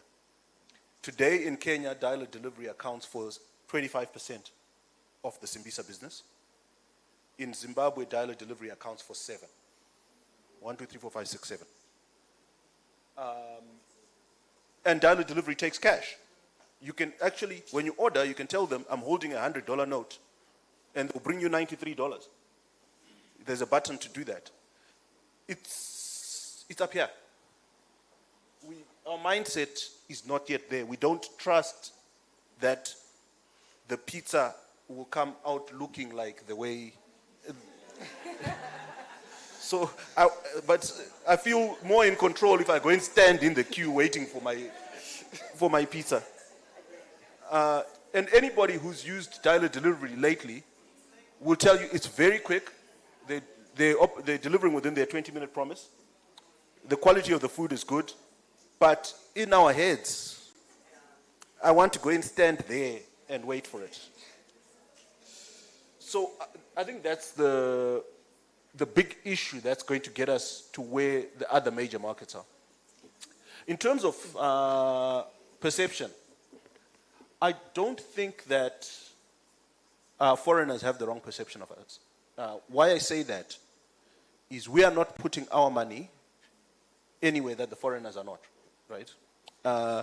Even as locals, we are not investing in these things because we are also looking at it and saying, ndogo na unyura. For lots of reasons that have been discussed all morning. So we've got to go back to dealing with the basics, dealing with the trust in the economy, dealing with the stability, and investment will come. I'm very happy that we are ending this on a positive note and not just seeing Zimbabwe where it is on the list of countries. I was happy to hear on many initiatives we are the first or we are the second in Africa or in SADC. And I have also seen even when AU launched the PAB system, Zimbabwe was one of the first countries to complete integrations with its banks and financial service providers, but the gap is always remaining of trust. So I think we need to innovate more on trust, on how we can make people trust online payments, online services, and stuff like that. And I'm also happy to hear that the solutions that we build here, they are robust, resilient, and fit for purpose. And the idea that only a thing can work if it comes from India, Europe, or United States is a myth. I once saw some interview from one of the entrepreneurs building solutions here. I think is escrow systems that they did a solution for Kenya, which was one of the first in the world. Then a company in New York wanted it also, and they did it. All that from Zim Talent. So let's harness our talent, let's harness our potential and opportunities and build around platforms and ecosystem. My time is up. I only want one parting word from each one of you before we leave the stage. Sharon, go ahead. Okay, representing the national payment switch, I think very and key important to note is the payment rails to support a thriving digital economy are in place. What's left is for you and I to take a chance. I think that will be the parting shots. Let's all participate in ensuring that we are able to drive our economic growth through use of digital payments, taking that a notch higher. Thank you so much, George. We all have a job to do to build stability and trust in our economy and in our currency.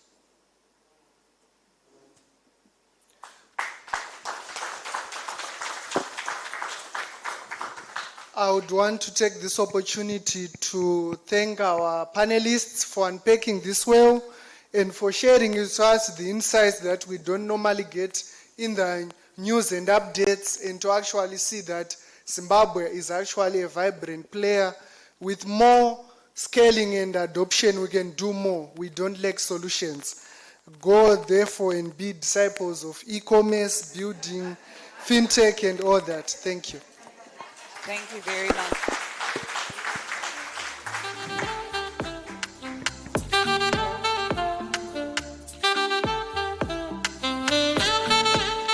That was an insightful conversation, Anzitini trauma, and I suppose we're going to talk about it during lunch. What do we do to trust our banks again?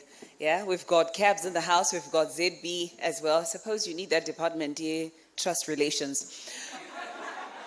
I'm serious, usually you've got to adapt, right? Inbox, oh yeah, we can register as a bank. So maybe that's a new department that you need because, yeah, Paraiba, the Metro's Banking. Anyhow, thank you very much for, participating, staying tuned in like that. Again, we'd like to thank our sponsors, ZimSwitch, Cabs, ZB Bank, Chengetedzai Depository.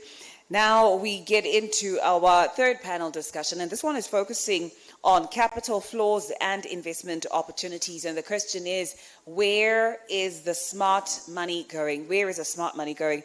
And the moderator for this particular conversation is Patience Chipara, and she's the business development specialist for Chengetedzai Depository Company.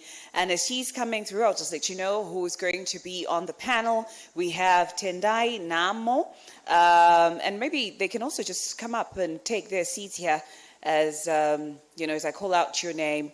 Tendai Namo, Davis Musoso, Tandiwe Masunda, Corinne Madana, as well as Barbara Musariri.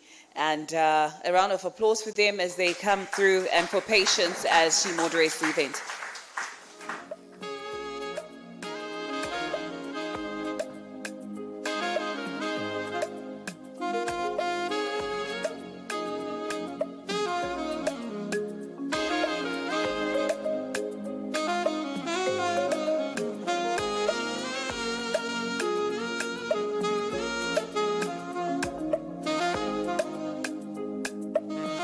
Okay, so I'm being told that the moderator for this event is not going to be wearing a dress, and it's definitely not Patience, but we've got Mr. Munyaradzi Mago standing in for Patience, but he's also from Chengetedzai Depository. So a round of applause for him as he comes through.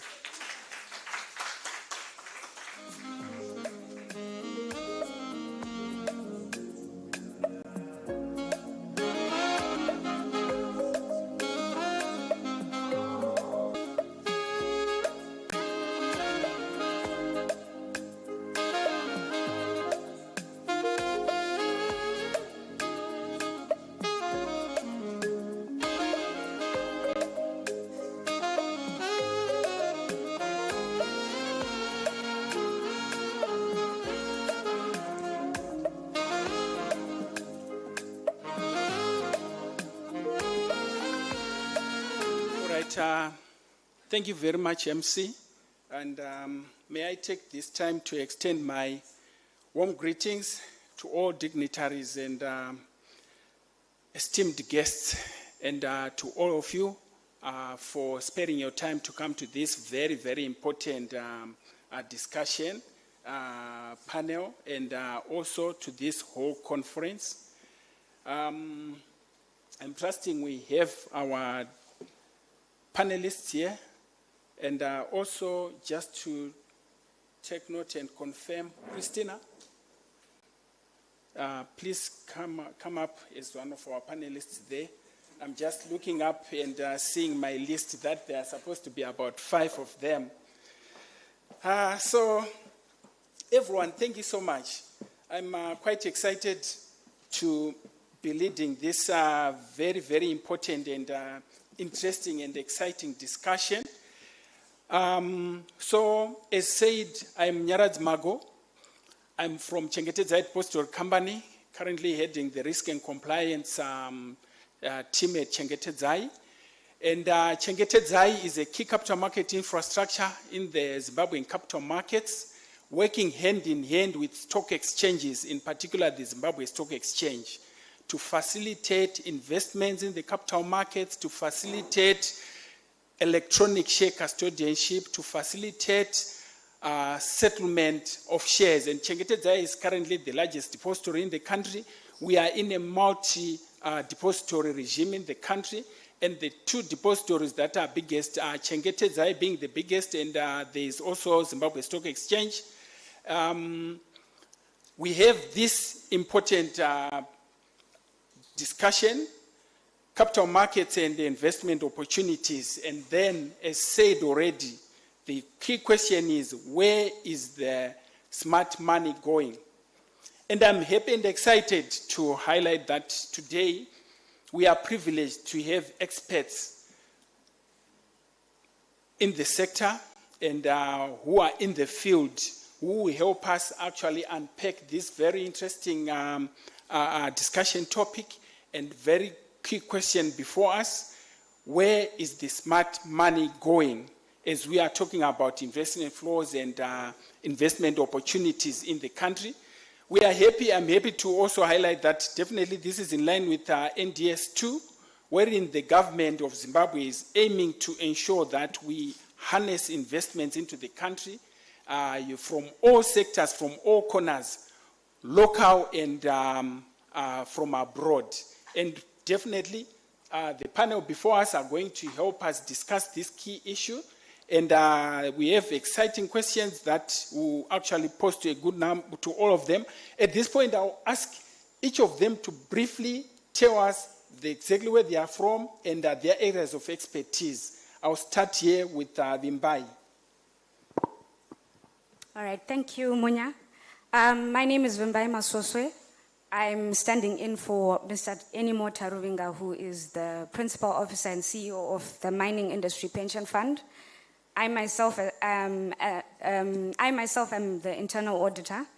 Very honored and humbled to be here. Thank you very much. Yes. Thank you. Welcome, Vimbai.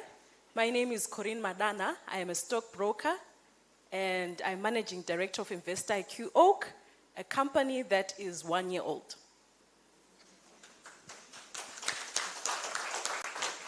Thank you. My name is Christina Machingambi. I'm from Creston, Zimbabwe Trustees. I am a licensed trustee with Securities and Exchange Commission, and I'm also the Director for Trustees, ESG and Sustainability Services at Creston. Thank you. Okay. Thank you very much, Munya, and happy belated Women's Day to all the women in this room. My name is Davis Msoso. I'm the head of alternative investment for Old Mutual Investment Group. Thank you. Thank you. Good afternoon once again. I'm Barbara Msariri, Managing Director for ZB Asset Management. Thank you very much. You can see that we have a high-powered delegation as far as our panel is concerned. So we want to quickly delve into our discussion topic, and to help us unpack this and to simplify it for our audience, Vimbai, we take note, we know that you are actually responsible for institutional capital flow, Mining Industry Pension Fund. In your own words, just define for us what you believe smart money is, so that our delegates can also understand. Thank you for that question, Munya. Smart money is just simplified as pooled funds that are handled by professionals like some of you that are in the audience. I find it easier to distinguish or to define smart money by distinguishing the pooled funds with your ordinary retail investor. So your smart money funds are basically pulled in deep dive. There's a deep dive analysis that goes into decision-making, investment decision-making, and it's hinged on expertise. Expertise that is two-pronged, basically education and experience in the investments field. I'd also like to think of smart money as long-term, whereas your individual investor is more short-term, is more emotional, is more, hype-driven when it comes to investment decisions and locking in.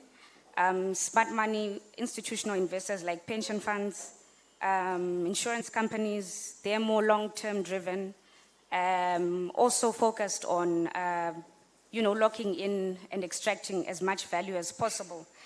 So I've talked about the deeper analysis. I think a lot of people think smart money is led by more sophisticated or people or professionals with an edge, as opposed to your usual retail investor. So in a nutshell, Thank you, Vimbai. So just quickly following from that, just comment for us, what is the single biggest shift you have observed on how that capital you have described so clearly as actually constituting the smart money, what have you observed on how that capital is being deployed over the past 18 months? Is it sector specific, or have there been any fundamental changes in how institutional investors have been behaving over the past 18 months? Thank you for the loaded question. I think the biggest shift that we've witnessed with smart money is it's moving from your traditional markets, which are your equities, locking in for long term and having, like the companies that you've invested in control the narrative in terms of return, moving towards private equity or alternative investments rather, where, you have somewhat control, like you've unlocked a level of control in how much return you can obtain. And I think this is precipitated by the fact that traditional markets don't have that wiggle room. They don't have, they haven't been performing as well as they used to. I think someone from the ZSE actually mentioned that. She gave a few statistics. And I think for institutional investors, from Q3 2024, we witnessed like a dip in the percentage that institutional investors hold in the ZSE, from about 40% to about 29% in the half year in 2025. So we've definitely seen a shift from the equities and traditional market side of things, moving on to alternative investments where you have some level of control in the return outcome.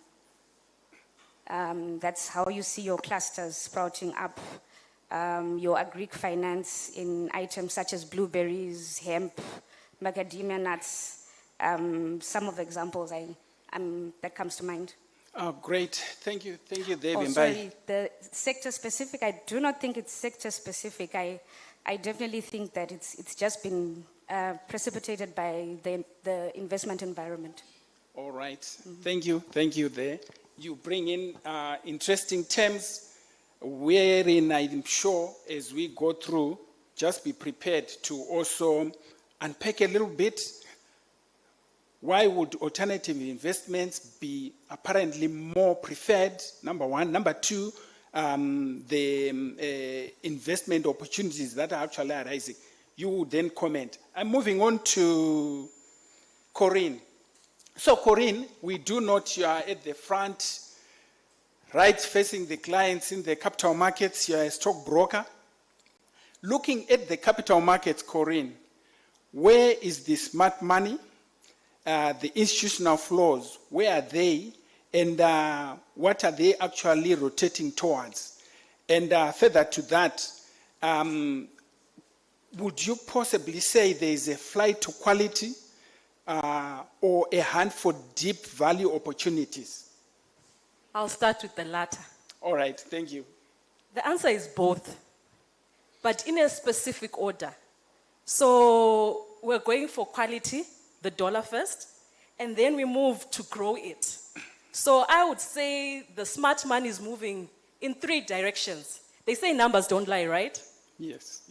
The VFX is the first pillar where the institutional money is going. Year to date, maybe let me not go year to date. Last year at the financial Indaba, when I sat in this very chair, Padenga was going for 18 cents. Today, it's trading at $1. So the VFX is a haven and a place where the smart money has been moving. And we are seeing that as the institutions are trading, that they are preferring that. As of today, the VFEX is up 26.5%. That is the movement. So the investors are not chasing returns, but they are chasing the quality, the protection. The other area where I'm seeing money moving, although it doesn't make me that happy, is real estate. The institutions that I interact with, some of them will come through and say, would like to sell a sizable parcel because we want to buy this property. So that is another place where smart money is moving. But I'm happy that the REITs are coming in another form. As the smart money is moving from equity, traditional equity, the shares, the counters, it's also moving into the REITs. Former wanted to raise 15 million US, but they ended up pushing the envelope to 25 million. And they were able to raise that money in such a short space of time. It shows where the capital and the smart money is going. The third one is the buy and hold one. Yes, the ZSC, the liquidity is poor. But I've seen that institutions are investing in quality stocks and they're not trading in and out. So it's not speculative. It's not I jump in and I jump out. But it's I choose what is the best, I get into it, and I hold for the long term. Last month, in February, we saw that the ZSC foreign buys increased by 6,000%. This is foreigners who are buying into the ZSC. Oh, interesting. 6041%. All right. That Very was in interesting. February. Okay, thank you so much. Interesting there, Corinne. And also prepared to then unpack for us. Actually, I'll give you just 30 seconds to explain to our esteemed audience here what rates are all about, so that the ordinary person in here will actually understand that apart from shares, we've got what are called rates, and they are whatever you are going to explain. Please Okay. explain. I'll try and be short. A real estate investment trust is me and you owning a building. We don't have the headache to manage it. We don't have the headache to build it. We just give the developer or the company that needs money to build this place. After they build it, we own that place, and they're mandated by law that every quarter they give us 80% of their net income in form of dividends. So we can benefit in two ways. As the unit goes up, we benefit that way, and every quarter we gain in terms of the dividend. Can I just add a sweetener? Former on the 11th of February listed at 10 cents, and today is trading at 15 cents. Thank you so much. I think that is helpful. I'm sure the listeners will also take note. Quickly moving to you, Christina. Christina, tell us, you are a trustee. From a trustee and sustainability perspective, just highlight to us how this macro environment has influenced the long-term investment mandates that you help to design, and are we seeing a shift in what is considered safe long-term bets?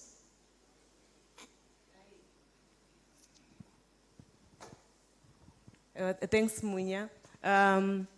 In my daily work, I work with asset managers mainly and other investors. So in this microeconomic environment, we look at not necessarily on growth, but preservation, like value preservation. So you look at maybe REITs, like in properties like what Corinne here have just said. So the shift is moving not only from cash-based assets, but also at assets that preserve value. Then also the way I advise investors and maybe other asset managers in moving away from the traditional assets. Like maybe you can talk of maybe towards sustainability, you can think of ESG, ETFs. I think somebody here spoke about ESG, but you can come up with ESG ETFs, and we can talk of gender-based ETFs. By that, I mean maybe ETFs for the companies that are led by women here. Since here we are celebrating women, we can just come up with an ETFs that from business being led by women. So that can also be my advice, moving away from the traditional. Because if you look at here in Zimbabwe, there was carbon credits, the Kariba Reddit. I think it's the biggest in the world. It used to be the biggest, but something happened. It's now the third biggest. So the brokers called South Pole, they came to Zimbabwe as brokers, but we are here in Zimbabwe, but without even noticing and knowing that there's such a thing. The share was about 50 US cents, and they sold it to as high as 45 US dollars. But from 50 cents to US $45. So it's some of the space that maybe for long-term preservative that we can take care of. We can just think of along those lines, not used to the things that we are used to. Thank you so much, Christina. And probably also as a follow-up from what you have said, explain, this will be helpful for our audience in my view, the women who are looking into getting into business. You did mention that it will be important for them to also consider these rates and everything, and you also talked about ESG. Now, just highlight it in plain, simple terms, what the woman who is going into business or into a leadership position should have at the back of her mind as far as ESG is concerned. Okay, almost everyone of us here, we are concerned, we are involved in ESG somehow. Even from the raw areas, for example. You look at someone who has got a small field that you look at the environment or part of it, the type of soil, what you put in the soil. Are you going to put organic fertilizer, or are you going to put manure from the chickens or from the trees or from the cattle dung?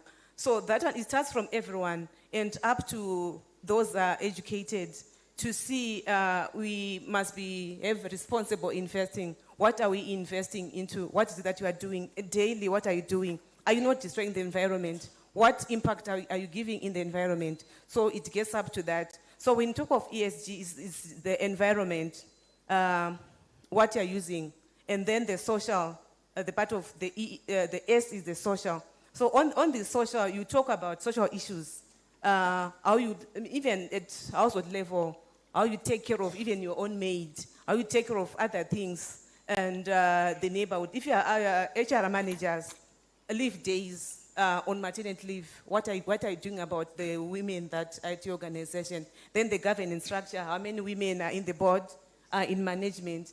Because many organizations in Zimbabwe, women, we are here, but we don't make decisions. Because if you look at, maybe, I'm not sure of the statistics here, with maybe Corinne might know, for those companies that are listed on the ZSE and VFX, how many are headed by women?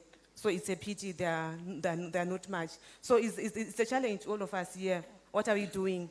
Let's get to those positions. Then by that, we're addressing the issues of ESG.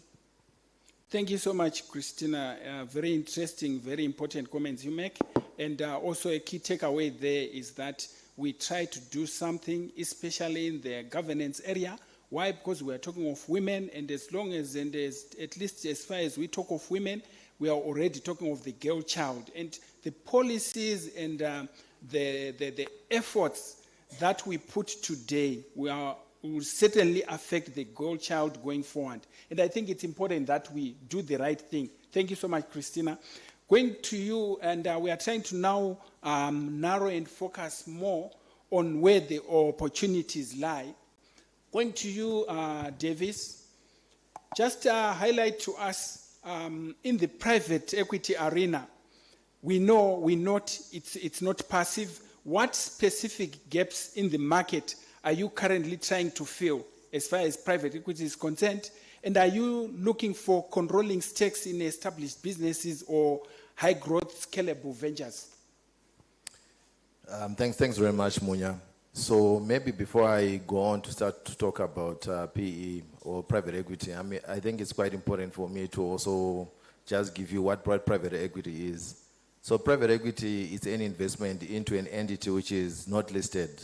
So if I'm to invest in any company, which I suppose most of you own companies, so if I'm to invest in you, that entails private equity.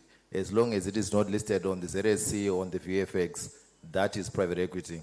And when you talk about private equity not being passive, what it means is that when you invest in private equity, you largely do three things. Number one, you invest. Number two, you add value. And number three, you exit. Now, the adding of value, that that means hands-on. So it's different from investing in Delta. In Delta, you invest, you wait for miracles to happen, and when the price is right, you exit. But this is not the same case when we are in the private equity space. When we are in the private equity space, you need to roll up your sleeves and make the company work. How do you make the company work? You make sure that the governance system is in place. You make sure that the company capital structure is right. You make sure that you connect the promoters to the right people. You develop new markets for them. So all those things, these are the things that then make it a hands-on investment. So when you look at another typical example for you to appreciate, Econet was a listed entity. The moment that it's delisting from the ZSE, then becomes private equity, because it's now, whilst it remains a public company, but it's got many shareholders, but in essence, it is now more or less a private equity investment. So going back to your question, Munya, so what need are we trying to fulfill when we invest in private equity? So number one, you'd find that the ZSE VFX is not very representative of all the economic sectors that we have in the economy. So what it means is that there are some sectors that are thriving, but that are not necessarily listed on the ZSE. So we are having to fill in the need to invest in those sectors. So that's number one. Number two, the need for high risk, for high returns. So we are largely talking about alpha here. So why the need that is there is that people just want higher returns. What you would note for private equity, these are high risk investments. And high risk investments, you'd find that they always have a high return that is attached to them. The third aspect, the need for diversification. So we've invested in property, we've invested in your listed equities, VFX or ZSE. What else is there? So private equity is largely coming through now is that diversification angle to simply say, I'm now going to invest in something else that is totally different from the traditional assets. I'm going to invest in a power station. I'm going to invest in a lodge. I'm going to invest in a company that's doing outsourcing. These are all these businesses that are out there that are not necessarily on the ZSE and that are not necessarily property in nature. The other aspect that we are also trying to fulfill is the need to allocate capital towards strategic growth nodes.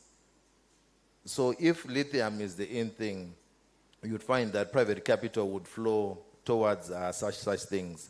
So this is just the need. The clarion call is very clear in terms of that there are some strategic sectors that require funding, and private equity is largely coming in to plug that gap.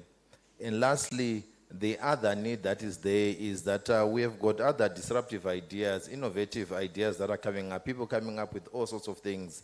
They require funding. And you'd find that most of funding that is going into these new companies, these tech-driven companies, is largely coming through from private capital into these private companies. So that's in a nutshell is pretty much the need for private equity. Now, going back to the other question that you raised, what are you investing in? Are we investing in growth companies, or are we just investing in mature companies? So we are actually investing in both. What do I mean in both is that for mature private companies, it's good. They are good because they give you a dividend. They have got a good dividend flow. They are predictable in terms of their earnings. But also on the other hand, you also have got these high growth companies. You'd find high growth companies, they've got high growth potentials, their valuations will always be going up. So what we have is that we are investing in both, and when we're investing in both is that you would find that we are largely skewed towards mature businesses than we are towards these high growth companies. The main reason for it is that when you look at investment styles or what people are looking for in private equity of late, people are largely looking at tangible cash returns. They are largely looking at your distribution to paid-in capital more. So what it means that as you are investing, you need to make sure that you're investing in companies that have got a track record for paying a dividend. But at the same time, you also need to have strikers in your portfolio, and those strikers are largely in the form of these high-growth companies. So the answer is we are investing in both, but we are largely skewed towards mature companies. And then to some extent, there is also investment that is coming through in high-growth, scalable businesses. Thank you. Oh, great. Thank you so much, Davis. You did mention a good number of items. And I think one key takeaway that I would want to also highlight to the audience is in particular the woman in business, that from his perspective as a private equity specialist, they have capacity and they can actually advise on how best to run your organizations. And I think it will be very important and helpful, in my view, to take down his details and in the various areas that we are actually in business in or where we want to get into. He highlights that they are focusing on enhancing value and having proper strategies of entrance and exit at the earliest possible time, having made your money. So I think it's very important and interesting. Thank you, Davis. Going to you, Barbara. Tell us, we know in your area, you have your clients who prefer liquidity of the public market or in the public market. What role are the capital markets playing as far as you have seen right now, as far as addressing this preference by investors, the preference for liquidity?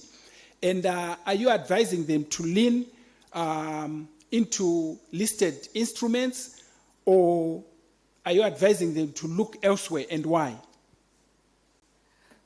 Thank you, Munya. So, in as far as the aspect of liquidity is concerned, I think first to just clarify to say, if a client comes to me and says they want liquid investment, it's basically saying they want something where they can get in and be able to exit easily and get their money out. So maybe just to start on the issue to say what role are capital markets playing at the moment. So primarily capital markets play a role of financial intermediation. It's reallocation of capital from where it is in excess, that is investors, people who have got excess cash, to where it can be deployed to generate income and give a return to the investors who have provided that money. So I can comment that generally there is some capital reallocation which is going on in as far as you get a company coming onto the market to raise capital. We've got the FUMA REIT, which Corinne mentioned earlier. They need money to do property development projects. They come on the market, they get the money. So the capital markets are playing a role, but maybe not to the level where we would expect them to be. If I just look back over the years, you would have a few companies coming onto the market to actually raise capital for expansion projects. We've seen less and less of that happening, but certainly from the raise front, there's been some renewed activity on that front. Then in terms of capital market role, in as far as price discovery is concerned, they are playing that role, particularly if you look at the VFX. ZSC to some extent, but certainly it's not as efficient as it should be. And we are aware of the challenges that affect that market. It goes back to the issues which were being raised by George earlier, the issues of trust and all. We are aware that it's a ZIG-denominated exchange. But in as far as you trying to get your shares out of, your money out of ZSC, it's simply a phone call to a broker, maybe to Corinne there, she can sell the shares for you. The challenge then would be on the aspect of, are you getting the correct value when you actually exit? That's where the bigger picture comes in terms of liquidity at a macroeconomic level, where, for example, if the general monetary policy is for tight ZIG liquidity in the economy, we see less inflows of capital into that market. It begins to affect the pricing, and if you want to exit, then it's also going to affect the price at which you will be selling your shares. But by and large, I think just looking at capital markets and locally, Our most liquid asset classes would be the stock markets compared to other markets. If you look at your fixed income, your private equity, the property market, and other alternatives as well. So if an investor really needs liquidity, they would need some exposure to the financial markets. What would further advise is that you would really need to be very selective, and would advise picking the stocks which give you better liquidity compared to others, and also to diversify across markets. Lately, I think we've noticed an improvement in liquidity on the VFX compared to the ZSC. So in terms of do we advise investors to lean into listed equities? So if they require liquidity, certainly they need some exposure, be diversified. We are also advising to say, look, you can spread yourselves across geographies, but also have some positions in other asset classes. I think some of the panelists raised earlier that there is that general shift from traditional asset classes into your private equity and also into real estate. Thank you.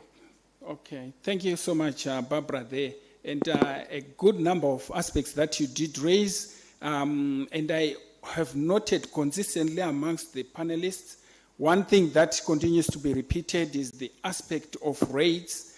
And I think at some point I will actually then ask Corinne to actually give a clear definition of what a rate is and illustrate in simple terms how, instead of me or the businesswoman there trying to go and buy a building or a stand, they can actually buy a rate at what price on average. I'll come back to that. So we are moving on, taking note that what we are trying to get clear guidance on is the capital flows in the market, the investment opportunities, where the smart money is actually going. So I'm coming back to you, Vimbai, very quickly in about a minute or at most a minute and a half.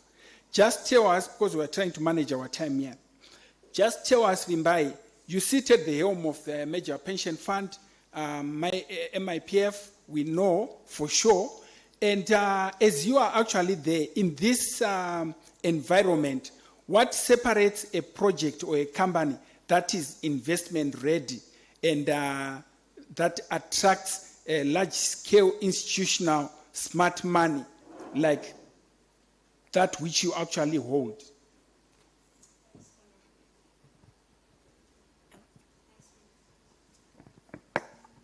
Thank you, Munya. That's a very good question. We have brilliant ideas out there. I'm sure even in this room, but not all of them get to the stage where they're bankable and investable in. I think what institutional investors look for, firstly, is just a reasonable return, especially in the current economic environment. A return that exceeds inflation, that is preferably in hard currency.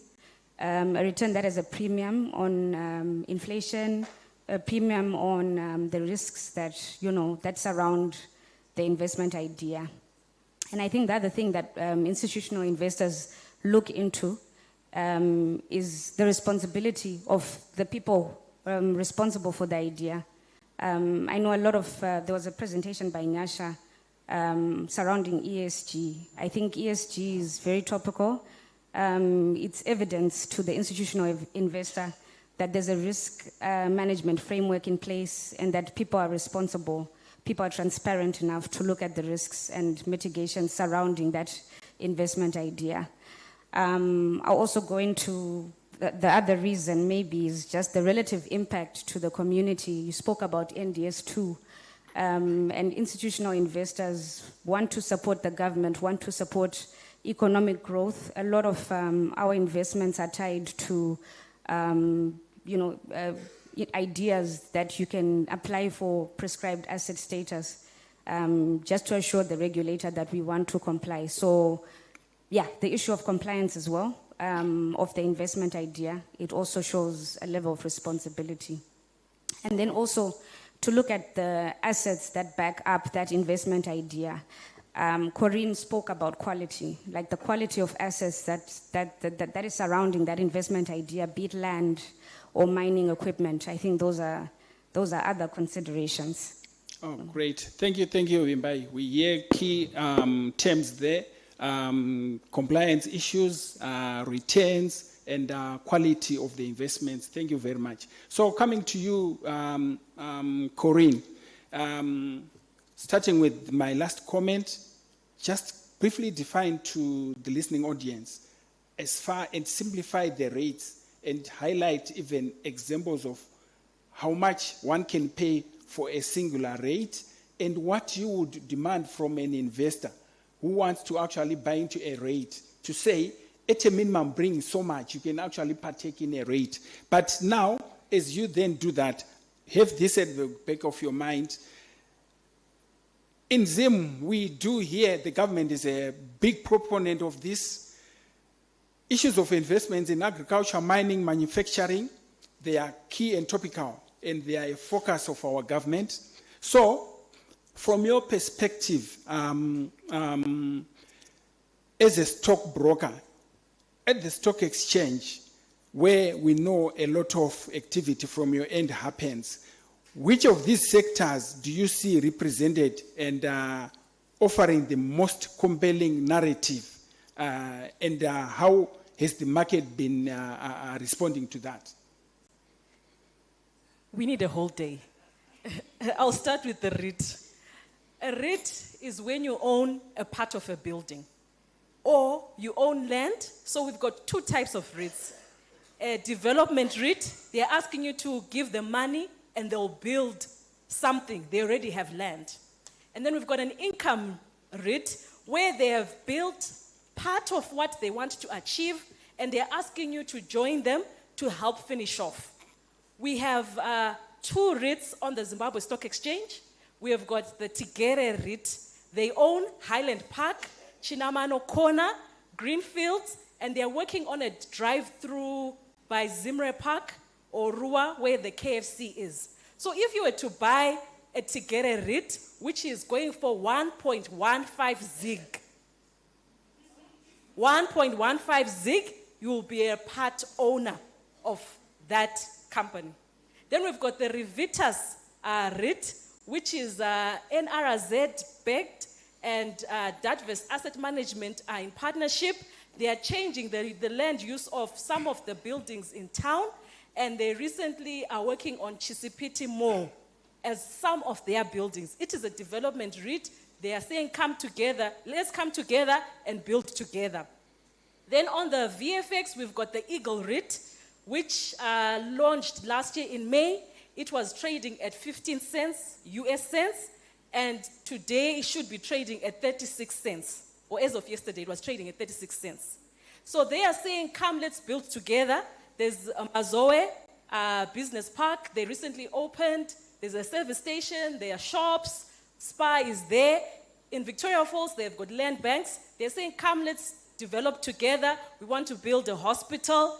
The hospital that is there is the Victoria Falls General Hospital. It is a public entity.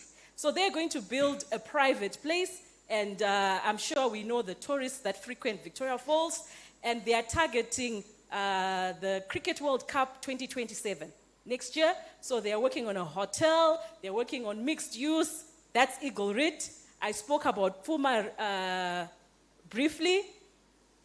At Coke Corner, we've seen that there's already activity there. They have already done that. They own that. They have Chegutu land, they have Chivu land, and they have another Hoggerty Hill land that they are hoping to commission next month. So that's Puma REIT and Eagle REIT. Those are the REITs that are there. So Puma REIT, as I mentioned, it listed at 10 cents. Right now it's going for 15 cents. Who knows, it will get to, I don't know how many cents. Great. Thank you so much, Corinne. So in my view, I'm happy we've wired off for ourselves. She didn't say $1 10 cents. No, she says 1 zig and 10 cents, right? So we are basically saying for that little, you can become part owner of the miracles of property development that is going on in the country, and you can actually get a decent return, as she says. So in under a minute and a half, highlight to us, Corinne, in your view, as the front person on the capital markets, representing the number of clients, which sectors have we seen most represented as far as investments are concerned? Agriculture, mining, manufacturing, on the stock exchange. How have those sectors been represented? Okay, they are all there. I would say the most compelling of these sectors is the mining one. Basically, mining is where we get the USD. As a country, it's our earner. And on the VFX, we've got Caledonia, which is secondary listed on the VFX. So the primary listing or its first home is abroad on the New York Stock Exchange. And then here is its second home, as we would call it. So that one is up 72.93 year to date. So you can see that in mining, in investing in that mining area, you can get some returns. And then the other one, which is Kavango Resources, that one is a shocker. I've traded it at funny prices this year. I've traded it at $1.68, and I've traded it at 6.5. So this is in cents. Can you see the jump? I've traded at 1.68, I've traded at 6.5, but yesterday it closed at 3.78. And even then, that was above 100% return year to date. So the mining is the place to look out for because there's foreign currency being earned. And the other place that is to look out for is consumer or manufacturing, as you may have said, is the pricing power play. So this is where they can charge any price. And because you want it, you'll get it. If your daughter says that today we're not going home if we do not have chicken in, you'll definitely buy it. And you'll not ask, oh, it was $4 yesterday, today it's $5.50, why? You'll just buy and move on. So I'm seeing there in terms of consumer counters or the consumer sector, they are not affected by what is going on. They are just pricing, and as the price goes up, they are performing well. So they are all weather, so to say. So these businesses, people spend regardless of the economic environment, and they do not ask many questions. We have the AFDIS of this world. Some may not be consumers of this product, but you can be the consumer of the price upside. Year to date is 49.61%. Simbisa brands, as you are buying your chicken in, as you are buying your Nando's, make sure you save something to buy a share. It's up 49.68% year to date as a counter. And so it's clear that let's concentrate on quality. Let's not spread ourselves thin. You may have something in mining, you may have something in consumer, or you may just concentrate on just one. Okay. And then the last one, can I just say the last one, which is property, the long duration, the one that you've been asking me to explain about over and over again. We are seeing that the offices are relocating from town. The banks are investing in property outside. Why not also take advantage of that and invest? Year-to-date return of Revitas is 62.31. The Puma I've already mentioned, it's 49.5. So let's back the companies that generate foreign currency or those that dominate the consumer wallet. And then we can park them there and see them grow. Oh, great. Thank you there, Corinne. Very interesting. Thank you. So I'm quickly moving to you, Barbara. Just tell us, from an asset manager's perspective, is it correct to say asset managers are too risk-averse for domestic unlisted opportunities? And in your asset allocation, would you actually see yourself going into private equity? And what structures would you have actually for such investments? Just highlight in about 2 minutes there, Barbara. Okay, so I can start by saying, as asset managers, we are not risk averse in as far as unlisted equities are concerned. We actually want to participate significantly in that space. So in terms of the challenges that we currently face or what we require, firstly, we have a constraint where if you are managing pension funds, there are restrictions which come from the regulator in terms of how much you can allocate to that asset class. And the reasons, it's really to align with international standards where naturally a listed company is perceived to be better managed because it's listed, it's subjecting itself to public scrutiny, it publishes its results, they are audited, the governance structures are in place. So it's all there out there for everybody to see. So what we require from private equity projects is correct packaging, following the correct governance processes. We need them to be complying with ESG issues. This would also align with what the investors are requesting from us. We want them to submit financial statements which are audited, alignment of interest with the promoters, and particularly for our local business people. Some people may be starting small and we hope the business will grow. Separating your personal finances from the business, to have that clear distinction and have the correct company structures or project structures in place. Thank you. Okay, thank you so much there, Barbara. I will ask you to give your final word to the audience and just highlight the areas you believe should be actively watched as potential next big thing as far as capital deployment is concerned.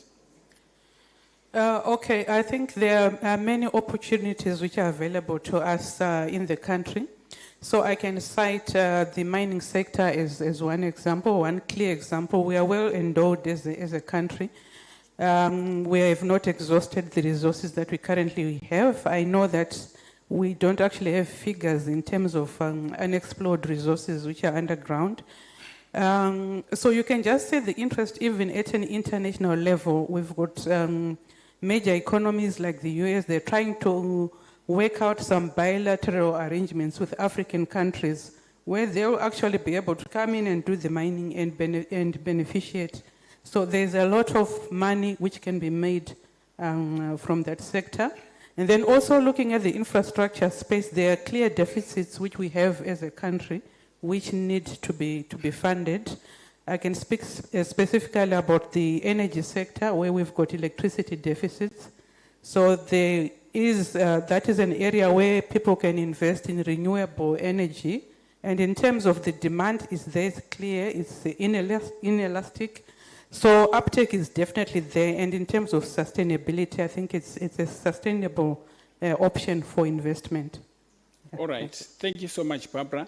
I'm quickly moving to you, Davis, and we'll also ask you to then just give your brief final summary, but I have a specific question. You have heard what panelists have said, asset managers, stockbrokers, what they believe in general. The smart money probably would be looking to lend it, or what the investors would possibly be looking for. In your view, just tell us and the audience here, how is private equity adapting to the needs of the current macroeconomic and the needs of the investors as we at this moment in time? Thanks very much, Munya. So what I'm going to do, I'm just going to talk about 4 issues, that has already been discussed by panelists here. And please be very brief. Thanks very much, yeah. So when it comes to private equity, I think one thing that is a problem is the issue to do with flexibility, cost, and liquidity. So private equity is an illiquid asset. It's not like listed equities. What has since happened in this space is that we have seen coming in of new structures. What are some of these structures? You have got evergreen funds that are coming through. You have got continuation vehicles, which are just akin to permanent capital vehicles. You also have got capital vehicles, separated management, managed accounts, whereby a client comes through, they define the fees, they define the investment strategy, investment themes that they would want. Then you also have got co-investment vehicles that are coming in. So these are structures coming in just to complement, to assist issues to do with costs, issues to do with the illiquid nature of private equity. The second one on governance and transparency. What's happening now is that more and more private equity funds, they are now opening up to independent people to come through and sit on their investment committee, independent people to also sit in the limited partners advisory committees. The other aspect is just that we are seeing also transparency in fees and valuations. They are now becoming more and more transparent. What is this fee for? And how are they valuing the investee companies? As well as also just standardization and reporting. It's difficult for you to compare private equity funds against each other because they are reporting differently. But what we have seen in the market is that there is standardization of reporting investment returns coming through from those funds. The third aspect is the alignment of interest, which Barbara talked about. In the past, there were always two things that were in there for alignment of interest. The first one was to do with carried interest, and then the other aspect was to do with skin in the game, whereby the GP or the general partner also invest alongside the limited partners. But now what the other shift that we have seen to assist with that alignment of interest, number one, is the integration of ESG into the valuation as well as also into the portfolio management of these private companies. And then also we've also seen more focus now on distribution to paid-in capital, as opposed in the past, which the key focus was just largely on the total value versus the paid-in capital. So that shift, what it has meant is that there's now more alignment in that investors are getting more cash back from their investment. And the last aspect is just on human, the high dependence on human capability, which is akin. That's why you find terms such as key men when it comes to private equity. So what's happening in this space now is that there's now use of AI in managing portfolios as well as also in reporting in real time to investors. So in a nutshell, really, there's a lot more things that are happening on the ground to satisfy and to encourage institutional or smart money to invest in the private equity space. Okay, thank you so much. Thank you there, Davis. I'm moving it to you, Christina. My question to you, and I'll ask you to then just wrap up and be very brief. From a trustee's perspective, you have heard what people have said as far as investments are concerned and what investors' desires and needs are, their targets. So from a trustee's perspective, how are you guiding the investors as far as their fiduciary duty is concerned in the context of ESG? We cannot run away from it, and you note that even when companies are audited, they have to give ESG statements. What message do you have for the investors and for all others as far as ESG is concerned when they are looking in investments? Okay, thank you. The main duty of a trustee is fiduciary, like me I said, fiduciary is ensure that the client's money are properly managed and managing collateral as well. So you can't be a trustee without having an ESG tool, because ESG is an in thing, whether declaring ESG is going to give you money or not, but it's a thing that we have that you must live with. For example, here in Zimbabwe, you can talk of, there was a recent ban of lithium.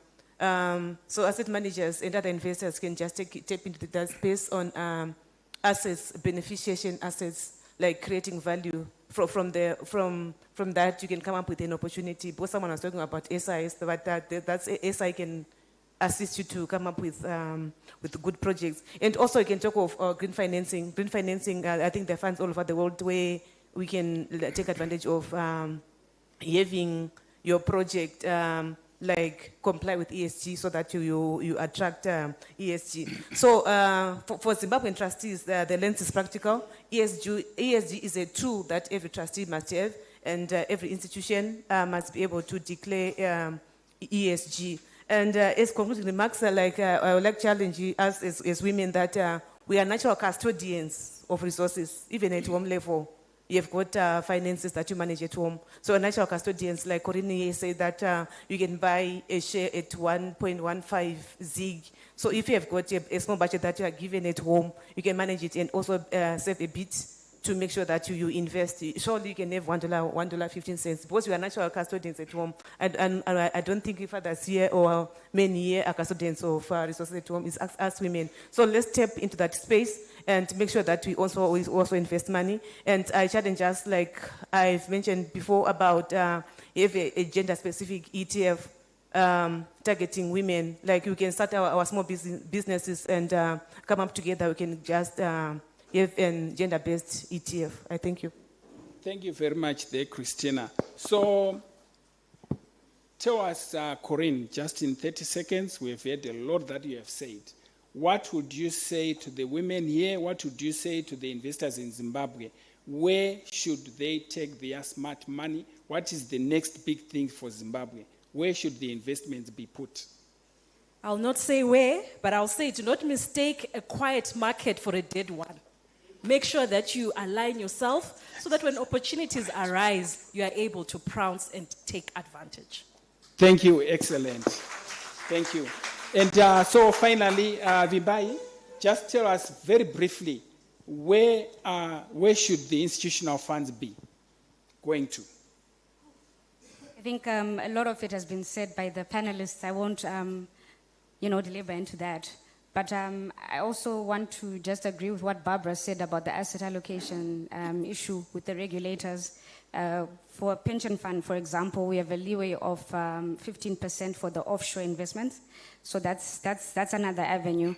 But then over and above what Christina said, I think she spoke about the beneficiation issue, where, I think the mining sector, to be honest, is very exciting.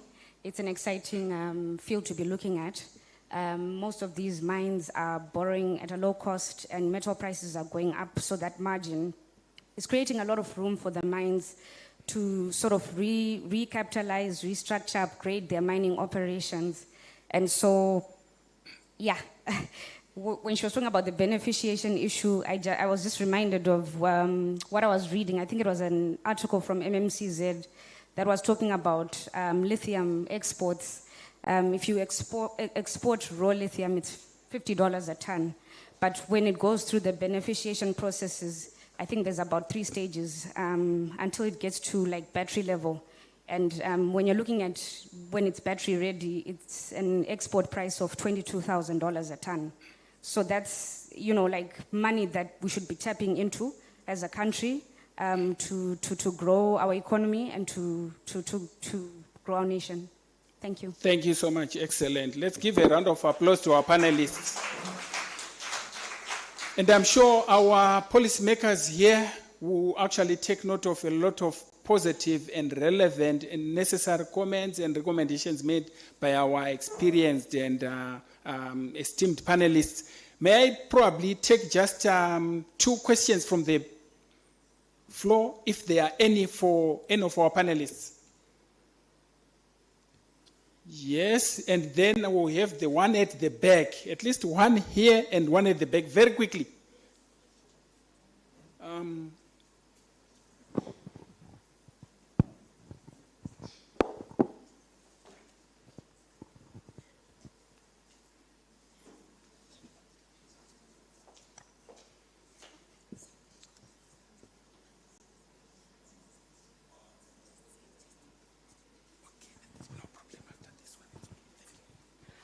Hello, Mufaro Dangwa. I just wanted to ask, I know you've spoken a lot about alternative investments, or be it rates or anything in real estate, but what do you think the risk appetite is right now in the country for startups, specifically like venture capital or those types of high-risk investments?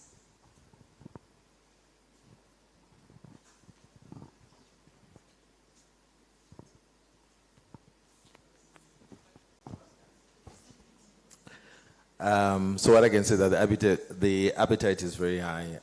Almost we are investing in such entities, but not necessarily to a great extent.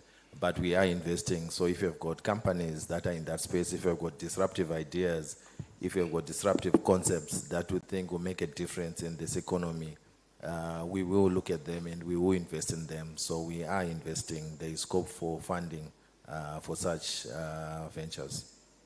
Thank you so much. And unfortunately, we cannot take any more questions because we're pressed for time. Our program is quite packed. So I want to thank you all for your attentiveness. And as you come to invest on the capital markets, remember Chengetedza is there to look after your assets. And we are also moving into even VFX as we go into the very near future. Thank you, everyone. And thank you, our panelists.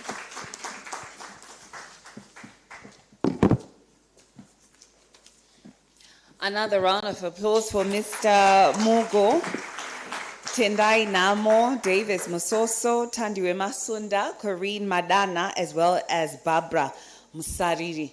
We're now getting into the last part of our conversation or discussion in our conference today. And ladies and gentlemen, help me welcome Nyasha P. Mapolisa. I like that she's already on her feet, ready to go. Nyasha P. Mapolisa. Now, she's a seasoned actuarial business partner. She's a business coach. She's also a managing partner of Bachelor, I hope I pronounced it correctly, coaching and consulting. And she's a personal brand behind Nyasha P. She's also a first-class honors graduate in actuarial science from the University of Cape Town and a member of the Institute and Faculty of Actuaries UK. She has spent over 15 years as a strategic advisor to executive leadership, supporting managing directors on investment strategy, capital management, and product strategy across Africa's most prominent financial institutions.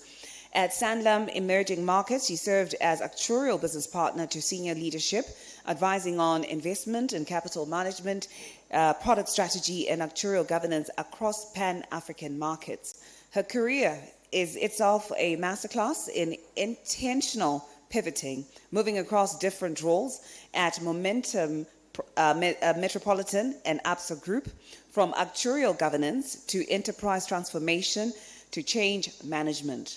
Each pivot expanding both her constellation of skills and her sphere of influence. Throughout, she championed mission-led teams as a deliberate vehicle for visibility, creating space for talent to be seen, for it to be recognized, as well as for it to be advanced. She's currently a doctoral researcher at Warwick Business School, and she holds an executive MBA from Gibbs, and that's University of Pretoria. Nyash is also an author. Yeah, her heels are hurting, but I've got to get through her profile so you understand who she is. She is the author of Pivot or Push Through, leading career conversations at senior levels. Nyasha equips senior leaders to navigate career inflection points and clarity and courage. And her thought leadership extends across the XTL Dialogues podcast, her widely shared ASA title, Dish the Ladder, Embrace the Jungle Gym, and her coaching practice, all channeled through the Nyasha P personal brand, which stands for authenticity, strategic courage, and the unapologetic visibility of African women in leadership. Ladies and gentlemen, a round of applause for Nyasha.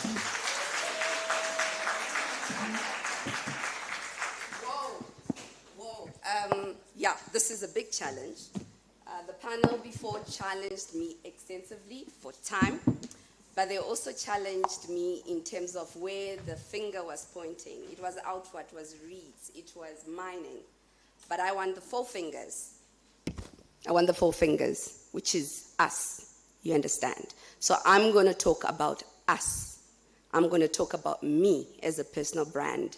And as I stand here in borrowed shoes, maybe in her shoes, I want you guys to also sit in your shoes, in your spaces, and have the urgency to own and not only take out money from under the bed, under the couch, from the duku, to put in REITs, but let's invest in ourselves. Let's invest in ourselves. Thank you very much for that introduction. Wow. Even I'm listening to that, I'm like, wow. But that's a testament to investment in ourselves. I think the highest return on investment, I don't know if you guys can fund me, Nyasha P, but I think we all should be funded because we are the incorporation that is actually going to give Zimbabwe the highest return on investment.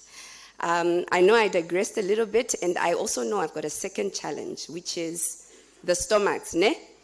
You guys want to go for lunch, and some of you guys, you've got other things you need to attend to. But I also want to serve you a stew that you guys, we can maybe dish it out when we go for lunch. And the stew is, how are we harnessing our personal power? All right. So I was also given a challenge to really rush through it. I will try. I will really try. All right. So as I said, my name is Nyasha P. If you want to know why Nyasha P, that's a conversation that I'm willing to have. But it was my mother's intention that my name was Nyasha P. And my mom said she's watching live. So, Mom, Nyasha P is here. So our topic today is really about how do we pivot or push through, right?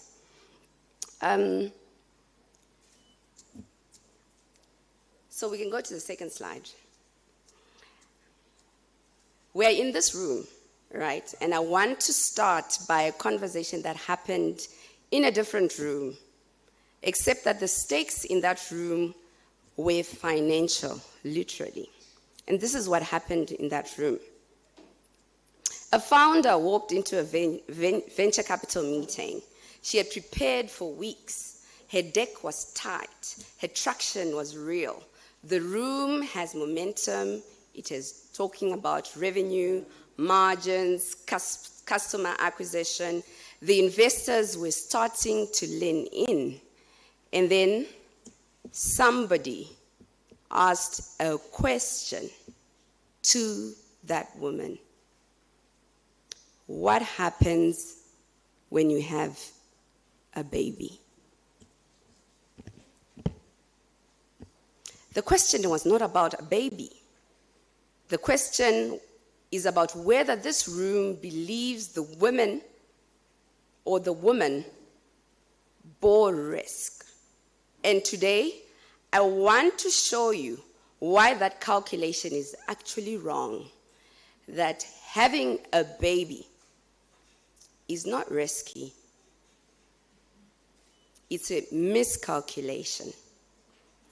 And why that very thinking and mindset and those type of questions is costing economies globally and Zimbabwe specifically billions, trillions, ziggies, dollars, pounds, US rand, who knows?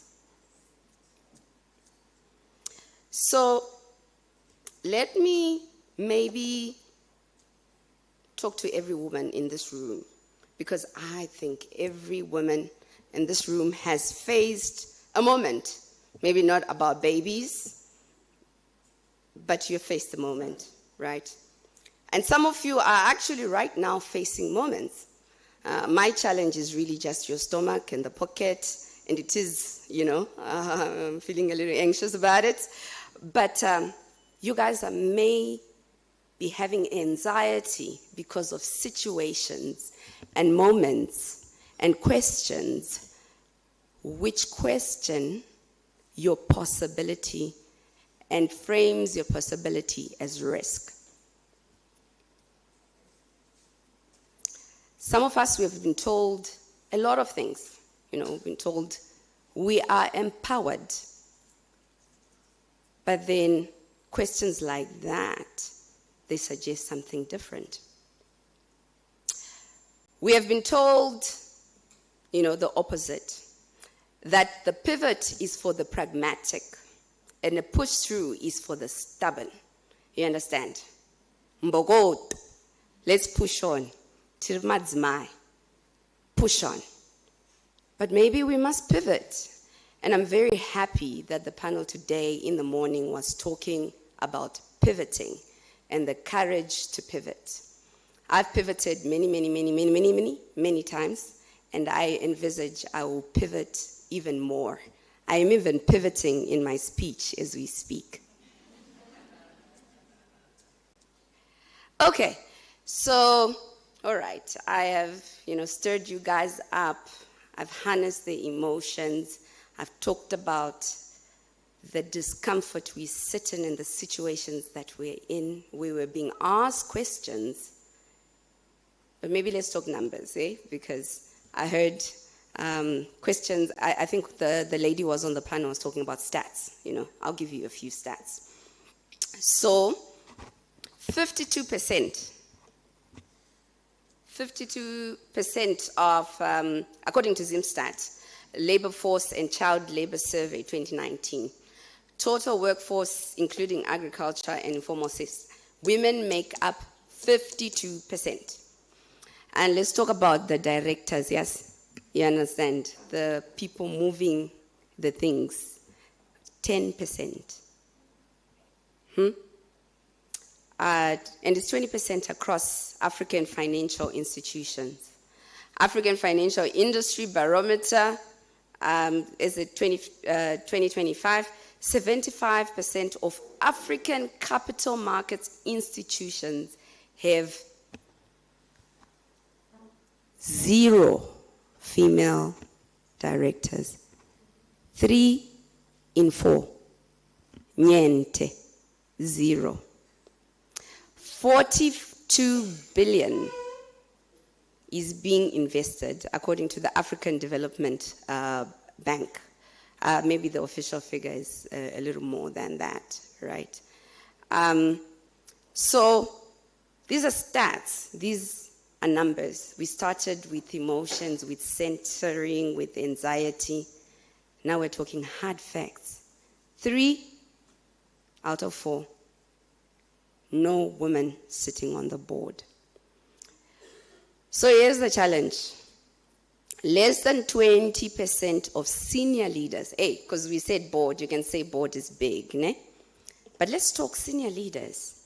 Less than 20% of senior leadership roles across African financial institutions are held by women. In Zimbabwe, the figure is even lower, ne? Yeah, Mama says it's lower. That's not a pipeline problem. It's not a pipeline problem. That is a permission problem. And we are the ones who have to name it. And we have to name it out loud. The lady said something like a quiet market is not a dead market or something. You understand? So actually, let's not wait to be recognized. We have to speak it loud. And in rooms like this, before something can actually change. As I said, the number in Zimbabwe is less than 20%. So those 3 numbers, they are not separate stories, right? They are really the same story. Women are the majority in the workforce and a minority in leadership, and systemically underfunded as entrepreneurs. I mean, the question was, is there appetite for startups? Is there appetite for a woman who may have a baby? I believe the figure for Zimbabwe is really just consistent with the rest of the global market, if not worse. I mean, Mommy said less. Okay, so yeah, you understand, I've spoken the numbers. I've tried to charge you guys up with the numbers because I know finance, we love numbers. But I wonder if we all also acknowledge emotions as information and data. Do we? Harvard Business Review documented research which was conducted by, I have to kind of say it because I don't want you guys thinking I'm the one who, came up with the stats, by Professor Dane Kans, now at London Business School. It studied 189 startup pitches at TechCrunch Disrupt. What they found should make every woman in this room angry, furious, and then we harness our power and become strategic. When male funders pitched, investors asked questions like, how large could this market become? How fast could this be scaled? Those are questions, and they signal confidence. And for the woman, when women funders pitched, investors asked, how will you avoid risk? How will you prevent failure? What happens when you have a baby? 67% of the questions directed at women were what is called prevention type. And here is the financial consequence. For every additional prevention question asked, the startup raised $3.8 million less in aggregate funding. $3.8 million less in aggregate funding, just because of the questions: ambition, risk. The question actually behind all these questions, especially the questions that are asked for women, are about risk. They are about their job. Will we be able to hold the job? We need a reframe, and this is what I am going to suggest now. I'll try to be brief and tell you about my own story and the questions that I was asked. Or maybe if I were to be in that room and they ask me, what happens when you have a baby? I would say, oh my God, that's a brilliant question. And that is my superpower question, because I know what happened when I had the first baby, Kupakwashe, and the second baby, Kunae. Oh, my ambition was not about wealth creation. It was about legacy that transcends family line, bloodlines, countries, continents. I was now thinking, how do I leave a mark? The Martin Luther King of business. That's what was stirred up after I gave birth.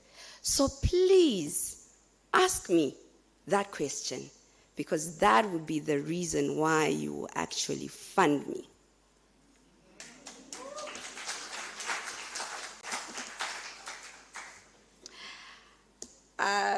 Look, I think I have to skip a couple of slides now because we are running out of time. But I think the central idea here is let's talk about the 4 fingers. And as women, let's own the 4 fingers and actually say we have personal power. Ask us the questions about the vision and the mission, because we are given a seed and we create plantations. We are given buildings and we create homes. That's what we do. So ask us about the ambitious questions. The risk, we know how to manage risk. We are the insurers, you understand. We are the ones who think about how it is that if there is no money tomorrow, we are actually still going to be able to, take care of the family. So I'm going to skip, Solomon, to maybe the framework. Let's talk about my book, a proposition or a framework that we can use in order to think around and reframe what we need to do. In my book, this framework has got 3 parts. It is care, it's align, and then ask. So what is CARE about? CARE is about understanding the real concern behind the questions we're being asked. Investors are asking about babies when actually they are talking about execution risk. Align. It's a reframe of the narrative to show why our experience creates, not reduces value. This is, I attested that in terms of how my own experience at ABSA and having my 2 children changed. Then ask, hey man, we need to ask. It's about going back to the conversations and interrogating the investment thesis. Capital flows have to evidence the purpose and the vision that women are actually carrying. So in my book, I describe these frameworks for navigating career moments. I centered it around careers, but you can translate it to anything. And I call this a strategic confrontation. Not conflict, at skurwa, but we are confronting head-on, strategically, right? And the 3 steps, as I said, in terms of care, let's care about what the question is actually asking. When someone asks what happens when you have a baby, they're not asking about the babies. I think we now know. They are asking about the execution risk, as I said. They're asking about leadership continuity. What happens when maybe you have to go to maternity leave and the leadership needs to be held by somebody. And once we understand the real concerns, I'm sure we'll be able to address the concerns and actually give the pitch that will give us the funding and close that gap. In terms of align your response to value creation. And this is where my story also evidences. In terms of ask, the return on investment question, right? Shall we go back to growth projections? Maybe not. I would like us to return to market opportunity. You need to bring back the conversation to where it belongs. To say, you are asking about risk when I have a vision and a mission. First, hear my vision and mission, and maybe your risk questions will already be addressed. There's also a framework which I tried to come up with to try and link into the themes of this topic. I'll go through it very, very quickly. So the first thing, let's call it power, yeah?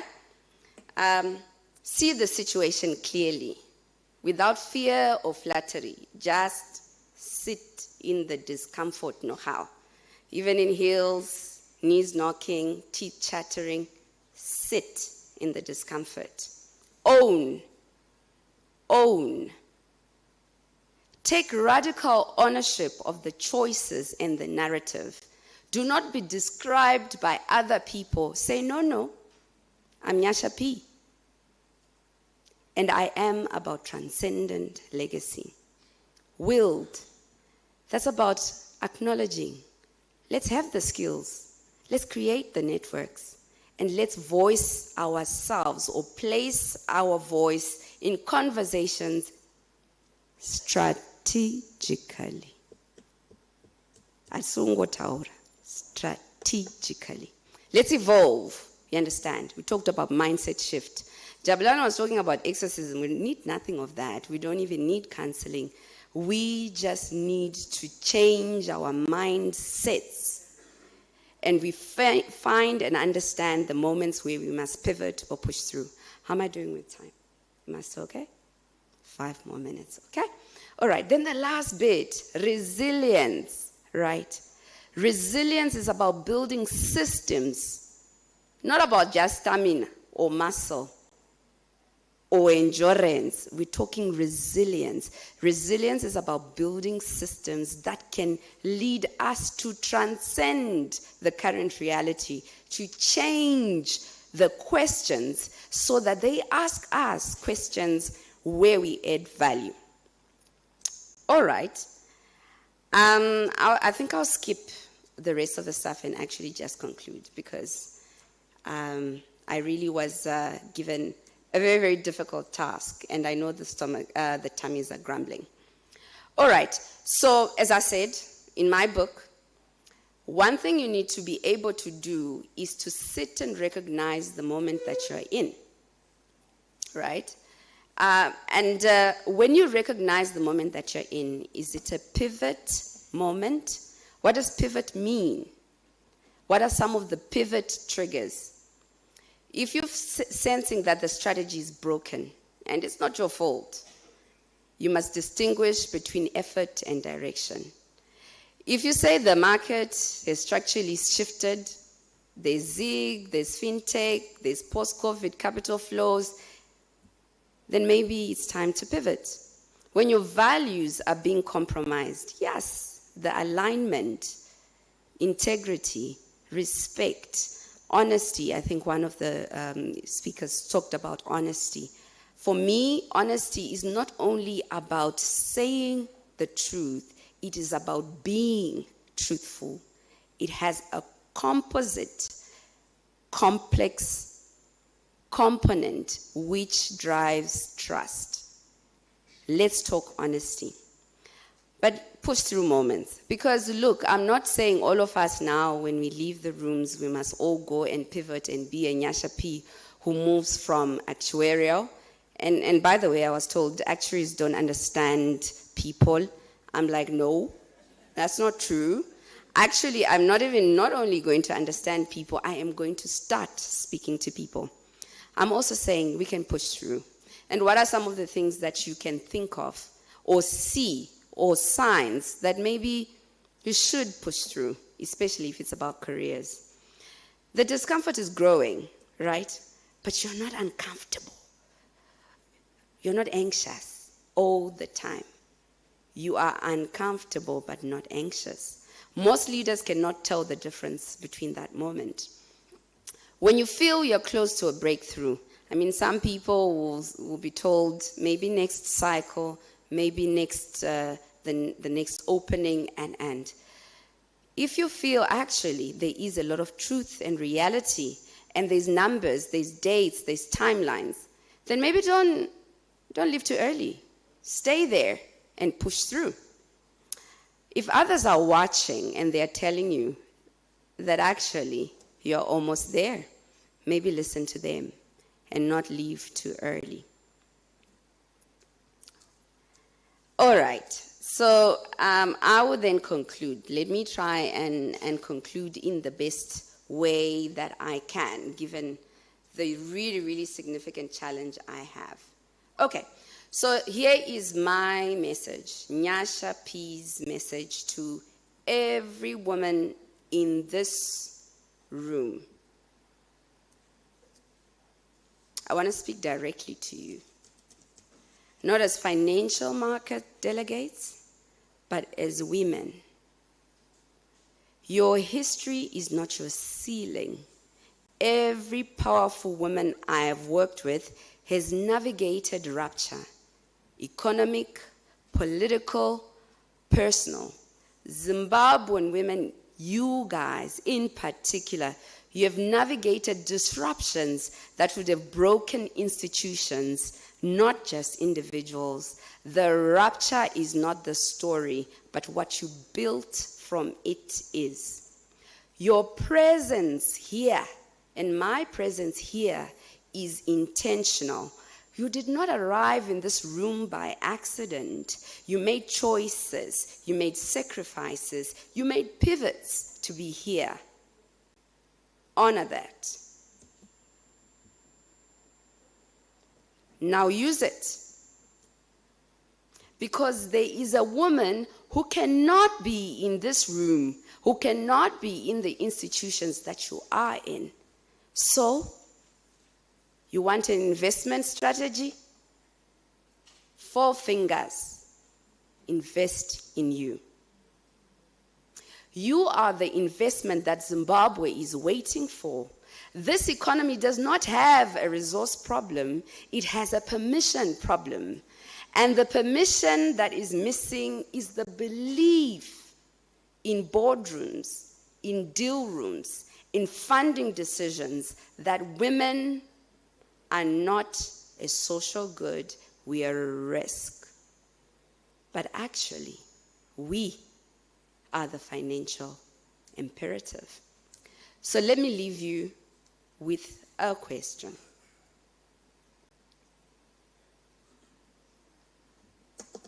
Maybe before I give you a question, maybe let me give you 3 words or an instruction or 3 instructions. I don't know. What should I do? Should I ask you a question? Do you want a question? You want an instruction? You want a command? You want a plea? What do you need? What do you need? I don't think you need anything at all. You need no question. You need no permission. You need no plea, because you already are. You have made the choice to be in this room. You've invested to be in this room. So now go and build, not houses, but legacy that transcends every single one of us. Thank you very much.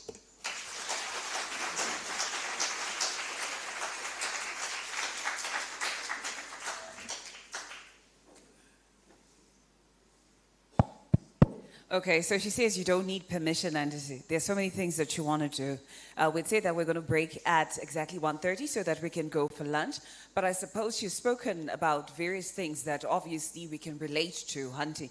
Can we just have 2 questions before we go for lunch and then we get to network? Is there somebody with a microphone that can share with the lady who's raising her hand there? Please, can you give her a microphone? And the second person who would like to contribute to what Nyasha has said, perhaps you want to ask a question. Can we get that presentation? Can we get Yes, of course. Okay, great. Yeah, we made it just for you. Thank you. Yes. All right, because I think we need it. You can go ahead. Thank you, Nyasha, for that great presentation. Oh, so my question is, what is the title of your book, so that maybe we can follow through on the conversation that you started? Thank you. That's a very easy question.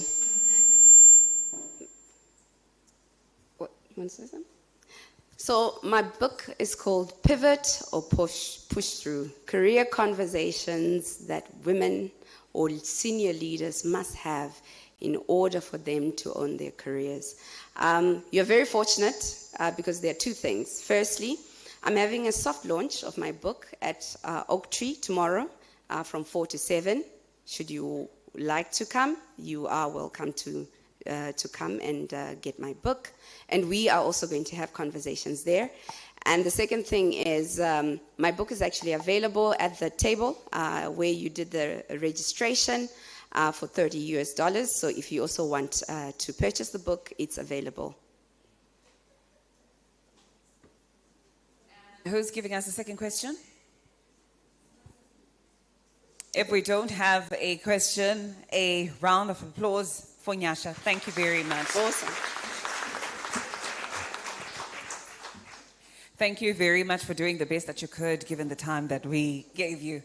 All right, now to give us our closing remarks, or perhaps before I do that, I just need to thank our sponsors once again, because they did make this possible, and I just wrote them down here. ZB Bank, Cabs, ZimSwitch, Money and Markets, Trigrams, as well as NetBank. Thank you very much for supporting us as financial markets in Daba. Now to give us our closing remarks, ladies and gentlemen, please put your hands together for Michelle Mzondo, and she's a talent management and DEI specialist, diversity, equity, and inclusion. A round of applause for her. Thank you. I've been given exactly 5 minutes, so I won't hold you hostage for more than that. A very good afternoon to you all, once again, ladies and gentlemen, all protocols observed. As we wrap up this incredible conference, I want to leave you with a quote from Deepa Bharadwaj, the head of infrastructure at IFM Europe. Performance and inclusion are not competing priorities. They are inseparable. Today, we've seen how diversity strengthens performance, decision-making, and long-term resilience in finance. Let's continue to build on this momentum, creating spaces for women to lead, to collaborate, and to thrive. As Nyasha P highlighted today, women only make up 10% of leadership in the finance sector. I was happy to see my fellow HR and talent management colleagues present today, and I want to encourage us to continue building pathways and leadership pipelines for women in order to close the gender gap in the capital and financial markets. Ladies and gentlemen, as we leave this discussion today and return to our various spaces, let's remember that inclusive leadership is not just a moral imperative, but a business one. It's about recognizing the value that diverse perspectives bring to the table and creating opportunities for women to take on leadership roles. Finally, sustainability is a key theme that also emerged from our discussions today. It's become a buzzword. It is crucial if we are to achieve lasting change. Let's commit to continue driving equality and inclusion and ensure that the progress that we've made over the years is not lost. I'd like to take this opportunity to thank our amazing speakers for sharing their valuable insights with us today. I hope that all of us sitting here today are going to be participating in the capital markets. I know I am. Leaving today, I need to go and find Tigeri's offices so I can buy some rates. To our amazing sponsors once again, thank you so much for making this day possible. And a special mention to Nedbank, who believed in the vision and supported the very first Women in Financial Markets Conference in 2023.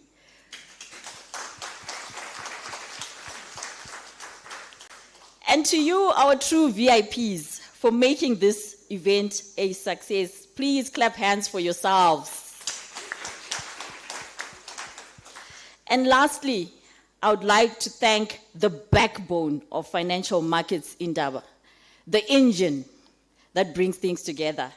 Mr. Kudzai Sharara, I'm not sure if he's here, and his beautiful wife, please stand up. Mrs. Sharara, please stand up. We want to see you.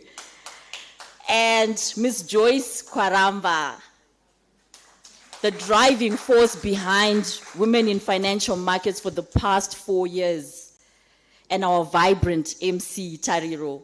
Please, let's give them a big round of applause. I just want to say, to reiterate actually what Nyasha P said, to all the women sitting in here, give yourselves permission to lead. Okay? We have a permission problem in Zimbabwe. So please, leaving this room, give yourselves permission to lead. Okay? Happy Women's Month. Lunch is served. Thank you.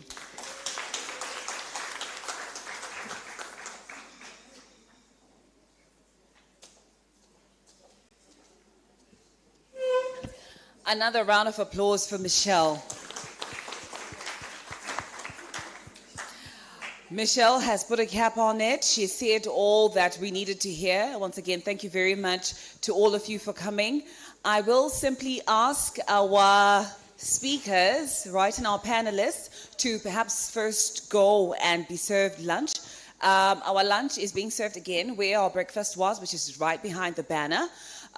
So you're just going to have to take your plates and then you come back and sit where you were sitting, or you can sit at a different table if you want to do that, and you get to knit work. Oh yeah. So our photographers, can we have our panelists please coming here perhaps before we even start having our lunch so we can take our pictures, group pictures please. The panelists, all the panelists in the house. Thank you very much for that one.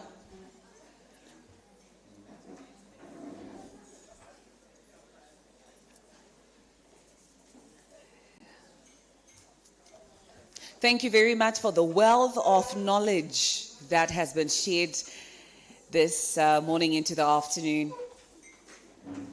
So let's make sure Kuti Bakareba, Ngesisfari and myself are right behind the others, and then the shorter ones will go in front.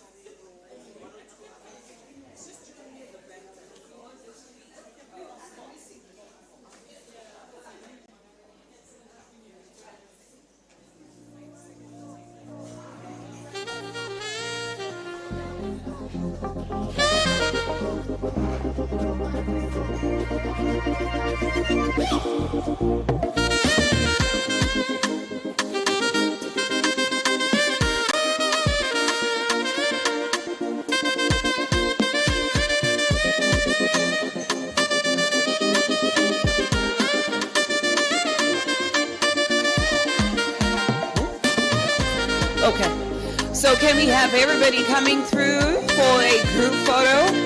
Let's do that. You can just come from where you are sitting and then we'll take our picture, our group picture. Thank you.